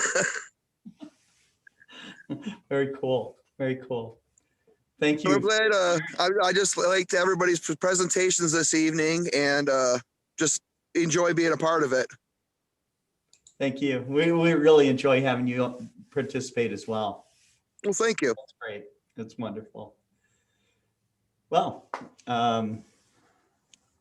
back to you, Gary. Yeah, it's well, like I say, it's still clear here. I'm just going to log one of the cameras into the show so it's on the screen now. So, Richard, what have you been doing lately? You're sitting there joining the European Star Party for the first time. So, what have you been up to this week?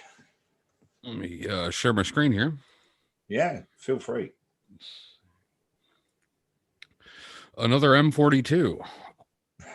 Nice. Luckily, this one is the first one, or pretty much my first postable image that after replacing my secondary mirror with a larger one, after moving up to an APS-C size sensor, and finally got the whole scope aligned, collimated, and put back together. And this image came from Tuesday, the last star party that we just had. Wow. Wow. Beautiful. Yes. I guess it was like wow, yes. like an 80% moon or something. You know what I like about this, Richard? Is you this is the hardest thing to do, is to get the inner part of the nebula, the full dynamic range, right? And the outer tendrils at the same time. That's incredible. That's and the hard depth, to do. and the depth. You can see it's a bold. Yeah, that's impressive. Yeah. Yeah, great detail on that shot. I got to give a little credit to that ASI 2600 with the 16-bit. I think it helps. I could be wrong, but How many different filters did you use? I just used a Optolong L Enhance. Oh, the triple. Is that the 3 tri-band? It's not narrowband, really. I mean, it's slightly narrowband on the hydrogen. It's pretty wide open through the green and the blue. I don't know the specs on it at all, but it's a 2600 RGB ASI camera. Nice. I use color RGB because I'm showing live images all the time, and being able to show to as many people as I can is more important that what I'm doing to show live than for me to switch to monochrome and do a lot of extra imaging and seeing black and white live. Yeah, I was thinking the same. I mean, you see these guys now going to the monochrome, of course, getting an awesome depth, and you can't beat the because you have all the pixel density, right? You don't have the RGB or whatever. Oh, it's definitely better. It's definitely better. But as far as live's concerned, it's kind of what I need to be using. I am considering picking up the 2600 mono later this year and doing some things with that. But let me stop sharing my screen here. Nice. And what was the instrument you used on that one? Was that the 6-inch? This guy right here, the Explore Scientific Comet Hunter. Oh yeah, that's it's 152 millimeter max tough caster grain. You're one of the lucky ones who got one. One of the. I'm one of the lucky ones who got two now. Oh. Yeah. Twice as lucky. Parallel imaging, awesome. You see, I'm only shooting with a DSLR. I have a Canon 60D, and I'm still trying to decide if I want to take that leap to a dedicated camera or not. And I don't know if I want to do color or mono. It's still a big decision on which way I want to go, if I even want to do that route, because pretty happy with shooting with the Canon right now, but I know I'd get much better images if I had a dedicated camera. Especially when it's warm outside. Oh, definitely, yeah, without a doubt. I was thinking about maybe in the summer, because it gets pretty hot and humid up here. And I was thinking about maybe building some type of Peltier cooler for that camera, but then that just adds more weight, and pretty close to the max payload for photography or with the Exos 2 with that 8-inch nude on it and all the extra weight. Right. But it handles like a dream. I can't complain one bit about this mount. It rolls and rolls all night. Thanks, James. Cool. Very nice. I'm going to sign off, everybody. I want to thank everybody for having me again, and have a great evening. James, thanks for joining us. You too. Have a blast. Thanks. Take care. Yeah, thanks. Thank you. So yeah, we're still running clear here. I have a thought I just wanted to share about, we're talking about cameras just now, color versus mono. I've been running with a color camera more, even though I have mono cameras. I've been running with color more often because I just don't have the weather or the patience right now to get the imaging that I want to do. And I can do a lot with the color, and with the filters that are available now, I can still pull some narrowband stuff out of it. So it's what a project that would take something like this took a week and a half, right? I could probably get it done in less than half that time if I wanted There to. are a few issues with some of these dual band, quad band, tri-band filters, and I've noticed quite a few of them are really hesitant to grab objects when there's any moon out. And that's the negative, whereas the dedicated filter does fly through it and grab it even when you've got a full moon. Yeah, well, yeah, Gal. Whilst we're on topic, that is, I use a Trias Pro 674 single shot color, and that was taken during the full moon last week. Yeah. With an L enhanced filter. Yeah. Excellent. I've got the L enhanced, but what you'll notice is it really, really drops off on the O3. It does. What I've also noticed is if it's my issue with my images with it are the way I've got it set up on my FSQ, the filter's a little bit too far from the chip. Yeah. So I'm getting an artifact which I've photoshopped out, but you'll see on some stars I've photoshopped them out, but you'll see that line. Yep. And I initially thought it was guiding, and then I went down the rabbit hole and did it. But actually, I think it's the filters just a bit far away. It's the coating on the back of the filter, and you've seen it on the L Pro filter on certain cameras as well. Yeah. So if you image a large star, so if you get in around the horse head, I had that with the flame, and it was a nightmare. You're getting a line right off of the image, and the problem is with this is when you actually look at it, it's a reflection back onto the sensor. Yeah. So it produces a line in the image, and then it spans that out past the star. One of the reasons tonight, while we've got a box standard light pollution filter on, was to cross-reference that, and all of the stars are perfect in this, and there's no lines coming off them. No, so proved the point that it's a coating issue on some of the filters. Yeah, but I think in principle, I love single shot color. Yeah. Yeah, and certainly if you've come from the DSLR fold, which I have, I still use a DSLR quite a lot. I now use a single shot CCD. I love the immediacy of it. I like the control of it, and it's just seems cleaner than a DSLR for certain things. But a good halfway, because if you go to mono, you're going to have to start getting into filters. And so while we're talking, if I share this image over, this was an image of a bright star with the old Pro filter, and you can see the blowback onto the sensor. There it is. Yeah, that's what I was getting on all my images. And that is caused by the anti-reflective coatings on the back of the filter. What a wonderful irony. So in actual fact, while we're on there, Steve had his solar up. I only managed to process a few of these in the week, but these are some of the images of more or less the same areas that Steve was showing on. So I've not even got round to actually editing these all up. They're stacked just so I can make room. But I did manage to throw a couple up. That was one. Nice. Came out quite nice in the week. That's nice. And there was one other there as well. I did use there we go. The HDR that you showed us last week on there, Gary. Yeah. One or two of mine. Now I don't use it on the surface, too much. If I do, then I crop the surface off. Yes. The reason for that is it will expand out into this area here.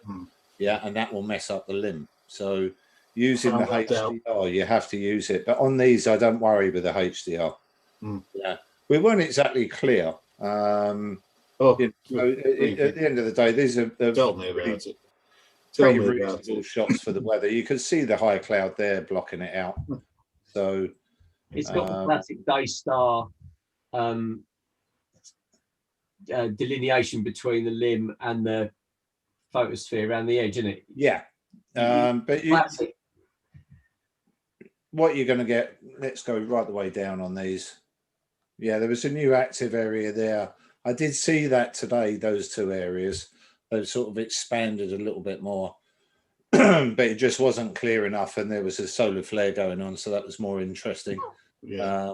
It's you have to pick your things when the weather's not that bright. What you're You saying can is see you were the- distracted by something shiny. yeah, it's that magpie mode. Something's moving and it's quick. Let's grab it. And then you can see here there was some quite nice filaments there. And if we actually play around with that image, we'll get those filaments out and they will all look quite nice.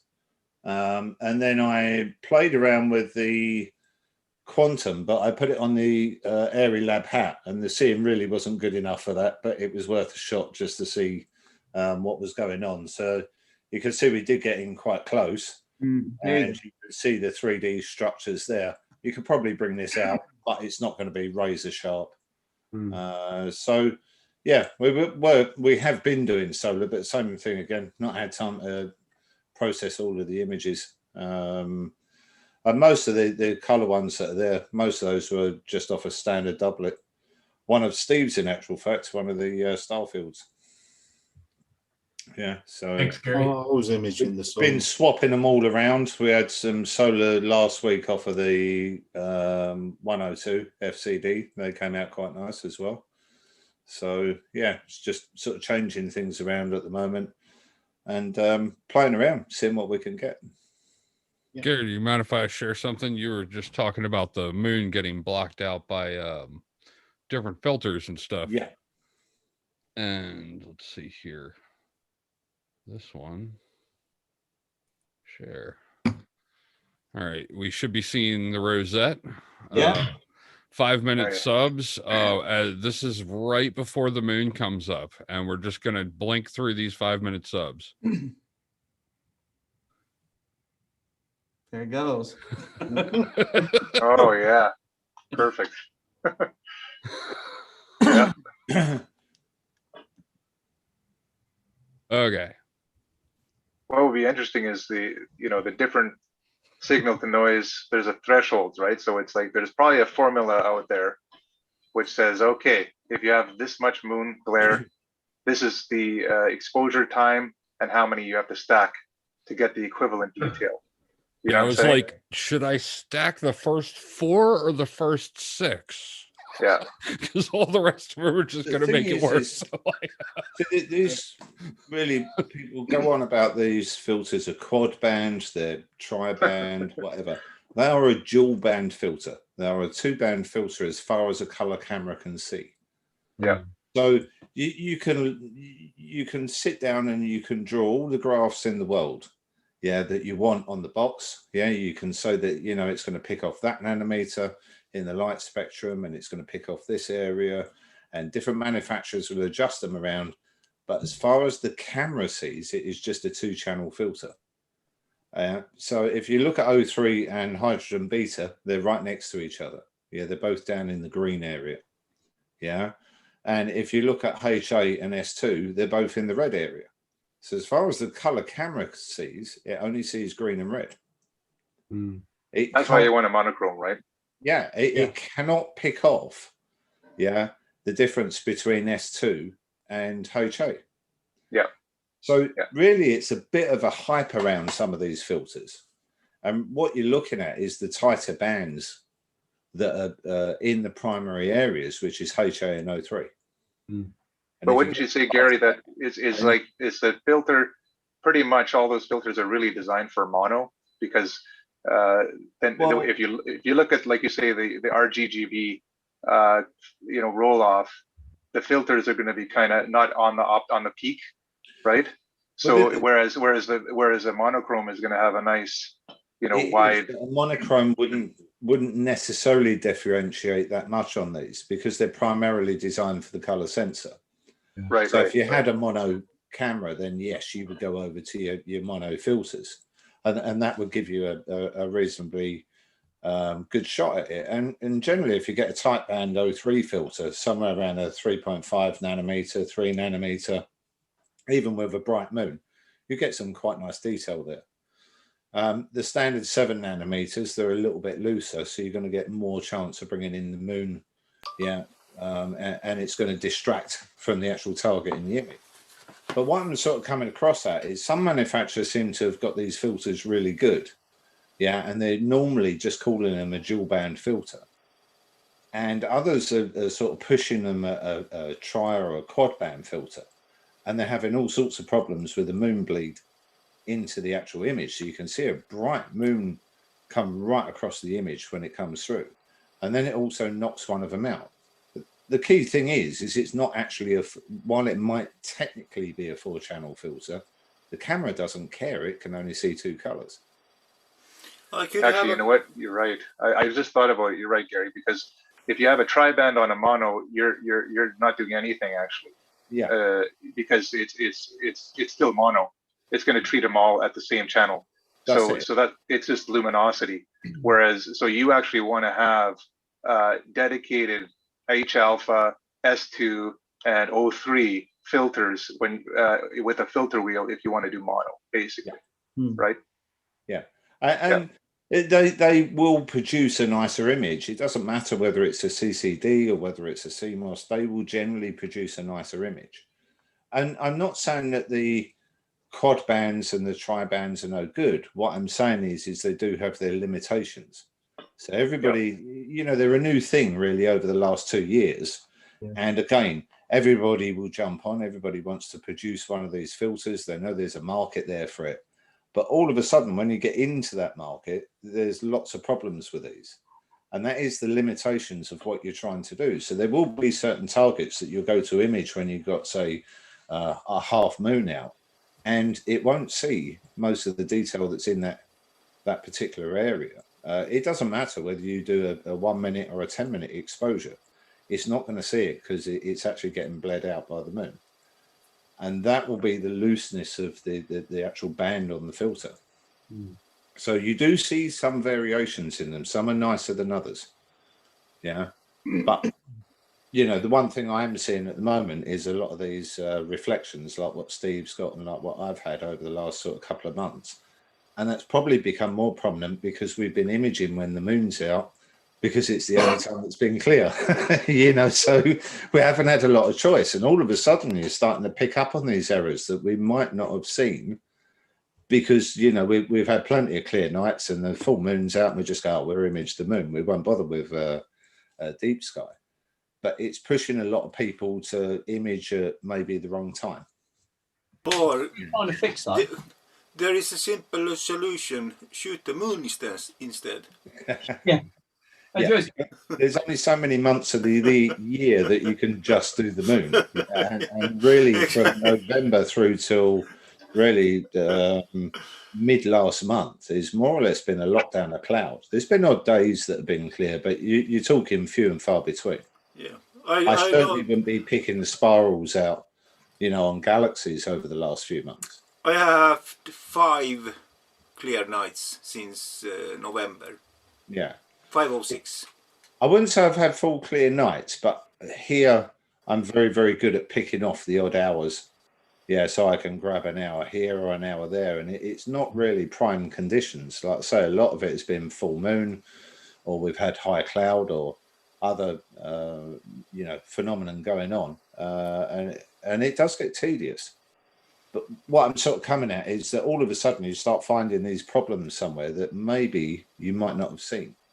And it's quite good seeing Steve's images because they're just backing up what I've been saying for the last month. There is a coatings issue with some of these filters. I have got a fix for it though. I did fix it. I've 2 fixes for it. I took the filter out, and when that didn't work, I went in. Yeah. There's another thing I must be odd because I don't mind a mono image. No, I don't. No, all right. Sometimes I'll just go, it's finished. There's no colour, Steve. Doesn't it have to be? When we look through a telescope, normally we don't see much colour. Just take a mono image.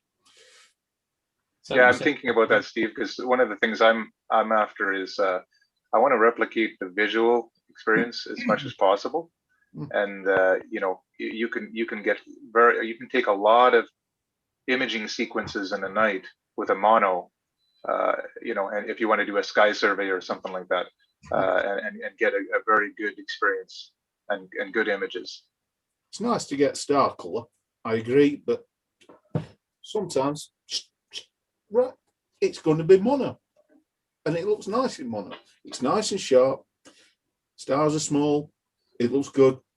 That's it. It's finished. But your squid image is awesome, Steve. Your squid image is amazing. Oh, that's mono from a color camera. Yeah. Oh, that's nice. Wow. So nice. Yeah, it's just playing around. I used it as a mask. Yeah, and I thought I actually quite like that, so I kept it. Really good. You know, I look at this image, Gary. It's like you think about the plates from the Palomar plates, right? When they were mono, and then you look at what this is in comparison. Like, first of all, they're round. There's no spikes, diffraction spikes, right? Because you don't have a spider in the front. And then you have the depth and the tendrils is incredible. The detail, the resolution of this is probably even better than those Hubble plates. Yeah, it's amazing. And this is the thing. I mean, I really do like mono. I quite often look at an image and think we're stripping the color out of it. I don't like it. Yeah. Oh, Scott's getting it. Yeah, this in actual fact, this was with the 102. It's one that I've not put out yet. It's I'll stop sharing now.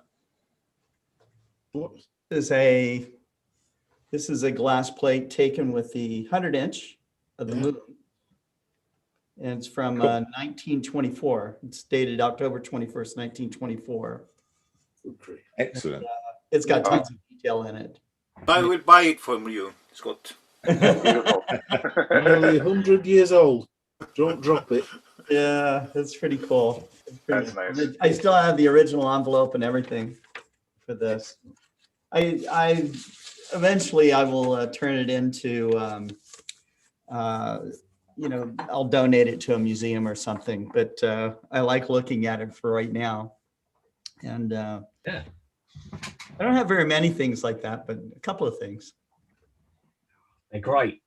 It sort of keeps you alive, doesn't it? Having that sort of yeah. Because I mean, just holding on to this in 1924. I mean, it's almost 100 years old, and it still contains all this data, and doesn't require any electronics to look at it, and it's pretty awesome. Yeah, it's fantastic. I mean, that's 100 years old. Wow. And it's still... Here's my cheap picture of the moon with my 4-inch Mac. It's not as good as the earlier ones. I love Pekka's picture, and I think one of the Steves had an excellent picture too earlier. But I was pretty happy to be able to get these pictures with my 4-inch Mac. No, they're superb. Good. Again, they're nice. A nice tonal range, nice and sharp. Yeah, it's a pleasing. That how many times, keep saying it, but how many times do you see over sharpened pictures of the moon? It's just lovely. It's crisp, no problem. Natural. Thanks. I would say 75% of the moon images I see are over sharpened. Yes. And probably mine are as well. And mine. Yeah. I think everybody has a tendency to do it just because you see some rich make it richer and that's what that's why I wanted you to say, because I'm not the person who's judging my images. The other ones are the judges, and the only way I learn to be better is that somebody else say a little bit more, or a little bit less. That's the only way to be better, because I see only my work, but the others say, maybe those who know what they say, that sharpen a little bit less and a little bit more contrast. Whose image is this? This is, I just found this. This was the one with that star in that we were on about, with the lines coming off of.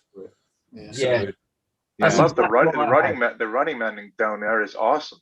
Yeah, that's phenomenal. That's really nice. It's the rest of it that's caught out. What we're also noticing is it's splitting the star colours. as well. So you're actually getting blue up to sort of halfway through the star and not controlled. And it's not the optics of the telescope, because we're proving that. We're putting another filter on and it's perfect. Yeah, I did the same. Yeah. But isn't that the real colors of the stars? Red dwarfs and blue stars. Yeah, but the point being is the blue is only coming halfway through the star. So normally you would attribute that with something like the reducer, maybe. Yeah, maybe that the camera's got tilt in it. Those, those would be the reasons for getting a color to stop halfway through a star. Okay. This is actually off of the filter that's causing it. Mm. So that these are the things that I sit in the background working on all the time. It's not just taking images, and this is why half the images don't get out online. So like these images we're taking tonight, they might go out this week, they might go out in a year's time. Yeah. They might get used for some other purpose, but you just never know what we're going to do or what's going to occur.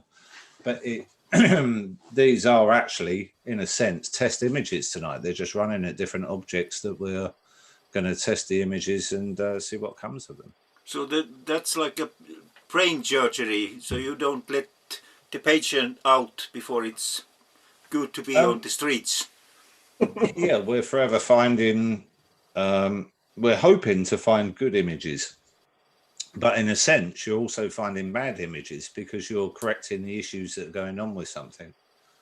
Right from a filter to the optics to the cameras, whatever it is. So that's the main thing here. A lot of the stuff that's coming in is either prototype, it's new, it might be something that's out in the market that there's a problem with. It can be any number of reasons. I think the biggest problem for us beginners, as I see myself, is that we don't have any references to compare with. What is real? What is this is way it should be looking like? Yeah, but see with color, I mean, if you use photometric color calibration in PixInsight, then that actually references it off of the catalogs as to what colors it should be. Okay. If it's a narrowband image, it's your choice of colors. It's down to you. And at the end of the day, if you've got an image of Orion and it's really green and red, there's nothing wrong with it. It's pretty much how it looks in the eyepiece, to be honest. But everybody expects an image not to have green in it. That, oh, you can't have green in it. Oh, you haven't removed the green, from the overlay of the biomatrix, or this, that, the other. And I get bored with that. It's a case of what pleases you, not what pleases everybody else out there. Because there's lots of what we call pixel peepers who go into images and they're looking for everything, every error in the image. Yeah, and really, when you look at a lot of and when you look at a lot of their images, they're rubbish anyway. So it's they're just finding fault for finding fault. And a lot of the images look really nice that go up online. There's no need to be a critic of what goes on, because that color is down to you. And I choose different colors, like that Orion I put up a little while ago. It's quite red, it's got a little bit of yellow in it. It's just being different. It is just making it slightly different from the other 10,000 Orions that have gone up over the last. That's art, really art. But but it's down to you. And I say this with solar. So if you look at our solar images are recorded in mono, you're adding color to them. So you're adding color in there to make it look nicer, to do whatever. So by adding the color, you're removing detail. It's not really a scientific image anymore, although everybody wants to see them in color. Yeah, but the problem with the moon imaging is that people everybody have seen moon, and they can relate. When they see the moon picture, they relate that, the moon doesn't look like that. It's much more brighter and so on. But Orion, how many have seen Orion in colors with their bare eyes? Yeah, but even with the moon, you don't see the mineral colors with your eyes. No. Yeah. So by you adding the colours, and Andreas's image of the moon was really nice earlier. Yes, yes. I've done images which are slightly more, copper coloured for the mineral colours. Yeah. And they look really nice, And that's art too. Yeah. But the colours are technically there. The cameras. They are. But we can't see them. Just You're because saturating the images, aren't you? The colours to bring them out. Yeah. And it's the way that you saturate the image in the first place. It's the way you separate the colors and bring them back together and saturate them. And that's a difficult job. What colors you bring in. I know, that's a difficult job to get those. So you do it in PixInsight. You don't do it in Photoshop, because Photoshop just naturally looks at all the colors and saturates all of them. Yeah. Yeah. PixInsight everywhere. I have to fucking learn that PixInsight. there is a yeah, so Scott and I are part of probably quite an exclusive club that have seen Orion in colour. Yeah. Now that's subjective in itself, because as your eyes age, the way you register colour changes to a given level. So we would probably describe Orion totally differently. Yeah. Even though we've seen it technically in colour, you know. Yours was probably on the 100-inch, I suspect, Scott. Mine was on a 36-inch f4. Or do you see colors in a nebula? Yeah, I mean, I'm sure you've seen Orion in color. I have seen Orion in color. The smallest scope that I've seen Orion in color, where I could tell there was color, was under the incredibly dark skies of Rodeo, New Mexico, with an 8-inch telescope. Yeah, I can believe that.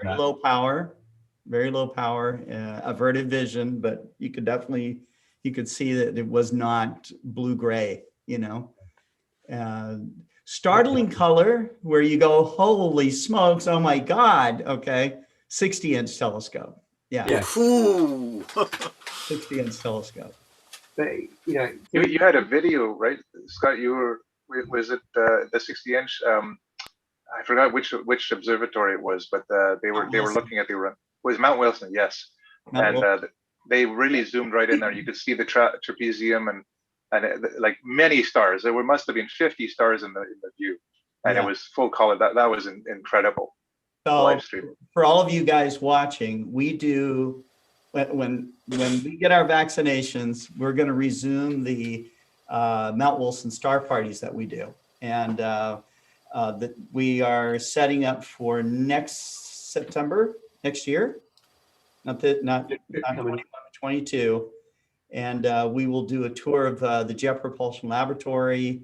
We'll go into the 60-inch. This will be a whole weekend of really,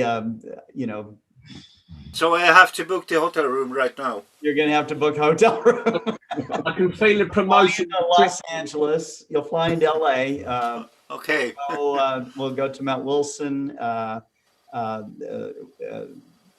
Friday, we will go to the Jet Propulsion Laboratory. Then we'll go to Mount Wilson that night, on that Friday night.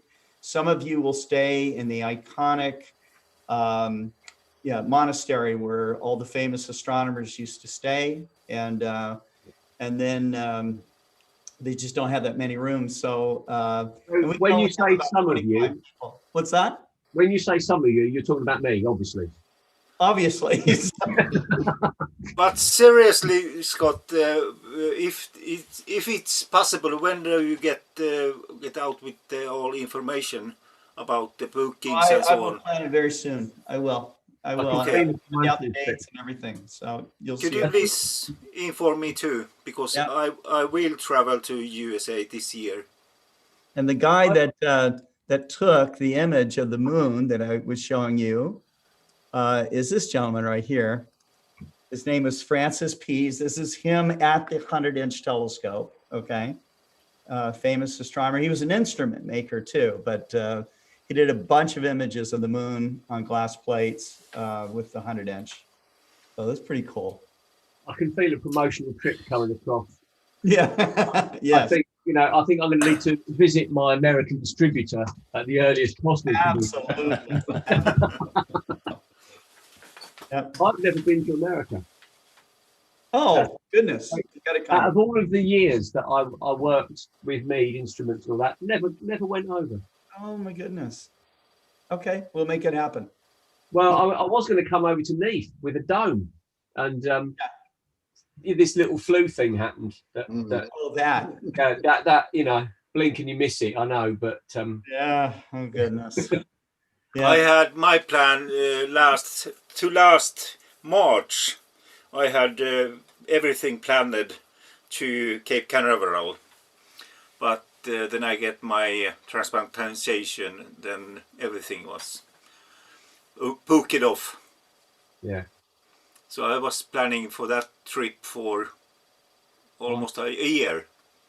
Yeah. So everything was booked and so on. So. Well, this year. I'm so happy that we get together to do this. This is yes. Yeah, it's good fun. On the subject of mono imaging, I'm just going to share this over, and then I'll put up the software and PixInsight. So this is what it starts out like, and then with a lot of processing and working out, it's not finished yet. You've got your two versions there. So you've either got your color version or your mono version, and it's your choice. How do you get those colors? Huh? How do you get out those colors? By using PixInsight. It's amazing the dark nebulosity. That's what it started out like. That was the original integration. That's where it's come from. So once it's all stacked, and it's calibrated, and then we bring it up to this.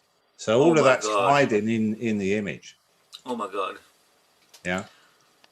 It's amazing. a little bit noisy. It's not finished. Yeah. So that's why it's just sitting there. But if you actually go in there, there's a lot more detail to be brought out inside here. Yeah. That's amazing that all that data is there, but it's just how to get through. And that's an hour's worth of data. So again, that settles it. I'm going to get a monochrome. Yeah. Yeah. Amazing. So it's there. It's just a case of, it takes time to learn the software and play with the software. Yes. the captures themselves, anybody can do the capturing. Yeah. The after job. Yeah. That's the real job. I must make a confession. Go on. I've now bought PI, so I'm officially just dipped my toe in, half a little toe into PixInsight, so I'm officially a pixie now. All right, cool. I have no idea what I'm doing. Yeah, but I mean, you've got to remember, I've been using it probably 5 years now, something like that, maybe 6 years, when it was really new. And that's a lifetime. I was an early adopter for Pleiades, 2004. Yeah, when they first brought it out, and I could not get on with it. I remember myself. So I ditched it, and then I've been looking at stuff and looking and thinking. And I looked at it. Step forward will be. So I bought it. So I'm going to have to use it now. I think I was using AstroArt at the time, and I bought it. I switched it on. I looked at about half a dozen bits on it and went, that can wait. Yeah. And I didn't go back to it for about 2 months, something like that. And then it was like, well, I've bought the software. Let's sit down and start learning it. Yeah, guys, you are scaring shit out of me. But the thing is really, you can do lots of work. All of the wavelets are a lot nicer to use in PixInsight for solar and lunar imaging than they are in Registax. Registax is very old now. Registax can't even display what most current computers can. So you see a lot of errors in images that are not actually there. Yeah, and that's just. I like it. Huh? I like it anyway. Yeah, but I'm just saying, if you get a large, high-resolution image in it, it can't render the image properly. Yeah. And that's the problem, whereas you can put it in the PixInsight and get a real good reference to the image. So what is high resolution for you, Gary? say that again, sorry. What is high resolution for you? 5,000 high resolution picture? No, not really. It's about whether the software can render the image. Okay. And that's what you find is with some of the software. You've got to remember that in general, astronomers are tight. They do not like spending money. So they spend money on equipment. Yeah, because that's what I'm thinking. Yeah. Am I going to paying the PixInsight now or waiting for the next autumn? No, it's worth learning on this because PixInsight, I mean, I paid for my copy. I might work with it and everybody thinks, oh, you know, you get it free or whatever. I paid for mine.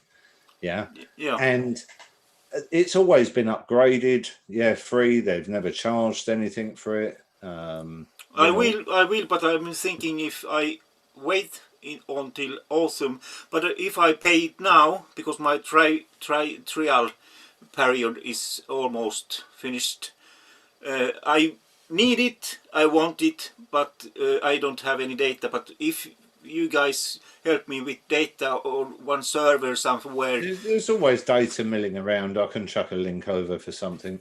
Yeah, so I can download data. There's 10 years worth of data sitting here and probably a third of that's not processed. So you'd be doing me a favor to process a setup. Absolutely, absolutely. But I'm not guaranteed the quality.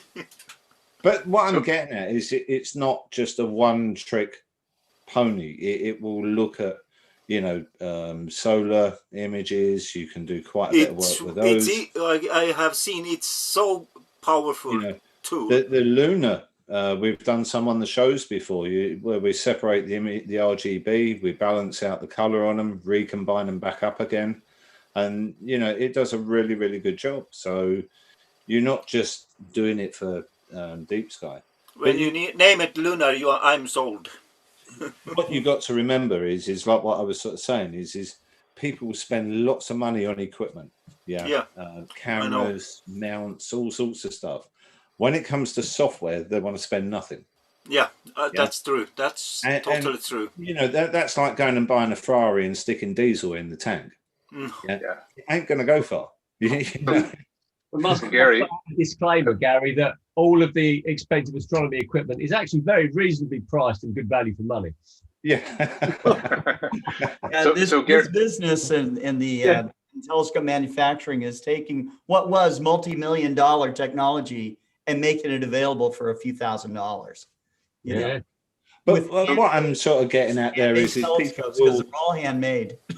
Well, people, you know, people will spend $2,000, $3,000, $4,000 time they've got cameras, they've got the mount, they've got the telescope, the guiding rig, and yet they're quibbling at like, you know, 250 euros or whatever it is, and thinking it's expensive. And it's like, well, you know, that's where I come up with this sort of thing that really astronomers are quite tight, or they start playing around with, you know, outdated software, stuff that's been around, you know, for over a decade, and then they're moaning it's not working properly. It's like, well, what do you expect? You know, you got a 20 MP camera there, and you expect a 10-year-old piece of software to process it. It's not going to happen. I think we are the only people that uses their expensive gears. The rich people, they have Ferraris and Lamborghinis and so on. They don't try with them every day. We use our stuff every day. Yeah, but it's really about a learning process with all of it, isn't it? It doesn't matter what the cost is. Yeah, exactly. You know, it can be a Galileo scope. Yeah. You can still get good moon images out of it if you stick a $2,000 camera on the back of it. Yeah. Yeah. That's so true. Yep. So what I'm sort of getting at though is because I've learned over the long periods of time of what you can get away with and what you can't get away with. You can play with the stuff. But if you skip areas, if you suddenly, like, let's say you got, I don't know, a couple of months out of a DSLR, you've not really learned how to use it, and you suddenly go to a cooled camera, and then you suddenly jump to the next model of camera because that looks nicer. You're only learning little fractions of really the whole process, and therefore you haven't learned anything.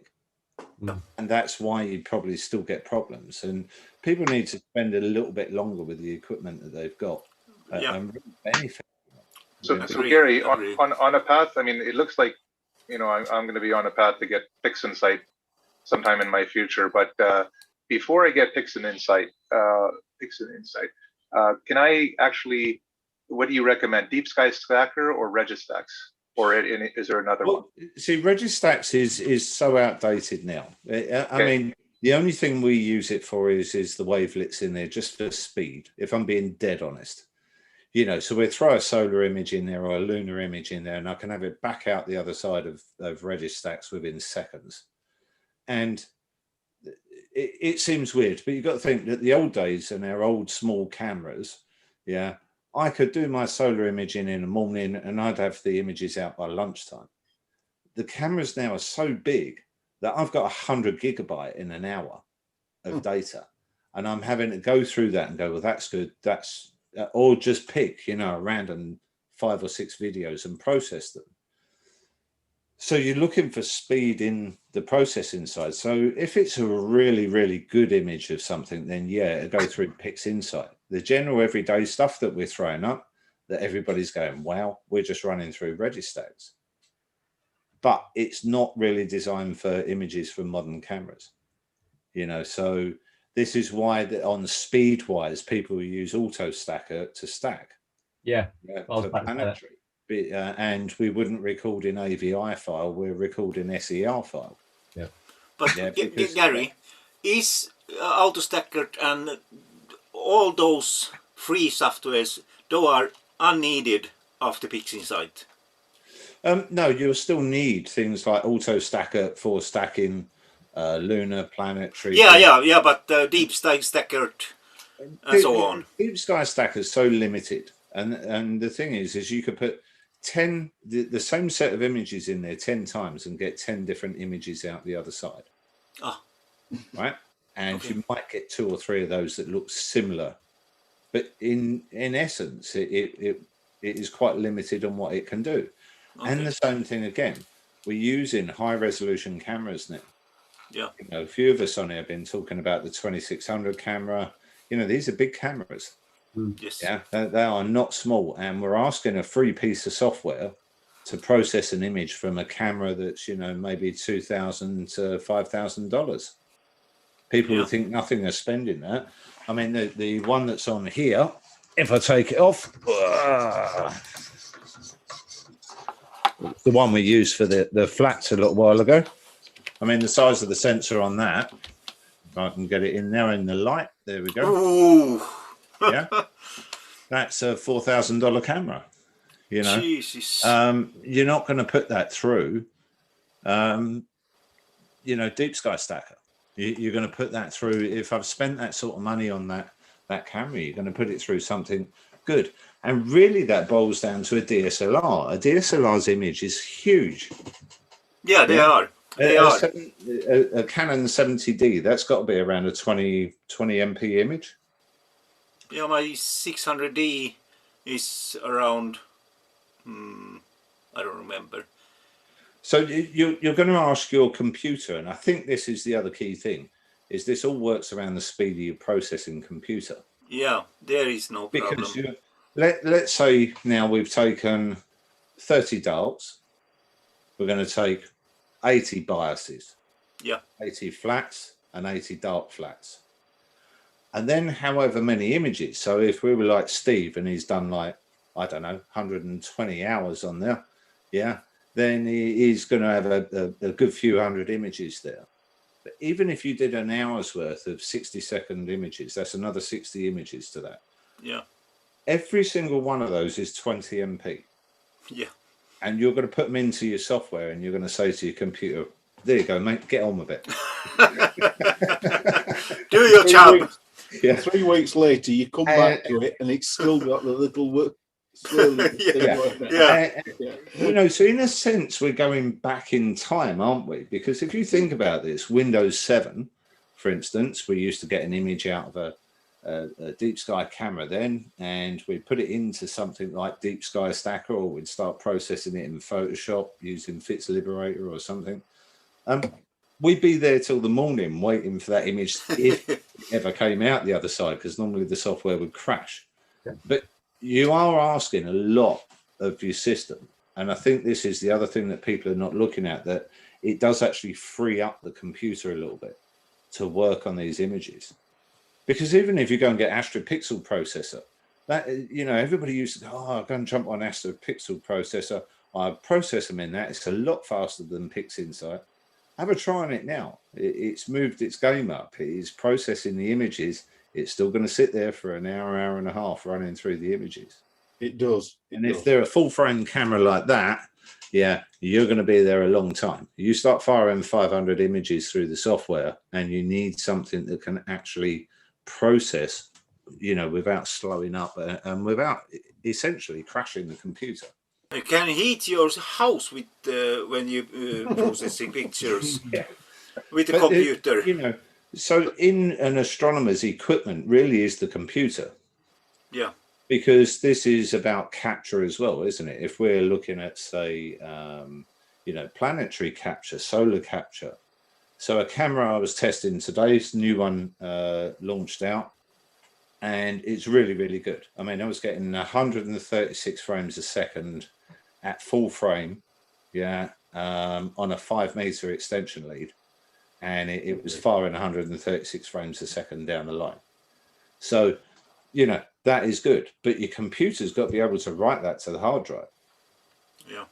Yeah, and if it That was can't my process that, problem. what is you're watching a live view of that image coming in, whether it's lunar, solar, yeah, and the screen rendering will start to run down. And that's the computer itself starting to stutter. And then you can start watching the drop frames, how many frames it's actually losing. So if I'm actually looking at the deep sky camera that's on, or the camera that's on the night sky there, that's done something like 1826 frames since we last switched the resolution on it, and it's dropped 10. Yeah. It's about the computer that's on the back end of it, because a lot of people are thinking that this is just, you know, what you're seeing and what's going on there. So if it starts dropping frames rapidly, effectively you're doubling your image time. If let's say we were recording 1,000 frames for a solar image and it starts dropping them, you're actually going to double that, because all of those drop frames the computer's just thrown away. So there is a big thing here that a computer is as well. Yeah. Yeah. But you have luckily persuaded me to continue with PixInsight. I think it's daunting. I'm not going to say it's not. You know, it is daunting, but it's worth the journey. And yeah. I think, you know, if you're looking around anywhere, you'll see that. Yeah. Hi, Simon. Gary, how are you? I'm good, thank you. Can you guys hear me? Oh, Simon, yeah. all right. Yes. Yeah. You're going. So Gary, just going back to the, I'm the newbie here, and like I said, I do want to get to that point, and you're absolutely right when it comes to processing and time. I'll want to have a powerful PC, of course, good fast hard drive, and then PixInsight. But on my journey, I wanted to check. I'm going to share my screen here quickly. This auto stacker, is this the right one? Right. Yes. Auto stacker we use really for planetary, solar, lunar, that sort of thing. It's not really designed for stacking deep sky images. Okay. Even though this is the whale galaxy. Got it. Yeah. I mean, you can get away with doing it, but it's not necessarily designed for doing that. It is really a planetary piece of software. And then Registax is the other one, right? Yeah, but Registax now is probably, I don't know, 15 years old from its first version. I think it was last updated. It gives you a date there. If you scroll down a little bit on that page, yeah, it gives you a date there when it was last loaded up. Yeah, you're talking a long time ago. There you go, 2nd of April, 2011. Yeah. Using it 10 years before that. Yeah. So this is where I'm yes. sort of saying that you're using. We only use this really for the wavelets. Yeah, that is all we're using it for. If you put in an image out of an average large camera into that now, it would just sit there and sit there and sit there, and probably it'll crash before it's even started to analyze the image. I understand that, Gary, but I'm looking for a stepping stone because I'm using smartphone right now. And what do you recommend? Because are you recording them as videos or are you recording them as stills? Both, actually. Like I have like some video, for example, of the there's conjunction. no reason why you can't convert the video files. Yeah, you can convert those using PIP. That will convert over any video files. So you can then put it into an AVI or an SER, and you can run it through. You can run it in AutoStacker. Yeah, you want to put image software after PIP. Yeah, there you go. That's it. That will also have the SER player on there as well, which you'll need if you convert into SER files. That's really good program. Really good. Okay. And you that's can good. use that for converting a lot of the still images as well. So really it converts most formats.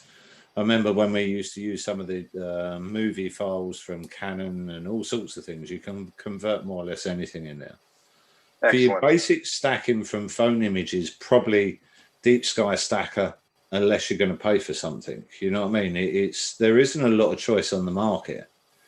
You could try AutoStacker, but you're going to have to probably convert them into TIFF to get them through that. Yeah, it needs to be a minimum of a TIFF file. So basically, just to make sure I got it. So before PixInsight, this is really my only options, right? I mean, Registax. That and Deep Sky Stacker. There's not a lot out there on the market that's free. But it's more about making sure you've got the correct formats. Yeah, from the camera. They make a massive difference. Yes. Gary, PixInsight handle close-up shoots videos from moon? It doesn't do videos, PixInsight. Okay, so PIP is my only option for close-up shoots. But you would need PIP to convert, or you run it through. Yeah, and that's good. That's good on it. But if you're recording off of like a ZWO, you just record in an SER file and then put it straight into AutoStacker, and it's job done. Okay, I'm going. You don't even need to convert the image then. It's just the easiest way forward. Oh, because in PIP I can choose this background level to 0 directly. Yeah. So I use that. Therefore, I use, because if I shoot moon at daytime, then I get a blue moon and blue sky. Yeah, but if and in PIP I can choose the background level to 0. Yeah. But you can do that in Photoshop. Okay, Photoshop, I don't have Photoshop. You can do it in whatever piece of software that you're working on afterwards. You could even do that in Registax, so if you're doing the wavelets in there. Okay. Yeah. I generally don't mess around with images until they've got through the stacking. Because if you darken the background too much, then you're limiting the way that the stacking is. Okay, it works with moon photos for whole moon at daytime. Yeah. So if you choose in the beginning, you choose background level 0, then you get black sky and. Yeah, but the problem is with that is you could end up with a real harsh limb on the moon. Okay. Yeah, because you're bringing you're moving the black point of the image before you're processing it. Yeah. Okay. Yeah. So I would be, just setting my black point as standard. If the sky's blue, you can soon get rid of the blue. Yeah. There isn't a problem with that. Okay. But what you've got to watch is you don't manipulate images too much before you actually get to starting the post-processing and more processing. So stacking and everything first and then. Yeah. Okay. And it's the same in the actual capture, with the software. See, depending on what program you use, and this is a little bit of an annoying thing with ZWO, if you use the ASCOM driver on the white balance for the red and the green, is set to, I think it's 5151. If you use the SDK, which is actually put into the software, the blue's set up at 95. Oh. And that's technically wrong.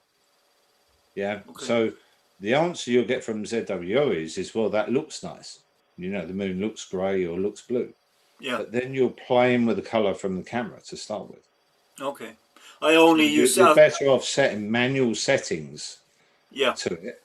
And it might look a bit green on the screen, but you're going to get a better colour rendition off of the actual image. I shoot only moon close up with ASI 178 mm and DSLR for whole moon. But you're seeing this on the deep sky images with a lot of people. They've got a lot of blue in them, and it's actually because the blue balance is set wrong in the software. Yeah. And because it's set to auto, people think, oh, that's correct. They don't even look at that. That's one of the things they won't even look at because it's automatically set and they presume it's correct. But if you load the ASCOM driver, you'll see a totally different setting for it. I saw that yesterday. Yes, when I was shooting with my DSLR full moded with CLS filter. Yeah. It was totally blue, no stars at all. But a CLS filter is not really the sort of filter to use on the moon. No. For I'm just sort of saying, in general, CLS filters are quite harsh. Okay. Yeah. If you use an IDAS filter, it's very, very green. Very green. Yeah. Okay. And if you think you've already got double your green pixels on there, now you might as well amplify that by 4. So until you get in there and start doing some correction with the images, it's going to look really, really harsh. There's nothing wrong with it. It's just the actual image. So if we were using it like now, we go, wow, I can't actually see the target there. There's so much green in the image. But some of these filters are really harsh. They do knock the colors back. Hence the reason why, like tonight, it's just using a box standard light pollution filter. Yeah. I'm thinking about IR pass filters. I have 652 nanometers and 752 for moon. Yeah. Do they You can image the moon in more or less anything, the same as the sun. Yeah, but I read that IR pass filters, they take away this atmospheric. Yeah. So I will try those. Good.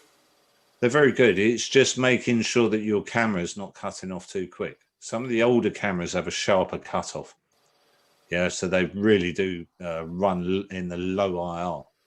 Okay, so how about 178? Right up into 750 nanometers. Okay. To be totally honest, the best camera is based off of the 462 chip. So the QHY 462 or ZWO's version of the same one. If you're trying to do near infrared, those are by far and wide the best cameras. That's the new good one on the market. Which one is that one? That's the Player One. So that's actually got the RAM inside it as well. It's got 256 gigabyte of RAM in it. So which would you recommend for close-up moon photos? With let's say 8-inch or 11-inch. It depends on the scene. Yeah, of course. Depends on the telescope, how well collimated it is. Because I would say mono camera, probably a 178 is very good. You've got a good change of resolutions on that. But you might find if you stick it on a C8, it's a little bit too close because it's not collimated or it's. But if we take the refractor, 120 ED. Yeah, so I'd probably go 178 with that. If it was good. There isn't a lot of choice in the mono market, to be honest, at the moment. Well, don't forget there's the 174. I mean, it's got larger pixels as well. Yeah, but it sort of counteracts the zoom, doesn't it? It's like using it on solar. It's really good. You put it in a quark and you've got a 4.2 Barlow, and then all of a sudden you've dropped it back to around a 3 times. So just by the pixel ratio on it. So the 174 is a very good camera, and it's high speed. but it doesn't really get you in close on stuff unless you barlow the backside out of the camera, really. But I can come to 178 mm almost with my DSLR with this software. This software you can put on a Canon camera? Magic Lantern. I don't use that, so you come up to 670 pixels per second. Yeah. So it's almost like a 178 with pixels. Yeah, I mean, I use the 178, the 290, use all sorts of different things, but it all works around the scene conditions. Yeah. Yeah. Exactly. Yeah. Yeah. That's right. Gary. That's it. That's right. You know, so simple as that. Yeah. But yeah, the 462, if you color, is really good. Yeah, I quite like that sensor. It's quite nice. Which one? There's also a new one out, isn't there? Which one did you say? I will find it for you because. Gary, which one did you say? 462 for color. 462. Yeah, there is a new one out. 260. No, what did you say, Gary? 462. 462. Yeah. Never heard it. Give me 2 seconds. A new one. I'll find it. Yeah, it's a relatively new camera. What makes it so unique is when you actually put an IR pass filter on it and then block everything else out, it effectively becomes a mono camera. Okay. Wow. Right. I'm surprised you guys are all still awake. It must be like 3 o'clock in the morning. No, it's 4:30. Oh, jeez. Yeah. Simon, you're on the West Coast, eh? What brings you here tonight? Sorry, me? Yes. Oh, sorry. So nobody sees what I'm writing in the chat. So I had the garbage people do the pickup yesterday. And for whatever reason, the line that runs to my house, which is our internet line, they managed to get it caught on the truck as he's driving through. And I'm sitting in my office and I'm not paying any attention and I can hear the garbage truck. And suddenly I see my modem shoot off towards the wall. I'm like, what's going on? And then I hear this truck backing up, going forward, backing up. And I look outside and I'm like, whoa, whoa, whoa, whoa. Because there's this great big line. Out, right? Right. No, the line's like getting pulled taut because he doesn't realize he's got it caught. The modem's like jammed into the wall. And then I look around the other side and it's trying to punch through the drywall. I was like, oh, you got to be kidding me.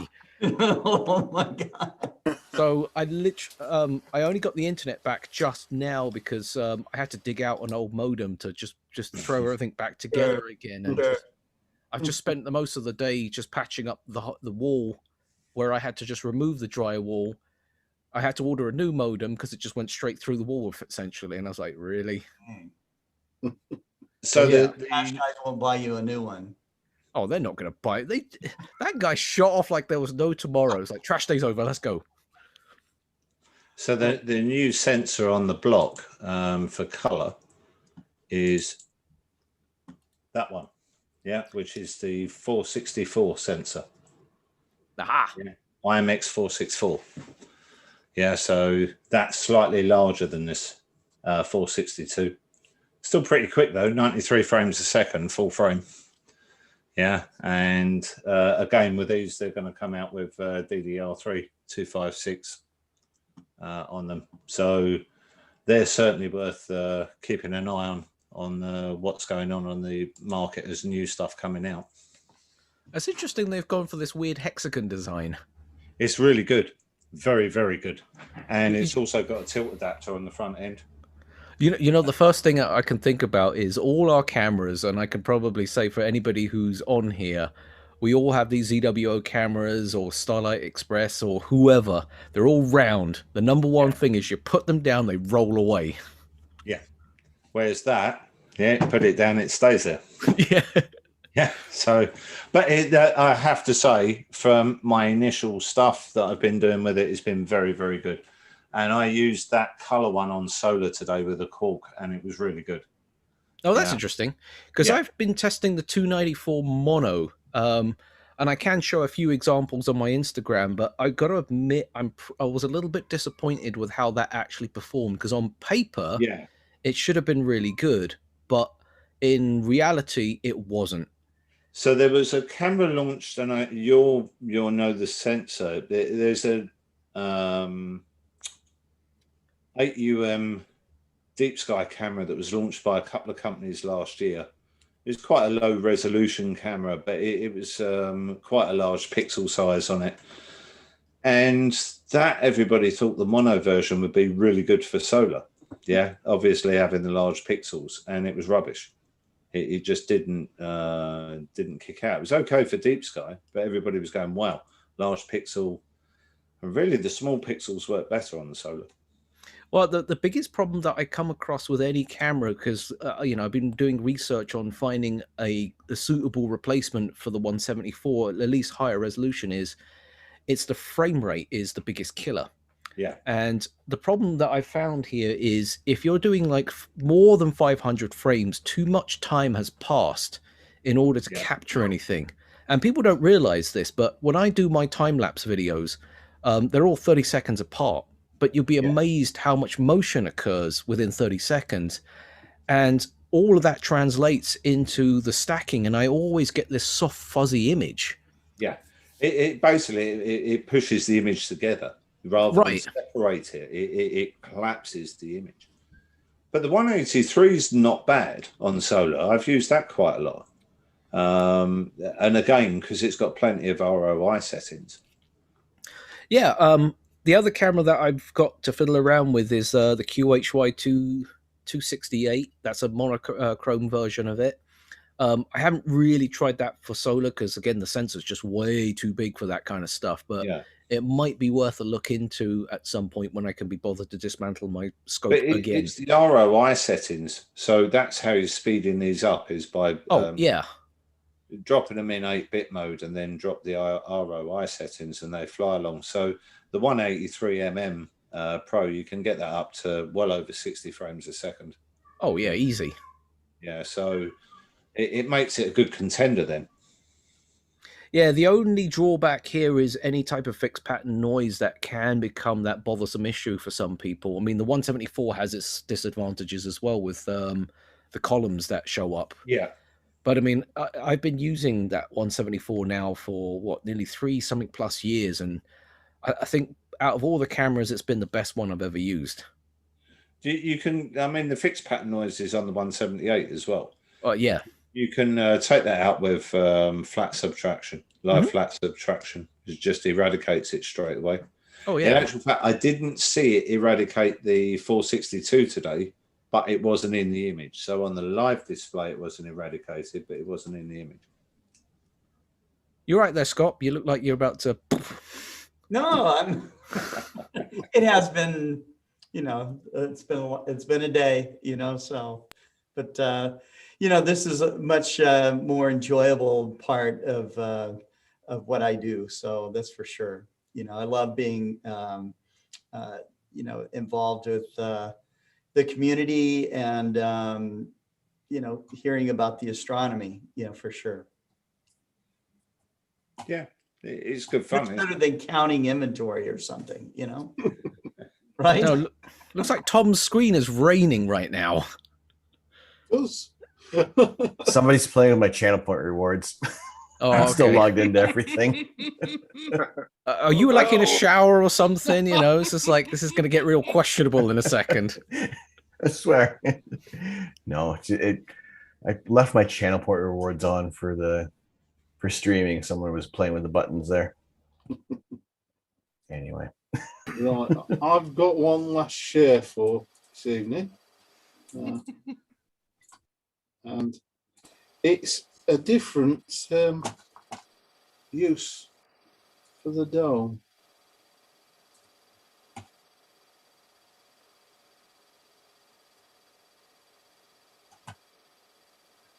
So, yeah.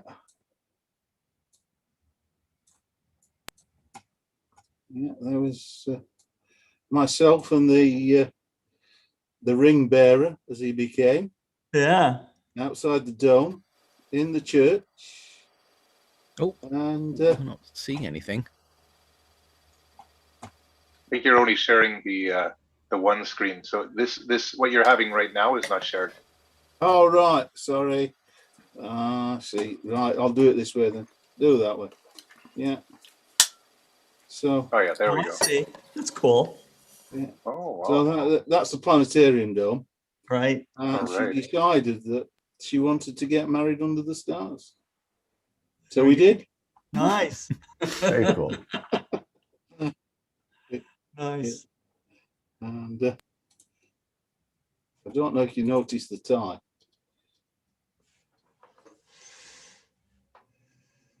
Is that Einstein? Yep. Yeah. I got away with that. I was told I couldn't wear my Star Trek one. Oh, yeah. Well, at least you weren't dressed up as a Klingon. Oh, right. Yeah, just wanted to say that I am like a young Jedi, old Jedi's over there. I once did Star Trek convention in England, in the UK, in Leicester it was, and we did the dome during the day, and at night we were abducted by some Glaswegian Klingons, and they forced beer down our necks all night long for some reason, and we really resisted. We really did, honestly. And the next day we had to get up to do more dome shows. The first one was supposed to start at 9 a.m. It didn't. It started at 10, and we blame the Klingons for that. We were not allowed to resist. Oh, excellent. All right, I'm just going to quickly share some of the solar images that I took over the last couple of days. So let's see if I can get this done. I'm going to share the screen.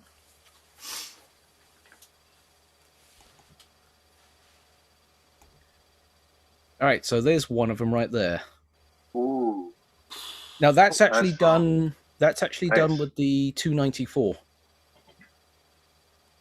And then, Wow. so this is chromosphere mode, and this is prominence mode. I know that doesn't look like a big difference, but if you look at the active region here, for sure, but not much difference in the prominences.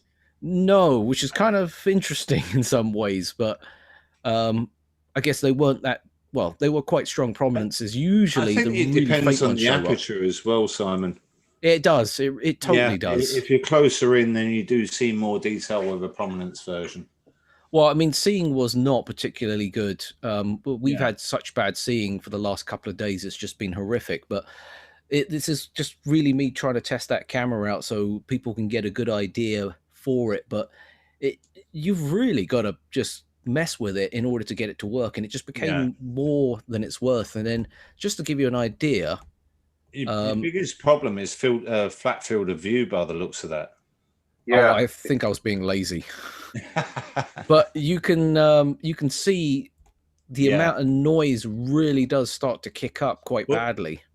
Some of these later sensors do attach the gain quite well, and that proves a problem when we're using them for solar, because we need gain to get through the filter. Or you're going to get a slow exposure. So there are issues there with it, and I've not really worked with it using it for solar, but I would say looking at the image, it looks like one that needs to be down under a third on the gain. Oh, geez, the gain has to be turned up so high, because in order to get 16 milliseconds, which is usually the good mark for chromosphere, my gain was like way up there. So I think you'll find that that might be the issue. This happens on a lot of the IMX sensors. So 183, 178, 290. Once you get up over a third on the gain, it actually attaches to the image. It becomes part of the image. Yep. Whereas the 174 and some of the like 120s, you know, the old Aptina sensors. Oh yeah. You can run the gain at maximum and it doesn't attach to the image. That's the difference between the sensors. Let me see if I can just quickly go back in time and dig something else out. You guys can keep talking. Yeah, that's all right. Oh, found it. Yeah, I'm gonna duck out. I got a early day tomorrow, so have a good night, everyone. Or Okay, take care, Steve. Nice for you to morning, join. wherever you are. Take care. Good to see everyone again. Catch you later, Steve. Okay, take care. Are you all guys everybody using Daystar? Well, I am. I do. No. Chromosome or One day. I do both, actually. I use both the Chromosphere and the Prominence because the version that I have is called the Gemini, so it can do both. Okay. Not at the same time. It's one or the other. Sorry, I should have been Which specific. which one would you recommend for beginner? Chromosphere. Yeah, the Chromosphere. Chromosphere. Okay. Although, in total honesty, I wouldn't recommend getting a Daystar Quark as a beginner per se. I would start with something like a lunt, a smaller lunt, or I don't know. If you put it on an 80mm, something like that, it's okay. It's fine. It's people just jump in with large aperture telescopes to get aperture fever and want to get as close to the sun as possible. Well, that's where the problem is to me, though, because it's got that 4.2 Barlow built in that is just going to amplify any issues that you might experience. That and a 174, 80mm, 174, 70mm, 174 camera, really good. I thought with the 72 ED 72 or Make ED sure 80. the interference eliminator with it. That's awesome. Look at this. Yeah, it's cool. Oof. Cool. So, believe it or not, what was it? Whoa. Astronomy Photographer of the Year. I actually entered it with those 3 images. I have no idea if I'm even going to get shortlisted. Yeah. So I didn't bother this year. I haven't bothered for the last 4 years because, I won't go into that, but I just haven't bothered.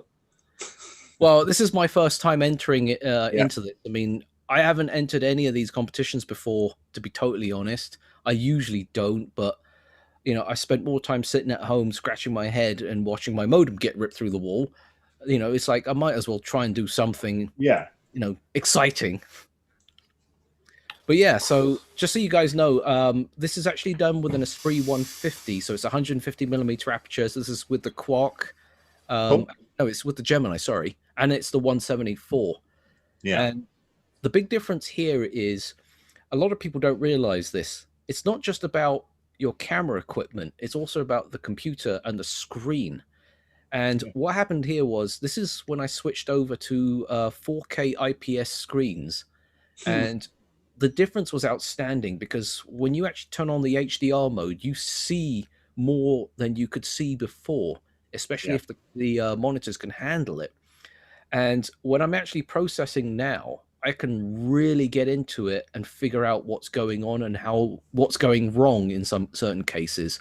Like I'll know if the black isn't running in smoothly or if it's got this jaggedy line that's just come out from nowhere. Monitors are a real big thing, and the brightness of the monitor. So there's 1,000 times in processing that if you get the brightness wrong on the monitor, then if your image is too bright, it's going to be very, very dark when you post that online. Yeah. And if it's dark, it's going to be too bright. So most people sit there with a laptop and they have the laptop really, really bright in front of them. They're used to it. And they're not realizing that when they post the images up, we can't see anything in the image. Yeah, it looks fantastic to them on their screen because their monitor's running so bright. But calibration tools, there's loads of them out there. I use the Spider. Yeah, a lot of people use the Spider. Yeah, there's loads of others. There's a lot more newer ones on the market.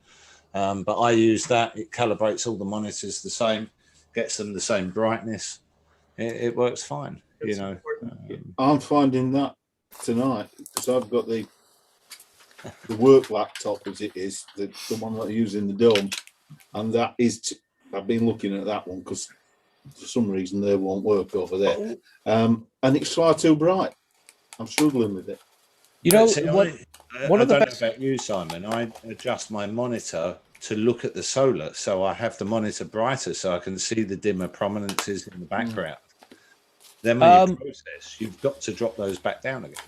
So usually when I'm doing anything with solar, I actually have, because I do a lot of video production, so it's different for me, and I don't expect anybody to go out there and start buying video production equipment just to do imaging.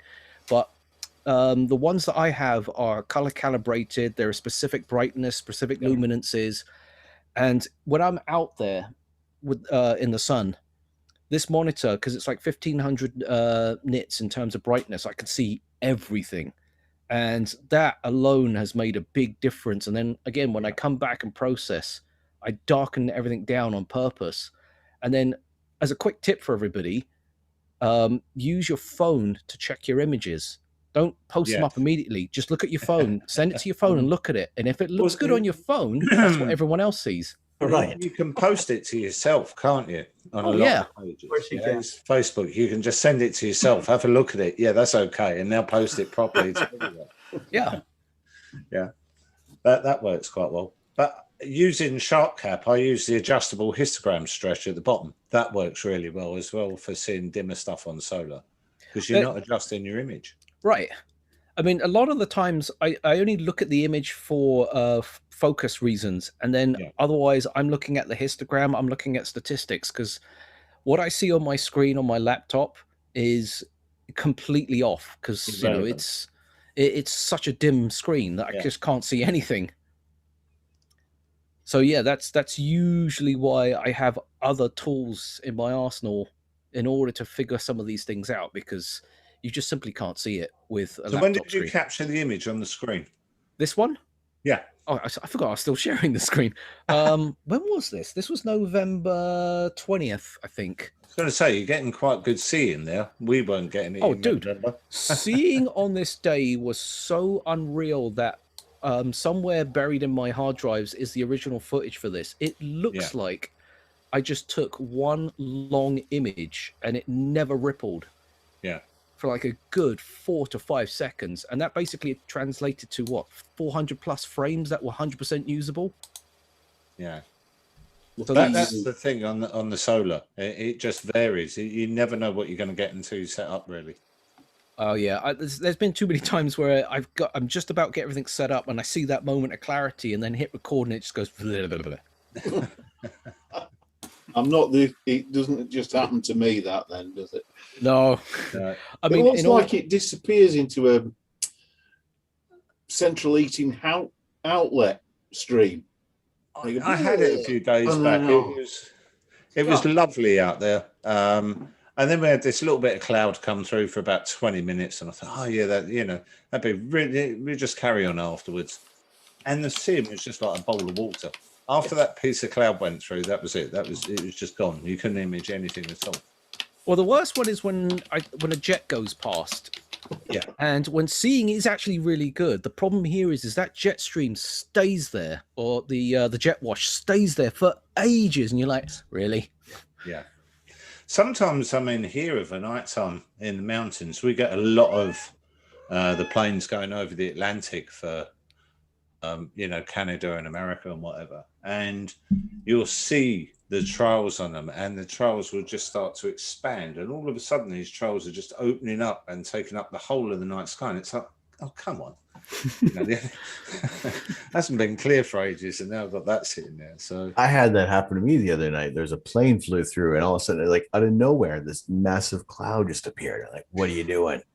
But I have a limited view, and it just blew everything out. Different temperatures, you're watching it. You're watching it expand out. That's the annoying part of it. So I tell you what, that is cool though. If you're imaging it in hydrogen alpha, and a plane transits in front of the sun, it's the spookiest thing you've ever seen, because you do not see the plane coming along. And then suddenly it shows up on the solar disk, and when it reaches the limb of the solar disk, it just vanishes through.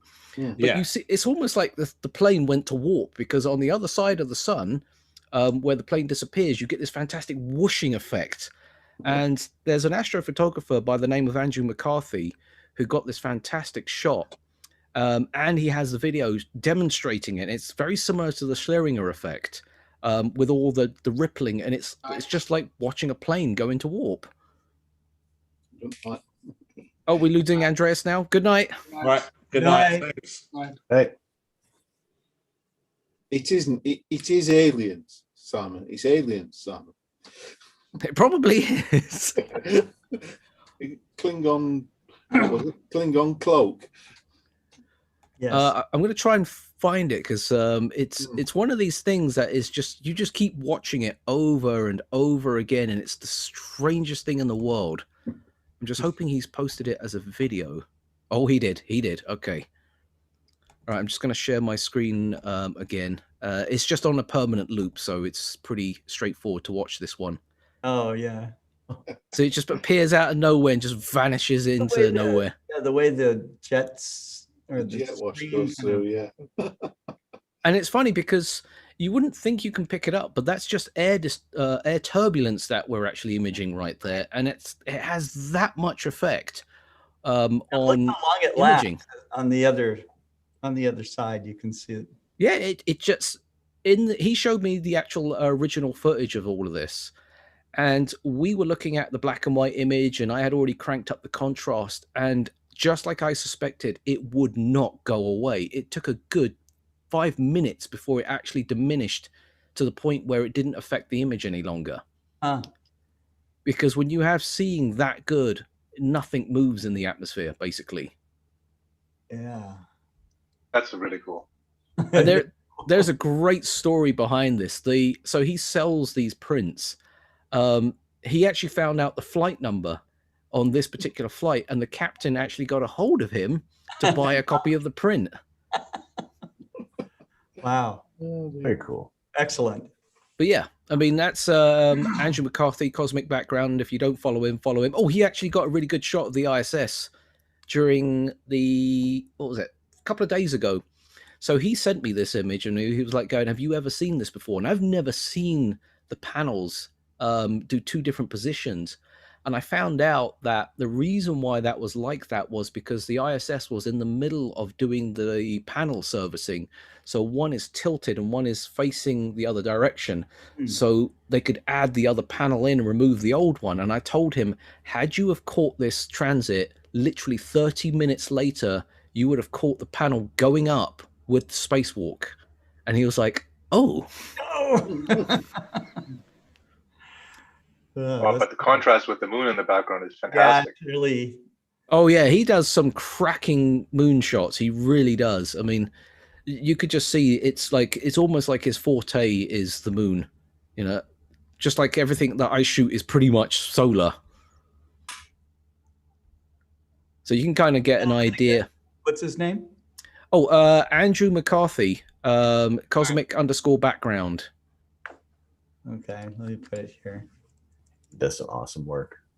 Oh, dude! I mean, to be totally honest, and I know Andrew as well. Out of everybody on Instagram, I probably would turn around and say he's probably the #1 guy that's on Instagram right now, more so than Trevor Jones, believe it or not. I mean, this guy gets a lot of recognition, and he doesn't do it for just purely commercial purposes. He genuinely cares and wants people to see and experience things that, you know, the average person may not necessarily be able to pull off, but you get to see things. I'll post his Instagram page here in the chat.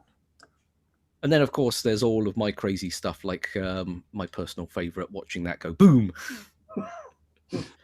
And never return to a misfiring rocket.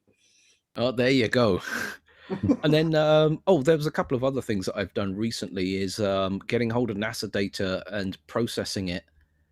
So when you see the original versus the stuff that I've processed, it's just like worlds apart when you actually get a chance to actually process it. The actual video that they did, I'm still trying to get a hold of the original raw footage from JPL. It's just because they're going so crazy right now that they haven't been able to get dedicate any time to me. So I've just basically had to go back into one of their processed videos, which is heavily compressed, but I did tidy it up quite a lot. I don't know if I can make this any bigger. Oh yeah, there we go. And then if I get through, if you look at their video versus this video, you start to see way more detail resolving sooner than their original shot. So you can see all these crazy dunes popping up and everything. And the only reason why I was so fascinated with this was I was more interested in the landing where the dust would kick up. Because it tells you so much of what's going on. And then what we're looking at is, and I suspect that this is an old dry lake bed or a river at some description. And the dust that kicks up looks remarkably like silt. So if you can see, there's no evidence of these weird little dunes anywhere else in that particular fashion until you see the riverbed itself, and it just looks like a dried river. I think I can imagine the dust is like talcum powder. Oh, you'll see it in a second, like in a lot finer detail once we get closer to the ground, because the screen will split in a second, and that's what really irritated me. So I couldn't really get all the parts that I wanted. So we're going to start seeing the dust move now. And you can just see how fine it is. Yeah. Wow. This will be a big problem for a colonist on Mars. Well, you see, that's the thing. I've been talking to some of the guys who've been, who've been working on this problem, and hopefully at some point I'm going to get to see one of the experiments that they're currently running, because they're having weird issues happening with what the regolith is actually doing and how it's reacting. So I just want to see it in action and just start throwing ideas at them and saying, hey, have you checked out this? Have you checked out that? Oh, sorry, I've got to show you guys this. I did the Orion Nebula starless, and I flipped it around the other way because it's not something we get to see every day. And the more I looked at it, the more I realized what I was staring at. Here's the Cookie Monster. It's the Orion Nebula. It's like, there's his mouth, there's his hand, there's his mouth, there's his hand. Oh boy. Me want intergalactic cookie. Yeah, I thought you guys might have a giggle from that one. Yeah, that's funny. Do not feed the monster. It's funny because every time I see some nebulas, it's, people always see different things. What was it? The Rosette Nebula is a classic one. Some people see a skull. Some people see Casper the Friendly Ghost. I don't see the rose. I just see the damn skull now, which is just like killing me now. There's a great part in the Seda region where Cygnus the Swan is. There is a dragon that shows up there, if you're familiar with that. Yeah. That's always a good fun one. And then there is another one called, is it the Fighting Dragons, I think it was? That was a really good one as well. And the funny thing is, though, these are not like just regular nebulas that you could just take a picture of with, say a large scope. You can only really get them when you have a really wide field, like, 100 and something odd millimeter lens from a camera or something. It's that crazy. Yeah, one of my favorites is Pillars of Creation. There is a dog. There is a cat. There is Stingray. I've heard that one. Cartoon one before. And if you look in the other thing, in the valley, there's a little house with smoke coming out of the chimney. There is? Yep. Oh, now you got me here. Hold on. I need to find a picture. Where would the house be?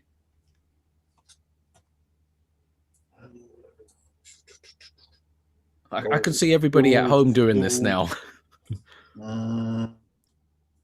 Images for blah blah blah blah. Quick video blah blah blah blah. No, it's not in there.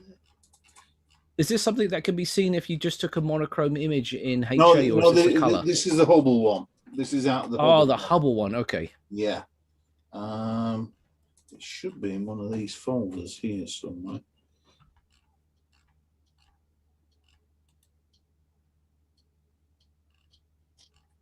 Oh, I got to open one of the PowerPoint.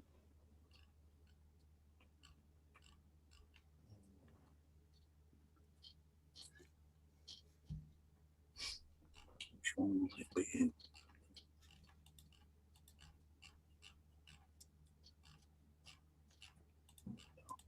So how long is this going to be running for then, Scott? The Star Party? Yeah. This program? 2 hours ago. Now for about 6 hours. Oh boy. Yeah.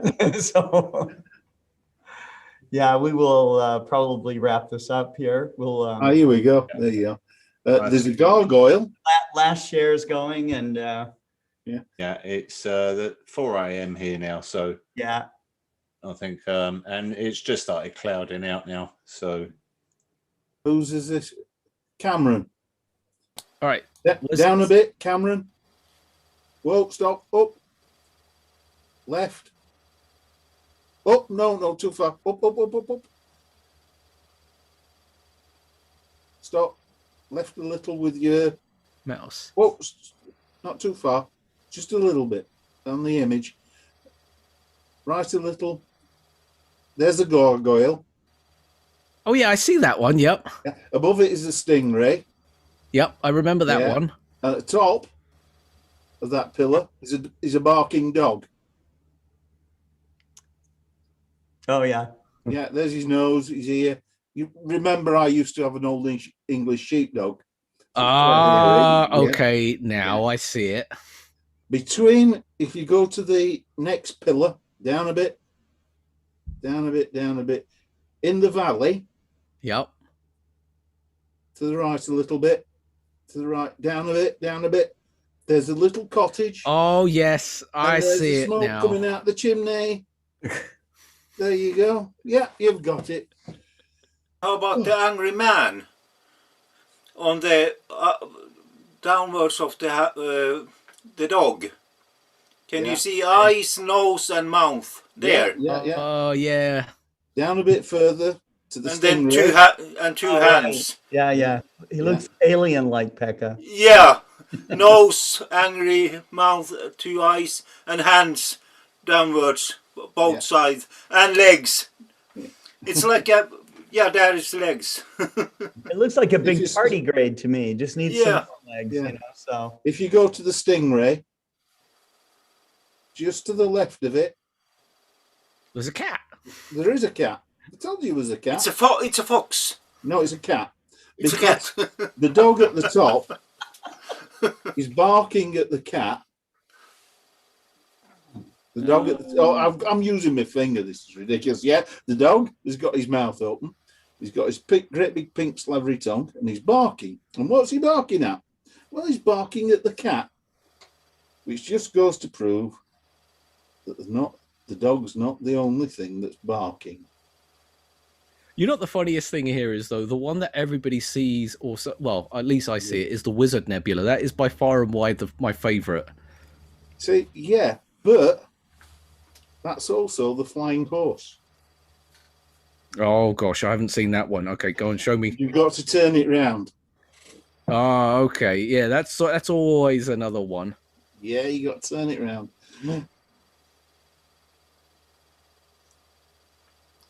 How are you going to turn it around? You've got to rotate here? it to become the flying horse nebula. The big block. Oh dear, you're going to get pestered now.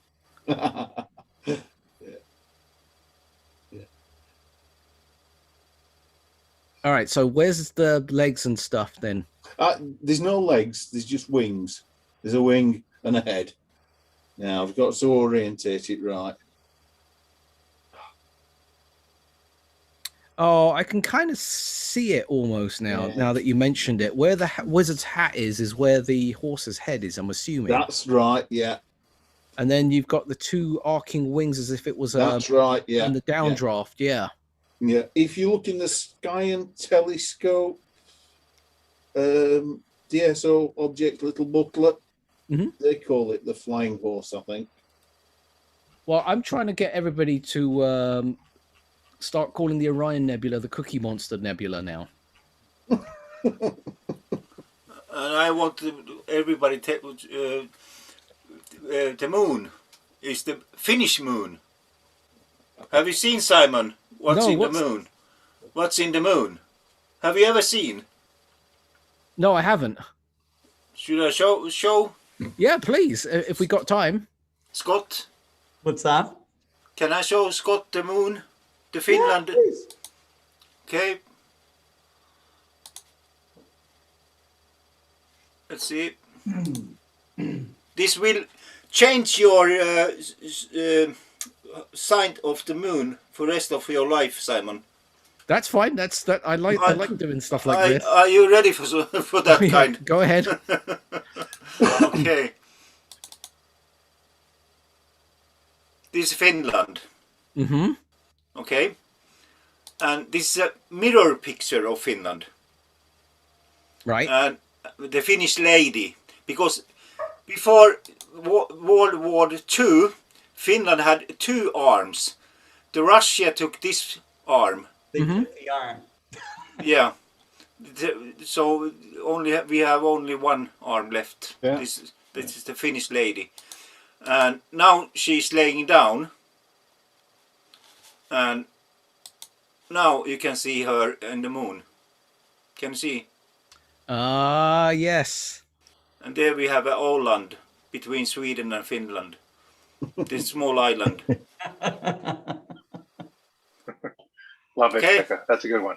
Okay. Thanks. Oh, we just love doing these types of We've things. outlasted our audience here. They're starting to say goodbye. I think sleep deprivation is getting everybody. That's why we're seeing things. We're clouded out here now anyway, so That's how the constellations were formed. They made a bunch of early astrologers, stay up all night, maybe a couple of nights, a couple of days, and then decide what the constellations were. Wait, so what are asterisms going to be based off of then? I don't know. I mean, the guy. Amateur astronomers, as they make these deeper shots, of regions that really weren't presented to us in the, textbook images made by Palomar and some of the other big observatories. We're finding all kinds of really interesting aspects of, calling, nebulae by different names and stuff. And we, and you see it. So I find that very, very enjoyable actually. So. And once you think you see, you will see it the rest of your life. Yeah, right. You can't unsee it. It's difficult to change the mind. Well, like I said, that's why I started this Cookie Monster nebula thing, just to see how many people would get it. But when you do see the 2 pictures side by side, and you see him holding, the cookie, and then you see the Running Man Nebula, and the funny thing here is though, you can only see it if you flip the Orion Nebula. Otherwise, you just don't see it. It's really odd that it requires this type of stuff. I mean, the horse head, the funny thing is, it doesn't matter how you look at it, upside down, inside out, back to front, it always looks like a horse head. Yeah. True. Well, gentlemen. At least I made it, Scott. What's that? At least I made it. I did, I tried to get here. But you know what they say, Simon? Discovery consists of looking at the same thing everyone else. Yep. And seeing something different. Yeah. There you go. Well, Gary, thank you so much for hosting this event. No problem. Awesome. It was awesome. Thank you, Gary. Always enjoyable. And, it's great to have all the guests that we've had on today. Pekka, I think this is your first time to be on the Global Star Party. So, welcome back. Yes. Of course, you too, Tom. Thank you. Thank you very much. Steve, thank you again for joining us once again. You too. Cameron, you've been on now twice, right? Is that right? Yeah, this is my first time on the European edition. Oh, okay. All right. Yeah. Yeah. And Simon. I was with Pekka last week. Yeah. That's right. That's right. It was excellent. Simon, thank you for joining and making the effort, even though the trash man almost destroyed your home. So, Quite the story. Yeah. And we really want to thank the audience. It was a great audience tonight. Lots of interesting comments and questions and that kind of thing. So as always, we will have our next Global Star Party, the 36th one, next Tuesday, starting at 7 Central. Pretty soon we will be changing to, I think, 8 Central for the Global Star Parties because I think it's the 14th that we have, we change our clocks here. So Yeah, I believe so. It is the 14th. right. We go forward. Yeah, we spring forward. Yeah, so you're going to lose some sleep like we did right now. So I'm right? already feeling tired. You know what? Actually, before we run away, Yeah. since the pandemic, the time change hasn't really affected anybody as drastically because we don't actually have to go anywhere now. That's true. And they've My actually mount points to the wrong place. Well, yeah, well, try setting the thing and telling it to go back or forward. But yeah, it's actually interesting to see that there has been a study to say that if you're not going anywhere or you don't have to be somewhere, that Yeah. the time shift doesn't actually affect the circadian rhythm as much as it would do if you actually had to be somewhere. So lesson in life, stop rushing around and look up.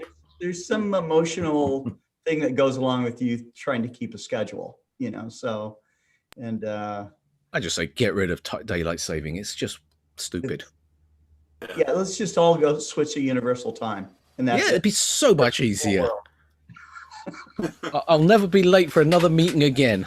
Except the next one. Time it is. Yeah.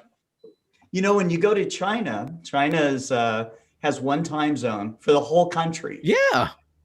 And we've got, you know, Eastern, you know, Central Mountain and Pacific. So in China, at exactly a certain time, I think it's like 5, 6 o'clock, all you hear is the clackering of chopsticks because it means that everybody eats at the same time. That's true. They do eat on time. Oh, yeah. And finish on time. That's right. All right. Well, good night, everyone. Thank you again. Thanks for a great Star Party. Gary, I think you now hold the record for longest continuous broadcast of the Global Star Party. We had a longer one with Global Star Party with a conjunction, but it was held in sections, you know, so we would log off and log back in. That was a great week. That was a great day. Yes. Yeah. That was awesome. Yep. Thank you so much, everyone. Thanks again. And good night and clear skies. Have a great weekend. All right. Thanks, Scott, for putting this on. Take care. Thanks, everyone. Good one all. Yep. Bye-bye. Clear skies. Bye-bye. Thank you, Clear guys. skies all. Yeah. Thank you. Thank you. Good night.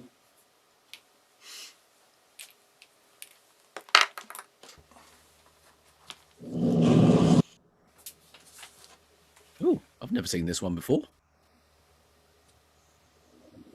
Oh, it's Gary Palmer's logo. Wasn't that awesome? Yeah, I've never seen that before.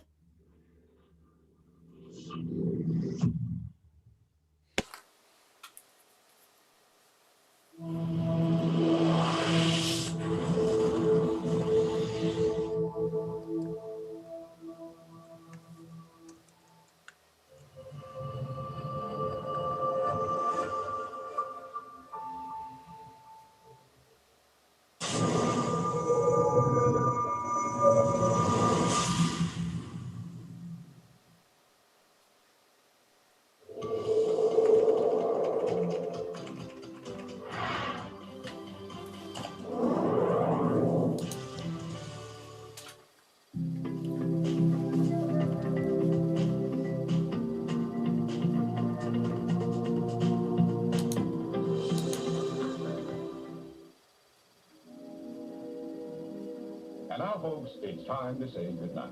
We sincerely appreciate your patronage and hope we've succeeded in bringing you an enjoyable evening of entertainment. Please drive home carefully and come back again soon. Good night. Yeah, drive home carefully. Where on earth did you find that? Well, it's not over yet, Simon. Well, I've seen these before. Is the after party starting now? The real after party. This is the best. This is the best part when we start talking over this. Epic outro. I'm so addicted to watching these outros. Now the fun starts. That's right. Now the